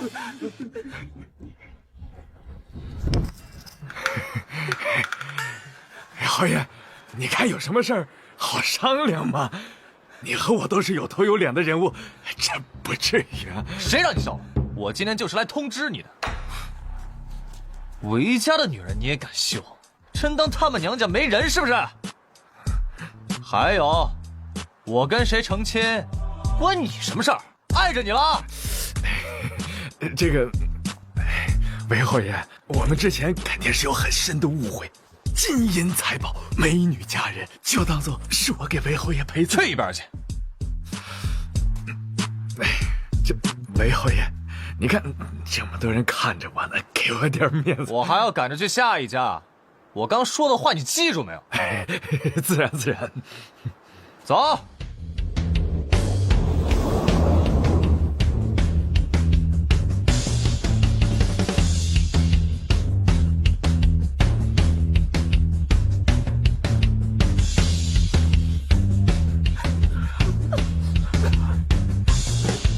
去杀我一人！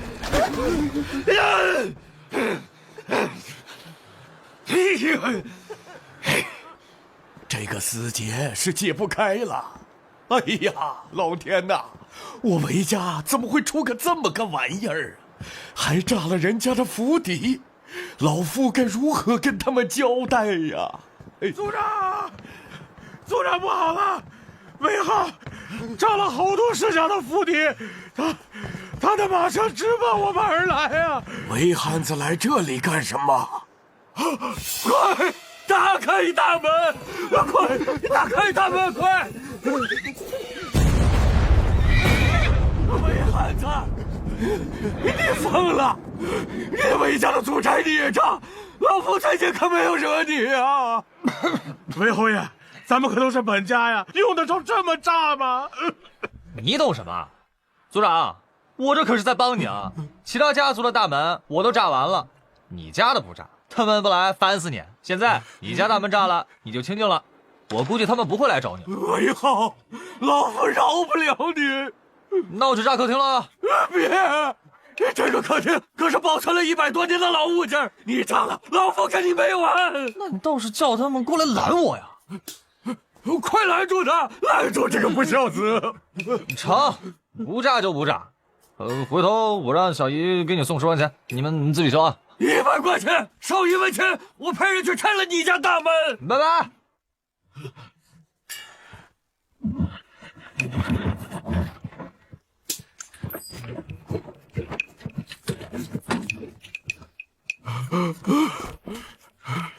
死汉子，就知道欺负自己家的人。组长，现在该如何？该如何？该干嘛干嘛去！走。还算这小子有良心，没炸了前厅。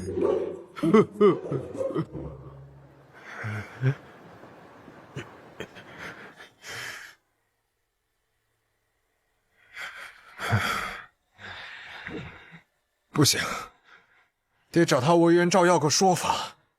这次，我看他韦元照还怎么说。韦浩把咱们世家的脸都擦在地上了，他韦元照要不给我一个满意的答复，我跟他没完。走。家主，韦元照家的大门也被炸了。什么？连他自己家族长的门都炸？是的，他自己都快气晕了。叫人去把客厅修了吧。是。此事，咱们绝对不能饶了韦浩。告诉咱们家族那些官员，让他们继续弹劾他。韦浩是当朝侯爷，皇帝的准女婿。这件事情，皇帝不给咱们一个满意的答复，我们绝对不放过。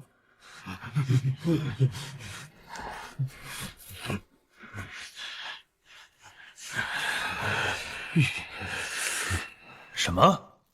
真的是韦憨子？是的，陛下，他炸了世家在上都城负责人家的大门，连韦元赵家的大门都给炸了，现在已经成为上都城的笑谈了。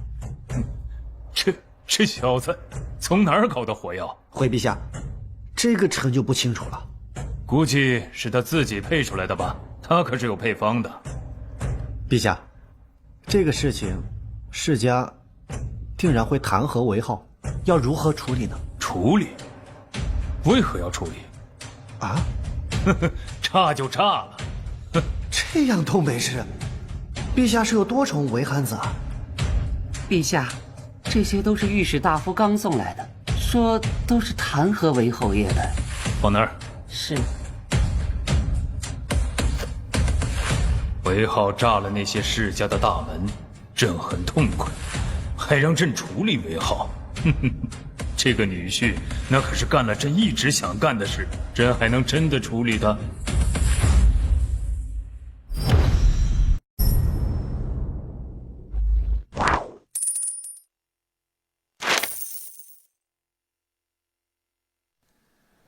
程主持，臣在。你亲自去通知韦浩，明天一大早准备去刑部大牢带上东西。啊，这去坐牢还提前通知他吗？记得告诉他，带一套换洗衣服就成，太多的东西不用带，但是书一定要带，不要天天就在里面打牌，要看看书，天天不学无术的，以后如何为朝堂办事？是陛下，那臣现在就去。不用，你下了职再去，不要让别人知道就行。是。听到了，今天外面的爆炸声，估计全上都的人现在都知道了。宁安在宫里面激动的都流眼泪了。这孩子，为了宁安，真的什么事都做得出来，连世家负责人的大门都敢炸。哼，炸得好，必须杀杀他们的嚣张气焰。你瞧瞧，现在我大雍的商家还剩多少？世家聚集了多少财富？陛下，此事浩儿可是会受到处罚。民间的事情，他们捅到朝堂来，朕可处理，可不处理，但是需要韦浩去牢里待几天，也需要平息一下世家那边。但是要说处理的多严重，那他们就是做梦了。昨天刚颁布的圣旨，他们就开始闹事。他们是欺负韦浩啊，还是欺负朕呢？还有脸把弹劾奏章拿到朕的案头上来？啊！小姨，你有话好好说。好端端的炸人家大门干嘛？想吓死我呀！我不是跟你说了，人家世家的势力有多大，你还不长记性？炸了就炸了嘛！我不炸，难道让他们去休了我的姐姐、姑姑、姑奶奶啊？那现在呢？人家更要休掉了，还刚好就是这个借口。成事不足，败事有余。我不跟你说，关键是你根本就不信任我。要不是人家族长派家丁来要了10贯钱修大门，我还不知道这个事儿呢。不是100贯吗？居然只要了10贯钱，那族长什么时候人变那么好了？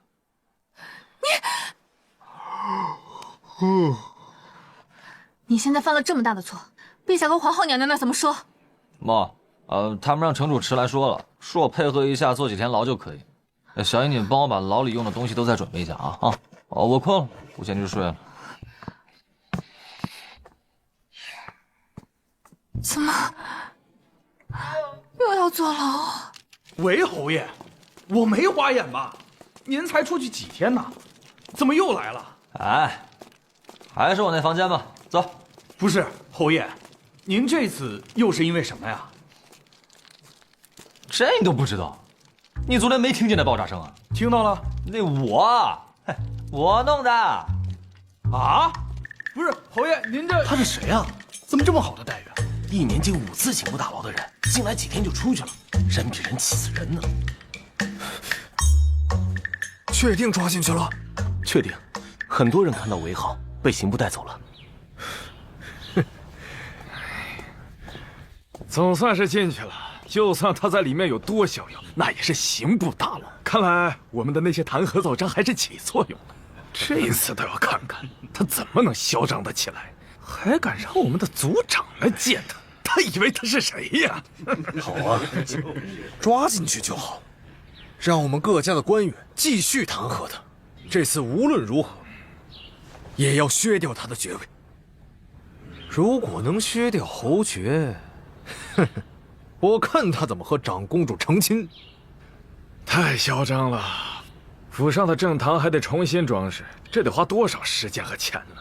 关键是，这次我们世家的名声算是扫了地了，不知道外面有多少人在看我们的笑话呢。最近上都发生的事情，你们都通知各家族长了吗？当然了，那韦浩说，如果10日之内不来上都城这里见他，他每个月就以10万本书。我呀，哪敢不报啊？谁知道他说的是真的假的？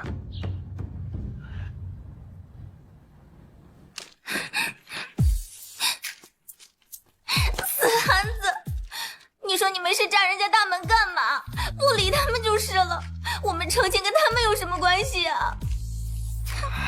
哎呦，那能行吗？我们成亲，他们说三道四的，算个屁呀！你放心，有我在，你没事啊。你放心，我过2天就让复活放你出去。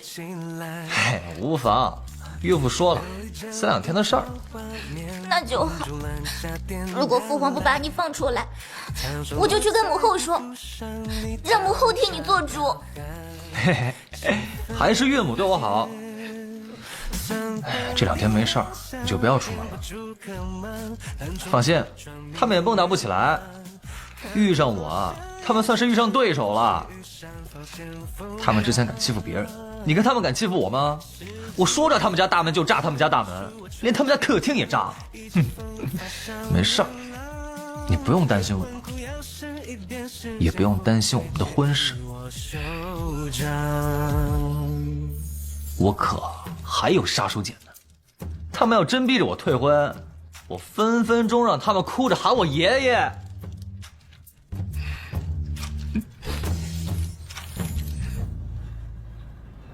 启禀陛下，韦浩私自使用工部火药炸了各世家大门，此事必须严惩。是啊，况且火药可是工部管控的东西，韦浩是怎么弄到的？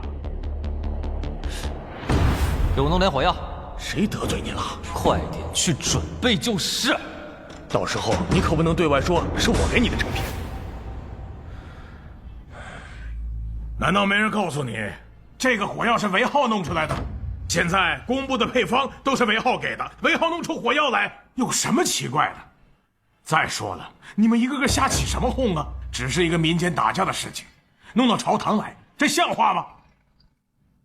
哼，怎么，这个朝堂是世家人开的不成？哦，世家人打个架就弄到朝堂来，这里可是讨论天下大事的地方。臣恳请陛下不要搭理这件事情，这个他根本就不是在这里讨论的事情。诸位爱卿，朕就想知道，如果这2个人是民间的百姓，他们互相打架了，把对方的大门炸了，把厅堂炸了，会闹到这里来吗？如若不上书到这里来，那应该去何处申冤呢？难道是去上都县令那边吗？上都县令可是没有权力管韦浩，韦浩可是侯爷，而且臣对韦浩也有所耳闻，此人喜欢打架，而且在西城那边都打出名来了。还有据臣所知，此人屡教不改，不配为大庸侯爷。陛下，您不能因为韦浩是您未来的女婿，就如此包庇他？陛下，现在韦浩和长公主还未成亲，臣以为不应该把长公主往火坑里推啊！是啊，陛下是啊，请陛下下旨削去韦浩侯爵之位。请陛下下旨。诸位，听老夫说两句可好？韦浩有错，这个不争辩，需要赔礼道歉就赔礼道歉。但是你们说要削去韦浩的爵位，这个老夫不同意。首先，韦浩的伯爵是靠协助长公主获得的，这个功劳对大庸自不必多说。侯爷呢，则是靠提炼出细盐而获得的，细盐诸位府上肯定都买过，关键量大，百姓都能买得到。这样的功劳，就是因为和那些人有了冲突，就要削掉爵位。诸位，如果此事传到百姓当中，百姓会怎么评价这个事情？会怎么议论这个事情？是说陛下昏庸，还是说世家霸道？现在百姓当中对世家的风评可不怎么好。房仆爷说的不妥，我们说削掉韦浩的爵位，是说此人德行有亏，不能娶长公主，也不能承担一个侯爷的责任。陛下，如若陛下不能还我等一个公道，那微臣只能挂印而去，告老还乡，望陛下应允。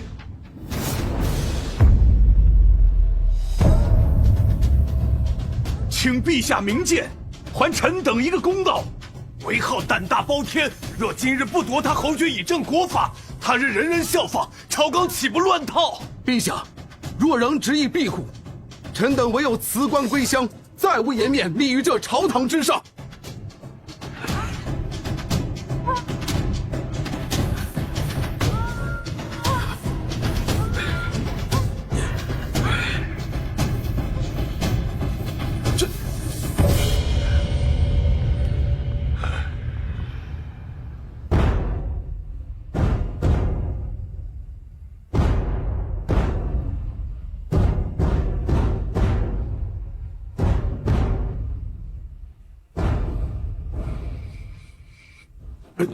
陛下，这些人这次真辞官呢？陛下，此事怕是不好解决了。世家那边的态度太坚决了，与其说是韦浩打人，不如说是要韦浩退婚。估计如果陛下拿这个跟世家那边做交易的话，世家那边肯定也不会追究韦浩炸门了。这不明摆着的事情吗？是，这个韦浩也是，为何送这个把柄给世家那边啊？不是送把柄，哪怕韦浩不去炸门，那些世家也会找到其他借口的。这可如何是好啊？这样推来推去的，也不是办法呀。陛下，世家联合到一块儿，一定要推翻陛下您的赐婚圣旨。这个事儿不好办呐。难在当下大庸读书人大多是世家子弟，想要替换那些官员，何其难也！陛下，实在不行就收回圣旨吧。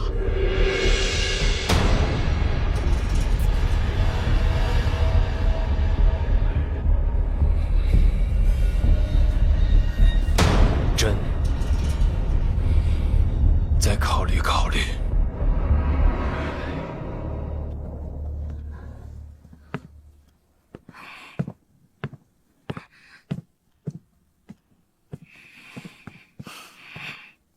放心吧，你父皇定会有办法的。陛下驾到！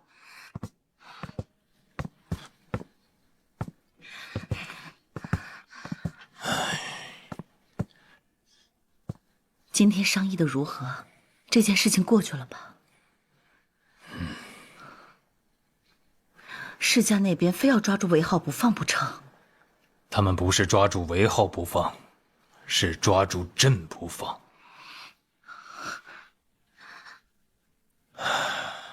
丫头，父皇得给你交个底。没有想到这次世家的态度如此坚决，世家的那些官员抓住了韦浩，不松口啊，很有可能父皇真的会收回赐婚的圣旨。什么？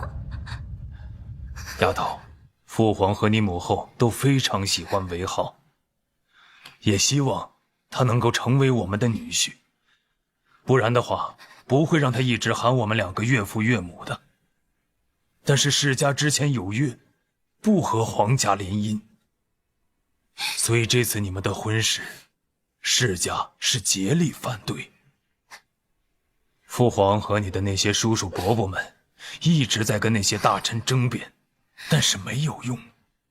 如果父皇一直不收回圣旨，那些官员就会挂印而去，到时候就真的面临朝堂上无人可用的地步了。父皇，女儿不甘心，不知道为什么，之前好像并没有多喜欢那个韦汉子，可是现在知道不能嫁给他，女儿就好伤心。是爹没用，作为皇上都不能保住自己闺女的幸福。韦浩肯定有办法，他一定有办法的。父皇，女儿要去一趟刑部大牢。他能有什么办法？韦浩肯定有办法的，他之前跟我说过，没有人能阻止我们两个人在一起的，肯定会没事的。算了，别去了，没用的。这个小子有时候说话也不靠谱的。你就让他去吧，去问问韦浩。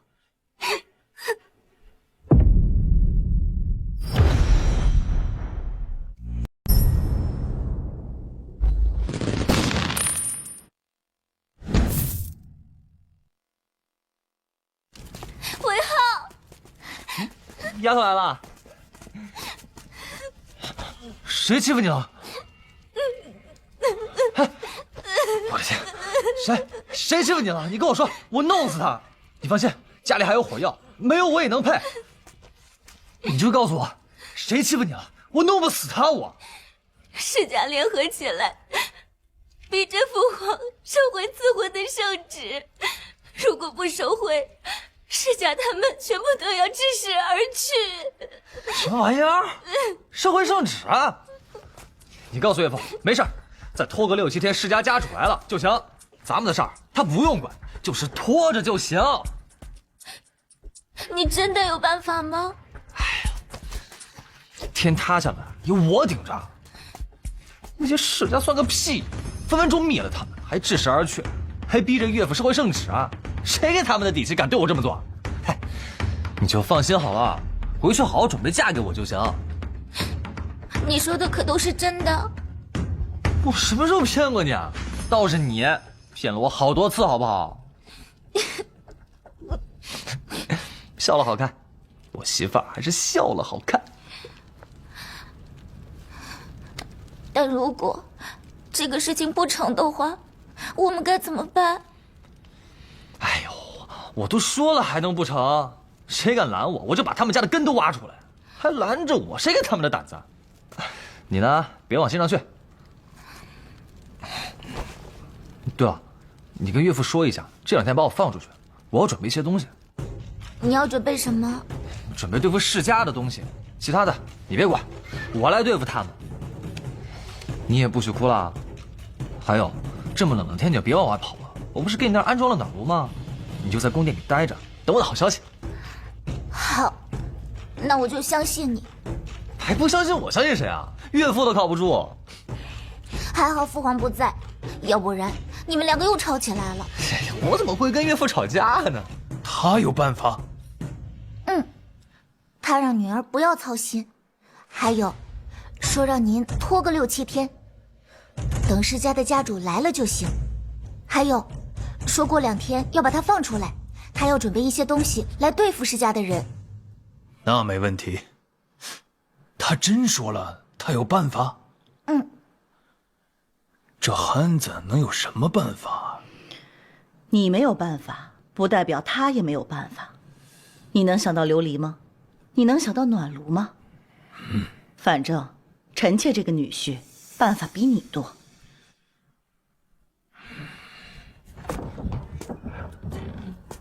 公子，公子，来。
爹，您怎么还真来了？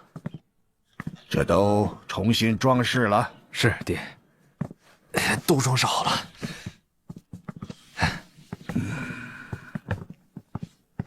爹，您一路辛苦了。喝口茶，润润。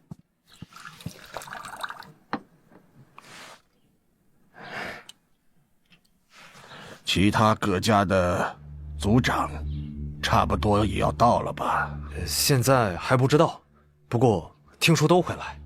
爹，你们这次联袂而来，是不是太看得起那小子了？哼，他一个侯爷，算什么东西？我们这次是和陛下争，如果陛下赢了，我们之前的那些约定，什么都不是了。这么长时间，你们都没能拿下那个小子，我们要是不来，你们要拖到什么时候去？陛下倒是想拖下去，哼，想得挺好。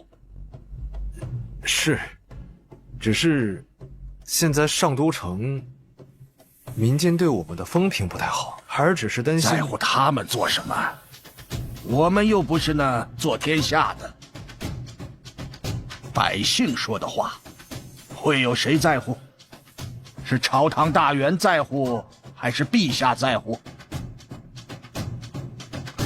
既然没人在乎，百姓说什么都无妨。我们世家什么时候在乎过那些个百姓了？是，爹。老夫要休息了，这一路坐车，骨头架都要震散了。您慢点，爹。来，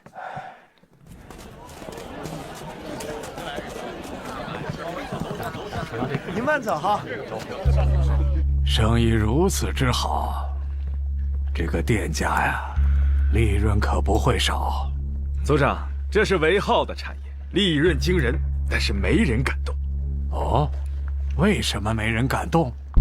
就韦家的人会做这样的饭菜，现在听说宫里面的人也会，但是宫里放出消息，若是谁敢泄露出去，死罪。如果市面上有人会做和聚贤楼一样的饭菜，那宫里估计会有人来查，所以这家酒楼无人敢动。这韦家出了一个韦浩，就把大家折腾得够呛。现在的琉璃生意还没有我们的份儿，买卖琉璃的商人个个赚得盆满钵满，我们只能干看着。哼，这个韦浩真够狠的。这次我们要狠狠地收拾这个韦浩，否则他继续上蹿下跳，还不知道给我们带来多大的麻烦。一旦让他和长公主成了亲，我们这些世家的脸面，到时候往哪儿搁呀？还有啊，他炸了我们在上都的府邸，没有一句道歉，也没有赔款，怎么着？他韦浩这么有底气，以为有皇上撑腰，就能在上都城横着走吗？哼，让他先蹦跶几天，他不是要我们来见他吗？我们都来了，到时候看他敢不敢来。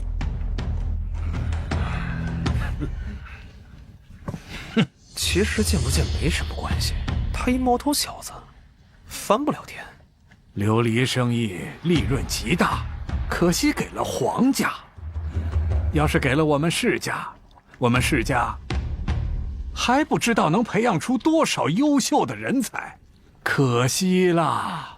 哎呀，诸位仁兄，诸位仁兄，韦老，久等了，请，坐吧。哎呀，本来呀，这顿应该是我请的，没想到这让崔老给抢先了啊！这样，今天晚上我请客，还是这里，还是这个包厢，我已经跟掌柜打过招呼了，把这个包厢给定下来了。认识这么久了，就不必了。说说吧，你们韦家出了这么一个人，该如何处置？崔老，这是何意呀？韦浩和长公主的婚事啊，万万不能成。如果我们失败了，以后我们这些世家在陛下面前如何抬得起头来？韦兄，这件事啊，你一定得给我们一个交代。对，必须得给我交代，这可事关着我们的前程啊！没错，只要不要了他的小命就行。诸位都知道，这小子5代单传，若是要了他的小命，那就可惜了。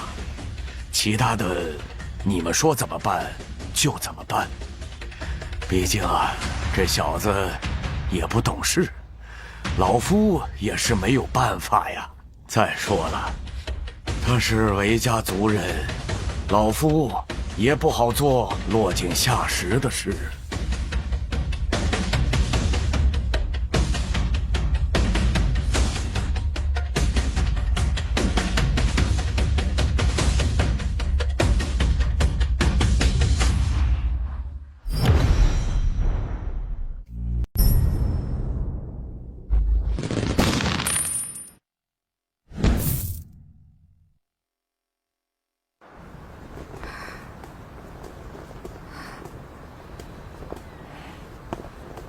韦憨子，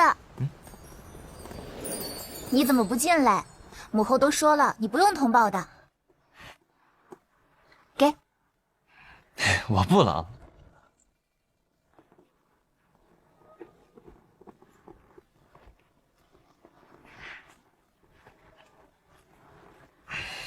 丫头，这是奏章，你拿好。奏章，那不是应该给我父皇的吗？你听好了，这个奏章你一定要藏好了，任何人都不能知道。如果被世家杀了，你就把这个交给岳父，记住了吗？憨子，你可别吓我！哎呀，我这次不是要跟世家斗吗？那世家肯定不会轻易的放过我，但是我赢了就没事。我就是怕世家狗急跳墙，所以先把这个奏章给你。没事儿，那世家呀不敢对我怎么样，我要是真出事了，那岳父能轻易的放过他们吗？我就是想着呀，做两手准备嘛。丫头呀，你记住我说的话，我要是出事了，你就把它交给岳父，在此之前，任何人都不能知道我的奏章在你这儿。我记住了。韦浩，你要是有危险，就算了，我这辈子就不嫁了，我就在公主府里等。大不了，我们做一辈子没有名分的夫妻，我愿意为你做这些的。瞎说什么呢？我可是明媒正娶你的，做什么没名分的夫妻啊？丫头，只要你愿意嫁给我，全世界的人反对也阻止不了我娶你。狗屁世家，跳梁小丑，你就放心，把这个奏章藏好，给岳母也说一声，让她安心等我的好消息。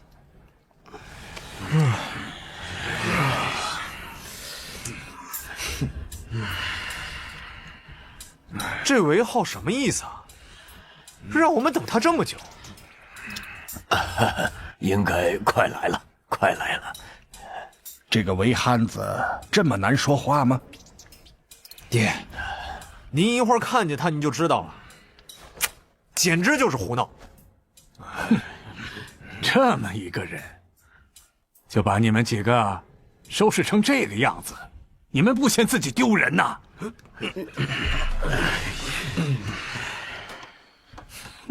组长，韦浩过来了。来了，来了。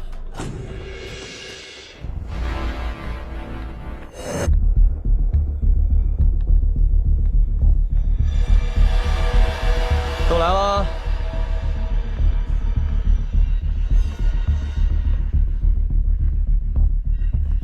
这顿饭我请了吧？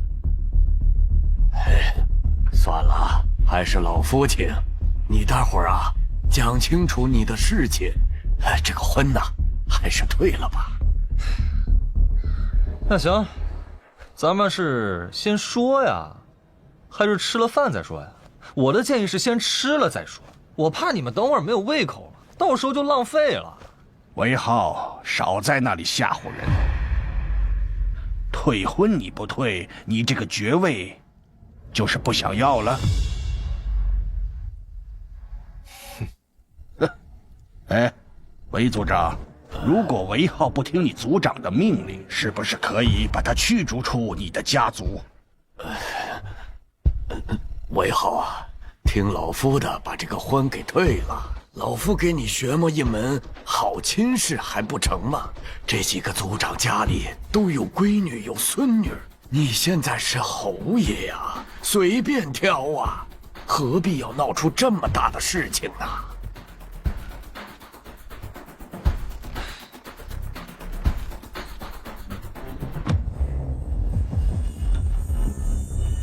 族长啊，我就喜欢宁安，就喜欢长公主，怎么办？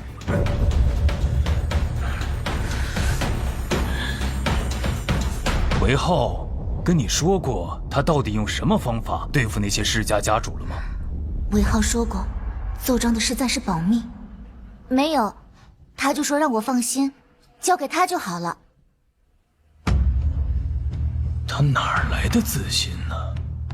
嘿，你小子哪有这么多情情爱的？真是的，你听老夫的，老夫不会害你呀。不听。看来这事儿不说清楚，大家也没心情吃饭。那就先把这事儿说清楚。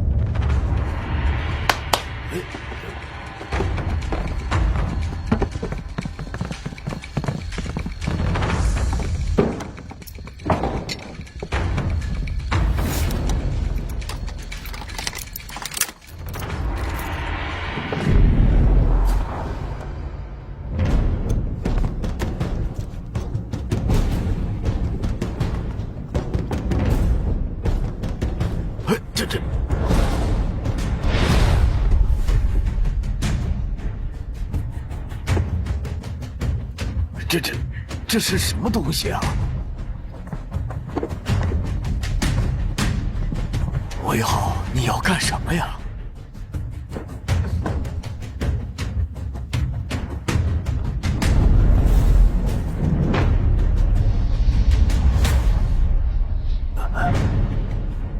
啊？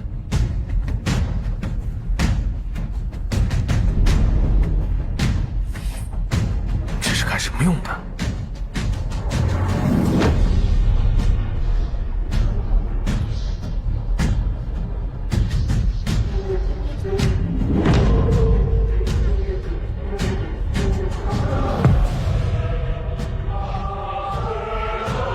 这个时代的人明显理解不了拼图原理，不然雕版印刷早就改成活字印刷了。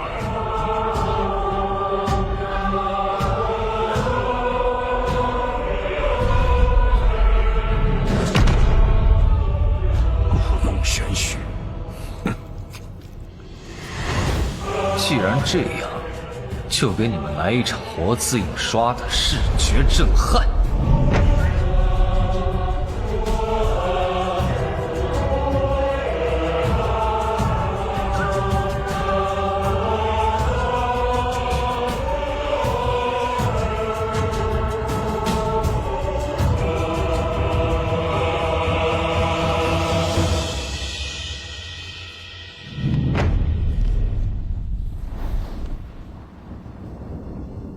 这是拓印吗？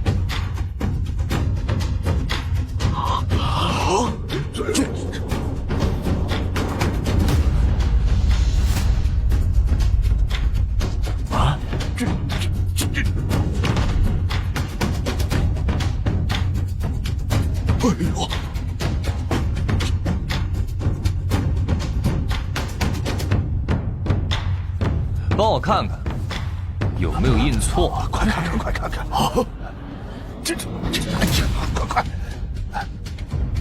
他怎么用这么简单的东西就可以印刷？这，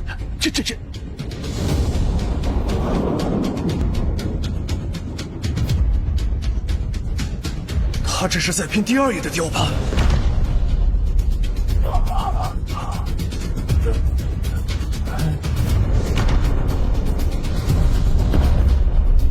就这几个字，是要拼出整本书的雕版吗？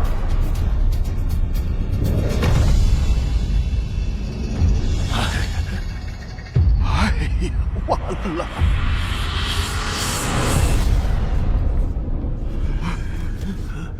这，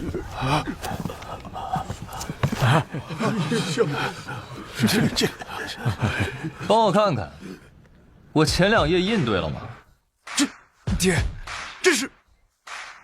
你这拼来拼去，就能印出一本书来。来，你来挑字儿。第3页，给你印。不了。你试试嘛。不了。我之前说，1个月卖10万本，那是轻的。告诉你们，1个月最少100万本。啊！我还能同时印100本不同的书。我保证，从今天起，天下所有的读书人都不缺书了。完了！要命啊！这是能要了世家命的东西呀！崔组长，要不你来试试？来呀！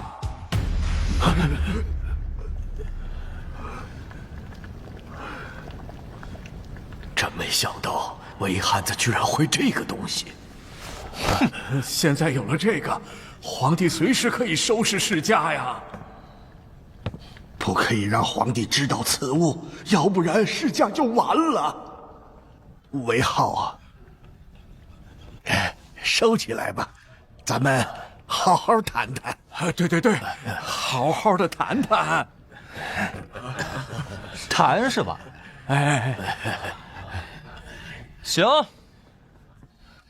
说吧。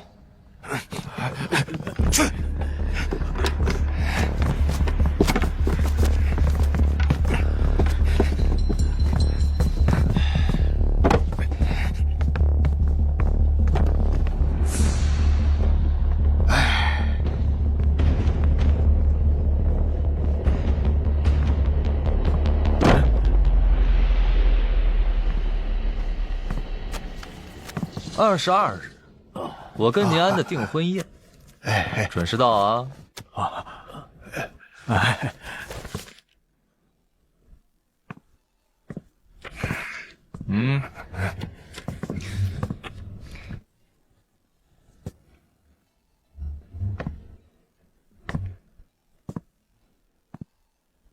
来不来说句话呀？来，你放心，来，对，来，一定来。好，谈谈吧。这个事情如何赔偿我呀？这个东西放出去，1个月少说也3、5万贯钱。那你们到底怎么说呀？放是不放啊？当然不要放出去了嘛。对，韦组长，劝你家子弟不要那么冲动。是啊，韦浩啊，不要冲动嘛。你看，你和长公主的婚事，我们不反对，我们还会祝福你们啊。就是那个东西最好把它毁掉，永远不见天日才好。先谈谈嘛。既然要谈，那就拿出点诚意来。要不您提个条件，商量商量，行不行？行，既然这样，我就不客气了。我给你们2个选择：第一，每个家族每年给我1万贯钱，直到我死为止；第二，让我每年招收500名寒门子弟，我培养他们。这怎么回事？你要为陛下培养500寒门子弟，是不是用来对付我们的？现在动手！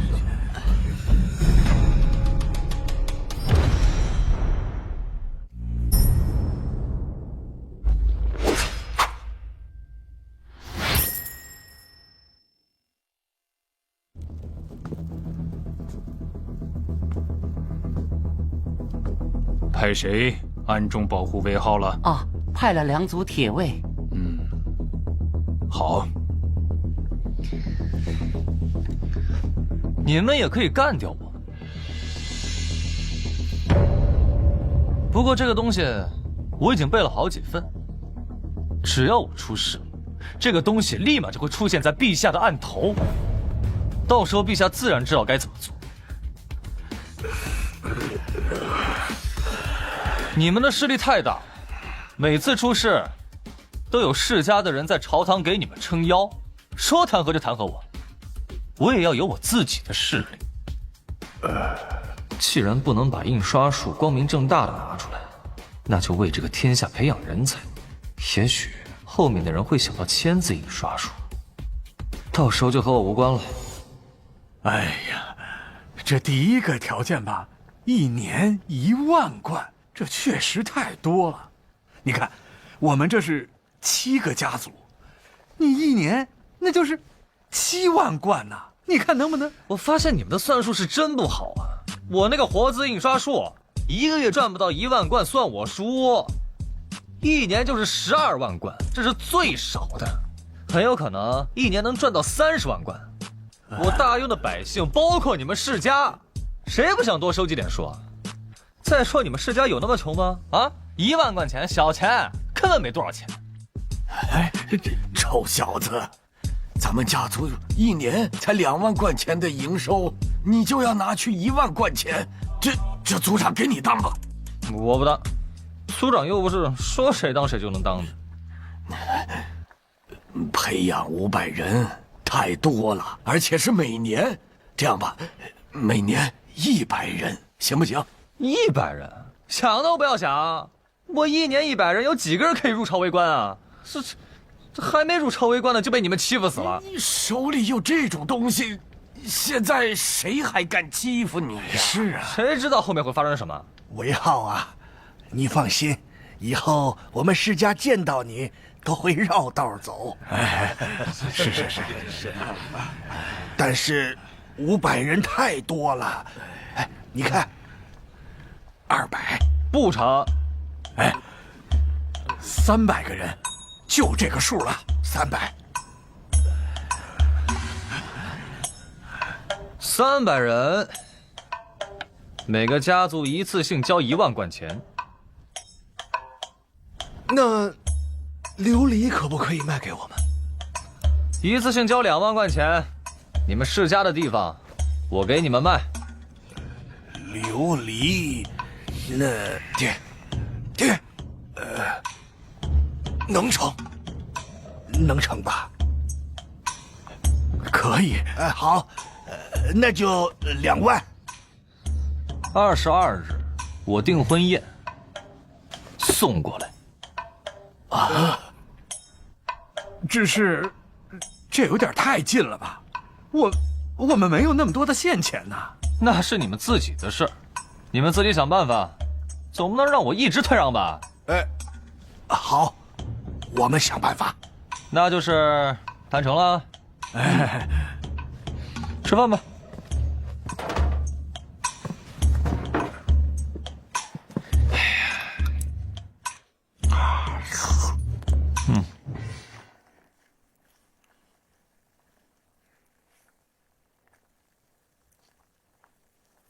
尝尝啊！哎呀，我刚刚说了，吃完再聊，你们又不听，现在又吃不下了。韦浩此子，此等能耐，必须拉拢。韦浩，你毕竟还是世家子弟，不要多偏向陛下那边，把心也多放在我们这边。是。哎，咱不吃了。我呢，不管你那些破事儿。你们也别管我的，我们互不干涉。你们要是再来招惹我，别怪我没提醒你们啊！不会，我韦浩不是能忍的人。订婚宴记得来才是啊！记得啊！走了。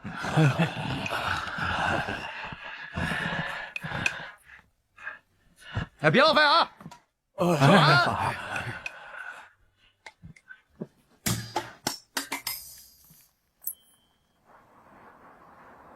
回禀陛下，并没有打听到。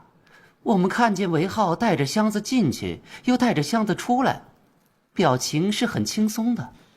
打听不到，那小子还把周边的包厢都清空了。这小子肯定是有事瞒着朕，难不成手上真有杀手锏？我有个主意。在我们世家当中选一个女子送给韦浩，不知行不行？你的意思是拉拢韦浩啊，不能让他完全倒向陛下那边，得倒向我们这边。诸位，这事儿你们就别想了。韦浩现在是被长公主迷得神魂颠倒、鬼迷心窍的，你们还想送女人拉拢他？这样不但无法拉拢他，还会坏事儿。现在最主要的是稳住他，别让他把箱子里面的东西给拿出来，其他的事情啊就别管了，没必要。哎呀，失策了，都是这帮废物！明知道韦浩有这样的本事，你们还去招惹他？谁能想到那憨子有这种本事？是啊，那些个东西哪是人能研究出来的？哼，不知天高地厚的东西，你们有什么本事还去招惹韦浩？爹，哦，族长，我也不知道会酿成这般大祸。错了就是错了，不要再找什么借口。世家100年基业，何曾这般抬不起头过？韦浩本就是身怀大才之人，我们世家应该主动跟他接近，可你们倒好，直接把路给堵死了。不严惩你们，我们怎么向韦浩表示诚意？不严惩你们，我怎么对得起族人上上下下？族长，我愿意弥补，我愿意把我的家产全拿出来，天不亏空。那每年培养出的300寒门学子呢？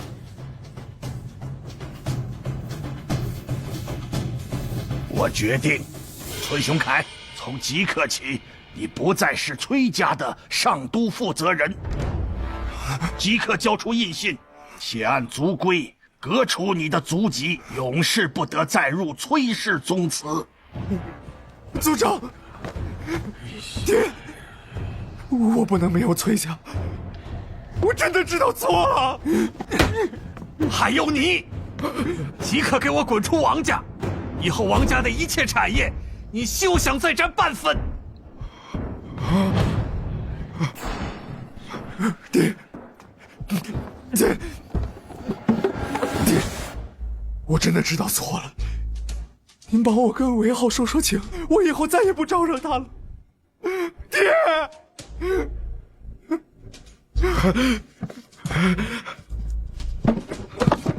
族长，我们以后一定对韦浩尊重有加，为他马首是瞻，不要赶我离开王家。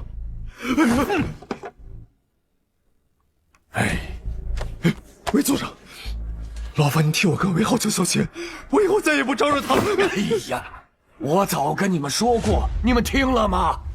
那时候，你们可没把我韦族长放在眼里啊！早知今日，当初何必这么嚣张呢？当初是多说无益，族规难违，今日之法，谁也改不了。来人，把他俩拖下去，即刻送出上都。族长，不要赶我走，我不能离开王家。族长，不要！族长，族长，哎呦，族长！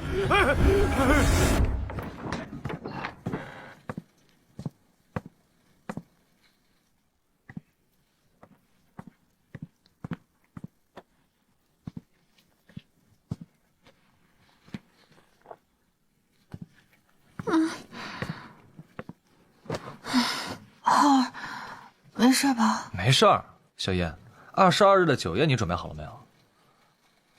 我这几天新侯府装修收尾，我得去盯着。还要送请柬呢。对，22日还要举办酒宴呢，还办吗？当然了，我都已经跟岳父岳母说好了。你好好准备，可能得多摆几桌，那些世家家主也会来。什么？家主他们都会过来？你谈妥了？当然，那我春晚还有搞不定的事情吗？你怎么谈妥的？哎呀，跟你说了你也不懂。主要是这样的事情，他也要保密嘛。到时候泄露出去了，那些族长感觉自己被冒犯了，那就麻烦了。你就安心准备就成。对了，岳父岳母会来的事情你也先别对外说，后厨你自己得盯着点，那些信不过的人可不能放进来。放心，我可有不少信得过的人呢，而且对咱们家也是忠心耿耿的。成。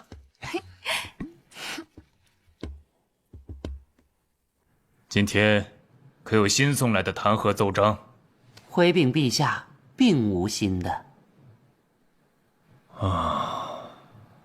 看来这憨子应该是谈妥了。怎么样，这小子过来了吗？侯爷是进宫了，不过侯爷去找殿下了。这小子什么意思啊？不来跟朕汇报，去找丫头。程主持，臣在。马上去叫这小子来趟甘露殿。这小子现在眼里根本没有朕了。是，陛下。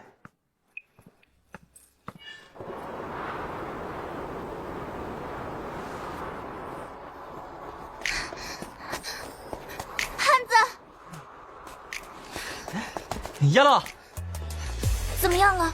他们说了什么？他们有没有对你怎么样啊？丫头，你没睡好啊？你眼睛里有红血丝了。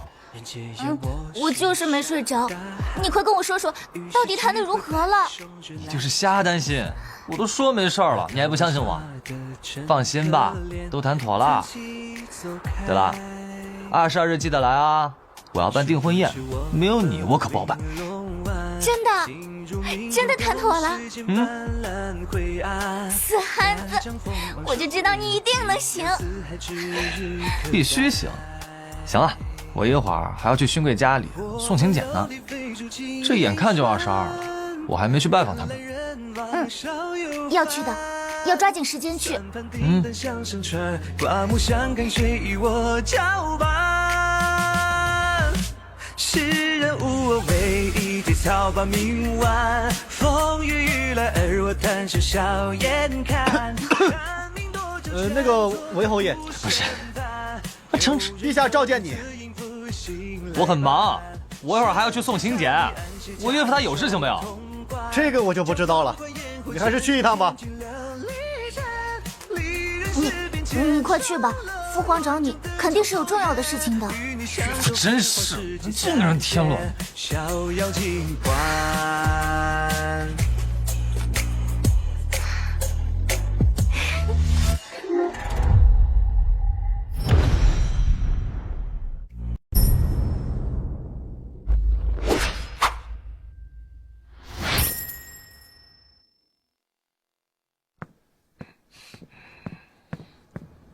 岳父，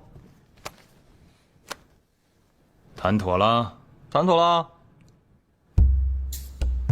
哎呀，放心吧，岳父，多大的事情啊！我都说了能搞定，那就肯定能搞定。22日他们还参加订婚宴呢。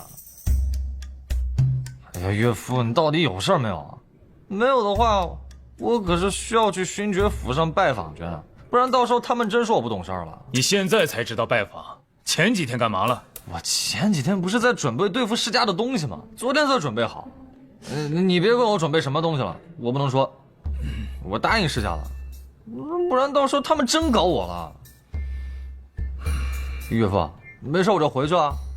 我这几天我都很忙，可能没时间过来看你。你一定要自己保重身体啊！滚，滚远点！这几天真都不想见到你。哎，好嘞，拜拜。这小子一天天的，没他好像真的日子过不下去一样。哎，对了，岳父，你帮我跟岳母说一声，你就说没事儿，搞定了，让他不要担心啊。哎，接着说。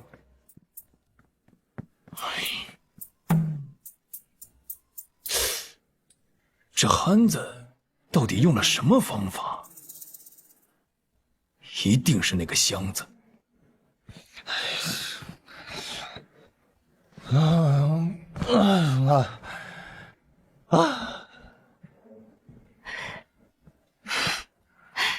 累成这样了。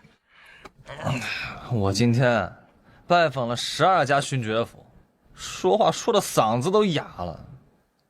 小姨，你这边呢？准备的怎么样？我这边没什么问题，不过我有个事情想跟你商量一下。你看啊，这些年小姨也有一些闺中密友，我想邀请他们也来参加宴会，但是他们身份没有那些大人们尊贵，我怕给你丢人。哎，那就请啊！你都说是朋友了嘛，朋友是不分贵贱的。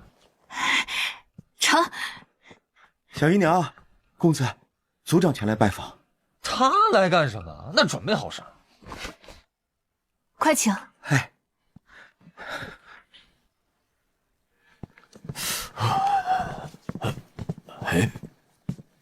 怎么这么暖呢？是这个炉子，这是浩儿弄的，特别暖和。哦，你小子居然还有这等本事啊！我说呢，聚贤楼怎么会这么暖和呢？您过来找我，肯定是为了钱吧？哎，你这小子，有时候也不憨嘛。对，是钱的事情啊。哎呀，这个钱，韦浩啊，2万贯钱太多了。家族虽然是有，但也不能全部给你呀。给了你，家族那边如果出了什么事情，可怎么办呢？什么2万贯钱？浩儿，你要收族长的钱？不成，你不能坏了规矩。没坏规矩，真的。我的意思是说，你少收点儿，对自己家族下手不要这么狠，多少给家族留点儿。少多少？少1万贯钱，如何？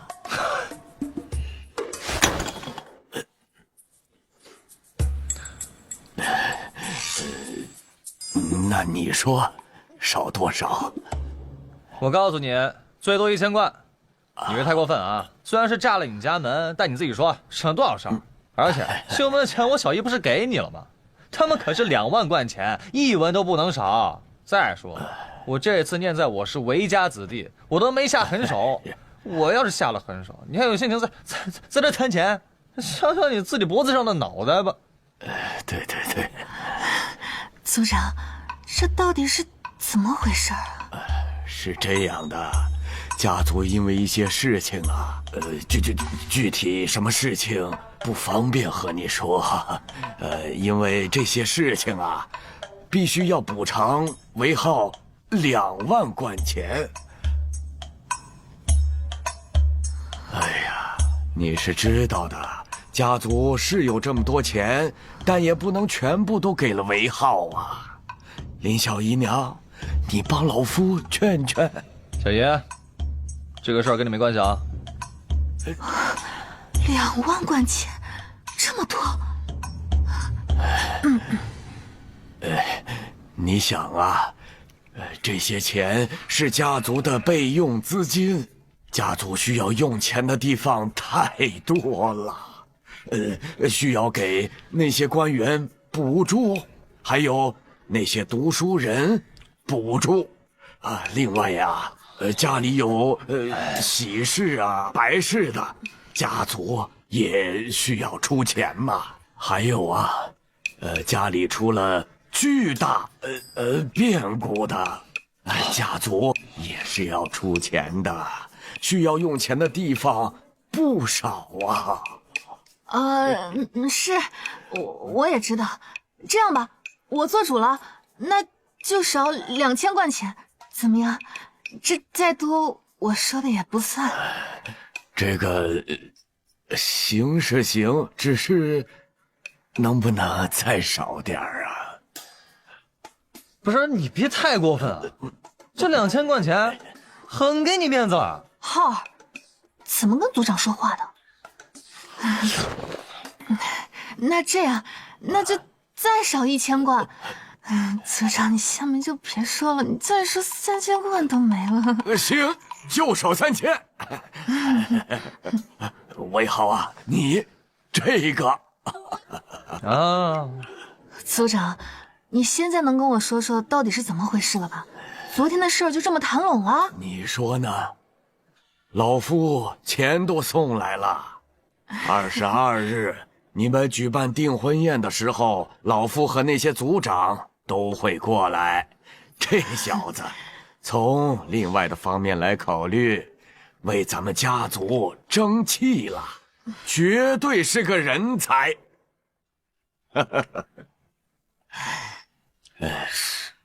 对了，韦浩啊，这次你举办订婚宴，你看咱们家族那些在上都为官的子弟，你是不是要邀请一下啊？没名单。我有啊。这样吧，明日我派人给你送过来，到时候啊，你也派人送请柬过去。确实是要请的，毕竟以后还要入朝为官，自己家人也信任起来。请就请吧，全强，你就多几副碗筷嘛。既如此，老夫就先回去了。浩儿，快送送族长。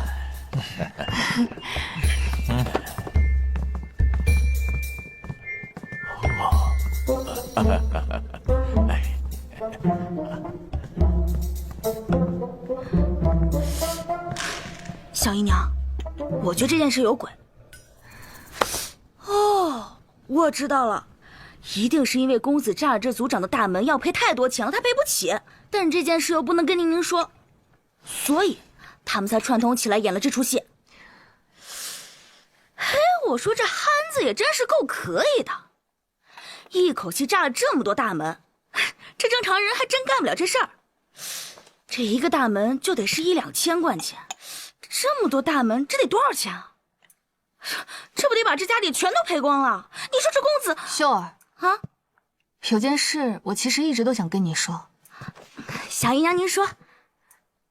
虽然浩儿一直都不知道你在背后腹诽他，但是我真的已经受不了了。赶紧收拾你的东西，离开韦家吧。小姨娘别啊！现在正是咱韦家风光的时候，我可不能现在就走啊！你也知道我们家风光了，那这些风光是靠谁得来的？是公子。那你为什么还总是在我面前颠倒是非，不承认浩儿的优秀呢？我就是不服气。你有什么资格不服气？是什么让你主仆不分呢？我就是气不过。当年您本来可以带着我嫁进宁远侯府的，但是就是因为这个汉子，耽误了您的姻缘，把我这一生也给耽误了。宁远侯，我跟他有交集？啊，小姨娘，你连那宁远侯府的大公子都不记得了？为什么您的眼里只有那个韦汉子？韦汉子也是你叫的？王管家，哎，把秀儿逐出侯府，永不再入韦氏。小姨娘别，我还没跟你过上好日子呢。走吧，小姨娘她仁慈，要是在别的家，早把你给弄死了。王管家，你替我求求情好不好？我替你求情，老子早就忍你好久了，还替你求情，赶紧走！求情还？走！哎呀，别赶我走！恭喜恭喜啊！慢点啊！哎，来，放这儿。诸位里边请，哎，里面请。哟，你小子行啊啊！程叔叔啊，今晚可把酒喝饱了。那放心好了啊！恭喜了，恭喜啊！恭喜恭喜！来坐，坐。浩儿，他们是工部、兵部、民部的尚书。尚书。见过太子殿下。免礼。韦浩，这次的事情办得厉害啊！拜佛，必须的。大舅哥今晚可得喝好了，楼上请。里边请。韦公子，恭喜了，韦公子，恭喜！东西带了吗？全带来了。小爷，你跟着他们去趟仓库，他们每家2万贯啊。多少？每家2万贯。快去吧。行，诸位跟我到里面来吧。我就觉得这小子行。哎，你看，这小子还有这等本事，让这些家主参加，还带这么多礼物，你说他是怎么做到的？哎呀，老夫也不知道啊，反正啊，我是做不到。楼上请吧，楼上请。我估计啊，陛下都很好奇，咱今天晚上一定给他灌醉，问问他到底是怎么做到的。哎，好主意呀！老程，待会儿可就看你的了。行。韦浩，韦浩，哎，来了。见过岳父，见过岳母。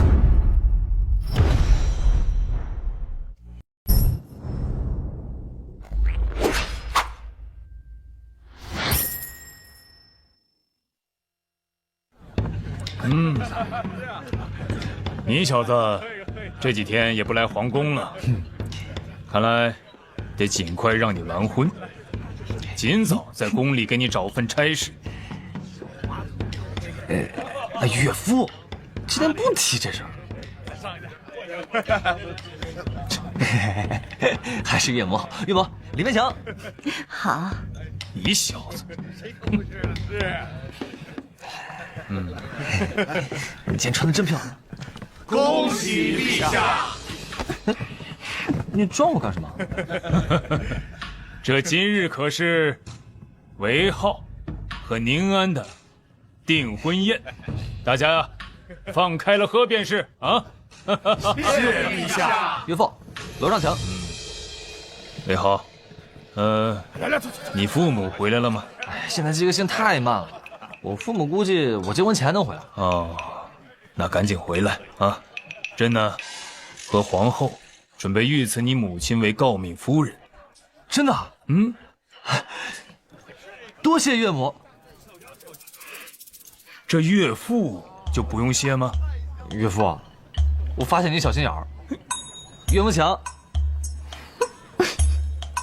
你这小子，你看，一会儿记得过来找我。陛下到。见过陛下，见过太子殿下。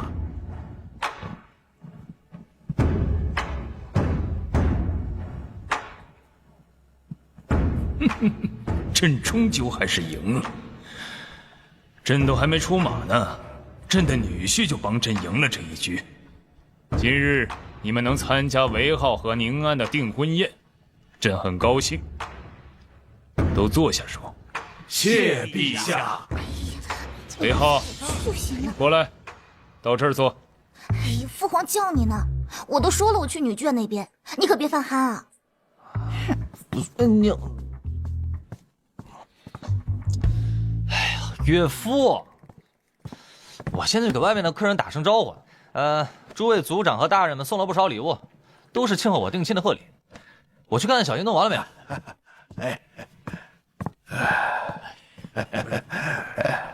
各位有心了，以后也请多多担待啊，多多关照，多多关照。大家吃好喝好。哎，韦浩，来来，韦浩，来喝酒。你看看你啊，人高马大的，不可能喝不了。不错。你可别用韦家官来搪塞老夫啊！程叔叔，你可别坑我了。我岳父要知道我喝酒，我还没拿酒敬他，以后日子怎么过呀？你看看。再说了，等我加官了，我陪你喝，不喝到你认输，你别走了。哎呦，好小子，胆子不小啊！老程，看见没有？挑着你酒量的人来了。好，韦浩，就冲你这胆子，老夫敬你是条汉子。那成，那我等着你啊，等着你加官那天呐。一言为定。来，我一水带酒，敬各位大人。好。有心呐。来。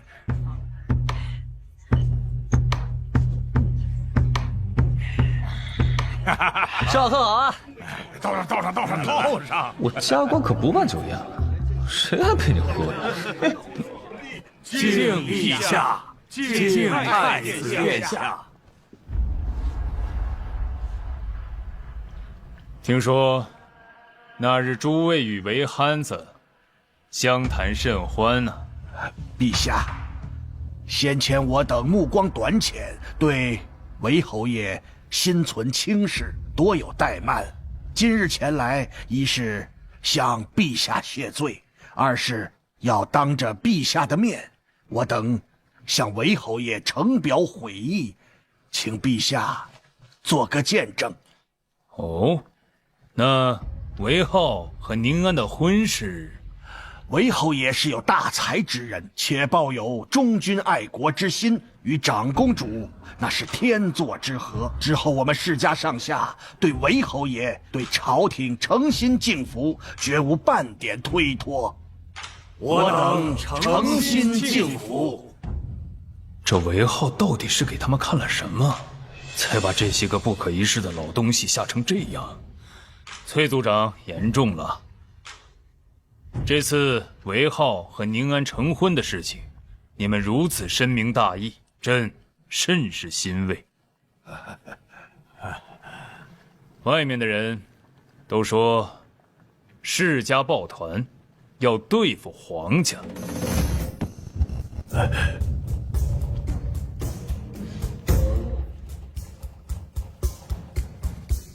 如今见到各位族长的态度，朕自然不会相信那些流言蜚语了。我黄家以前也算是个大世家，大家都是一起的，怎么能互相对付呢？谨遵陛下圣意，我等谨遵陛下圣意。聊什么呢？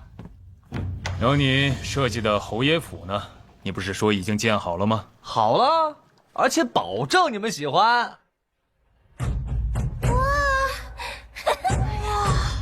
这房子好特别呀！父皇母后，你快看，这里好漂亮啊！皇兄，你快点，你别磨磨唧唧的了。这儿，岳父、岳母、大舅哥，小姨，快来！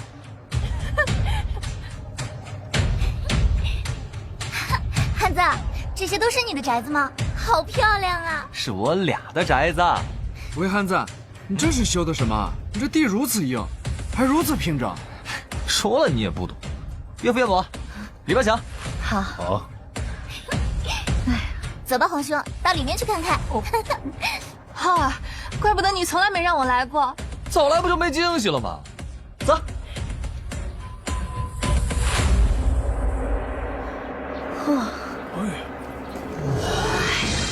这究竟是何造型啊？哇塞！还有这透明的东西是什么？玻璃啊！啊？哎，皇兄，看那个琉璃啊，跟那个一样的。哦，可是这个如此透亮，而且这么大一块，真漂亮。日照也好。如果甘露殿也装上这样的琉璃，那朕以后白天看书的时候也就不那么累了。如此独特的建筑，太漂亮了。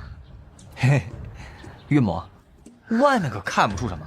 走，我带你去里面看看。好，走走。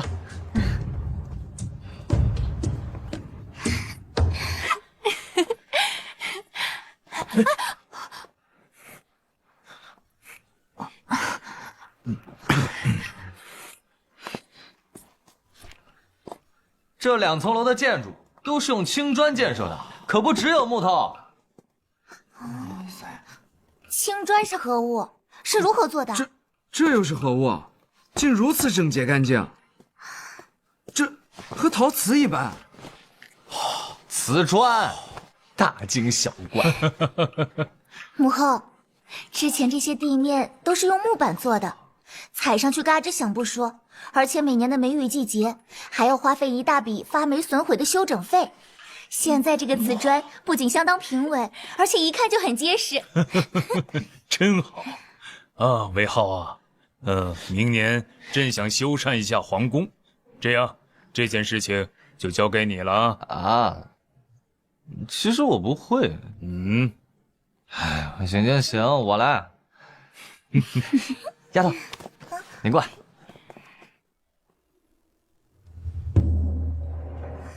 这个是给你准备的。这是梳妆台，确实比之前的好用，而且这么多格子可以装很多东西，还有妆帘。只是这个红色的布盖的是什么呀？坐稳了啊，都别眨眼。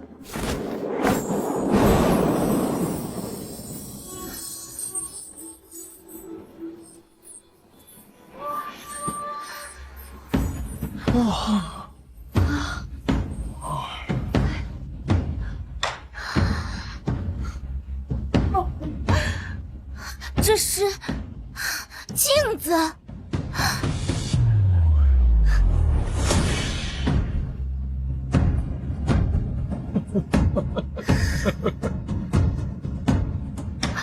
这世界上为何会有如此清楚的镜子？肯定比铜镜清楚吧？清楚，太清楚了。韦汉子，你是如何做到的？这都是小意思啊。小爷、岳母，你们的梳妆台我也在做了，先给你们一个小镜子，这样你们出行的时候方便一些，可以照照自己的头发什么的，不要乱。好孩子，母后喜欢。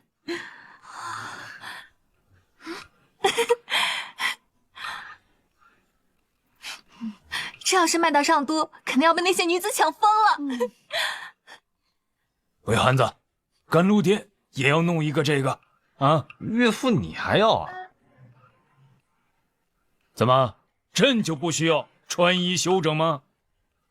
妹夫，姑明白，东宫也需要镜子，是吧？行，这个妹夫行。哎，对了，这个瓷砖地面，朕也要。对，姑也喜欢，给姑打8折。这些都是给我媳妇儿准备的，你们这……行，你们等着。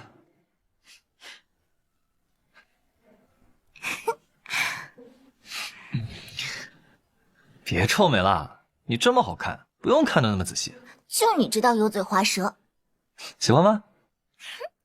喜欢，不仅喜欢这个镜子，还喜欢这里。行，那我们就在这里结婚。陛下，喝喜酒的勋爵和世家家主们喝完酒正赶过来，问能不能也来参观参观。不行，让他们等着吧，朕还没感受完呢。是。这样，你先带他们去另外几栋楼参观，等待岳父召见。哎，魏汉子，你还有多少栋啊？岳父，我这侯府可占地1500亩呢，咱们成亲的时候，你都给我配几个东方丫鬟就行。你盖那么多房子干嘛？是不是想娶很多妾室啊？媳妇儿你知道的，我家情况特殊，我家到我这一代5代单传，所以我得想让我多生几个儿子，那我不就得多纳几个小妾吗？你说什么？韦汉子，你是不是想死啊？你再敢乱说，一会儿我让人把你房子拆了，你信不信？我没胡说，我说的都是真的。要不你就多给我配几个通房丫鬟，这样我就少纳几个小妾。我爹说了，要我生一个马球队的儿子，这得需要多少女人？我爹有5个老婆，生了我这么一个儿子。我爷爷听说也有个7、8房，才生了我爹那么一个儿子。这任务太艰巨了，头疼，都不知道纳多少房妾才够。去你个伪汉子，还纳妾，给我上，给我上！说着玩这个伪汉子还想娶7、8房呢！别打脸，别打脸！打他屁股，狠狠的给我打！敢欺负我妹妹！打他！别打脸啊！汉子什么话也敢说，把他嘴给我封上！不厚道！是陛下。人皆言我是傻大汉，于是只会摆手指来掐算。摇头的傻的真可怜，叹气走开。殊不知我的玲珑丸，心如明镜洞，世间斑斓灰暗。但将锋芒收敛，名扬四海，指日可待。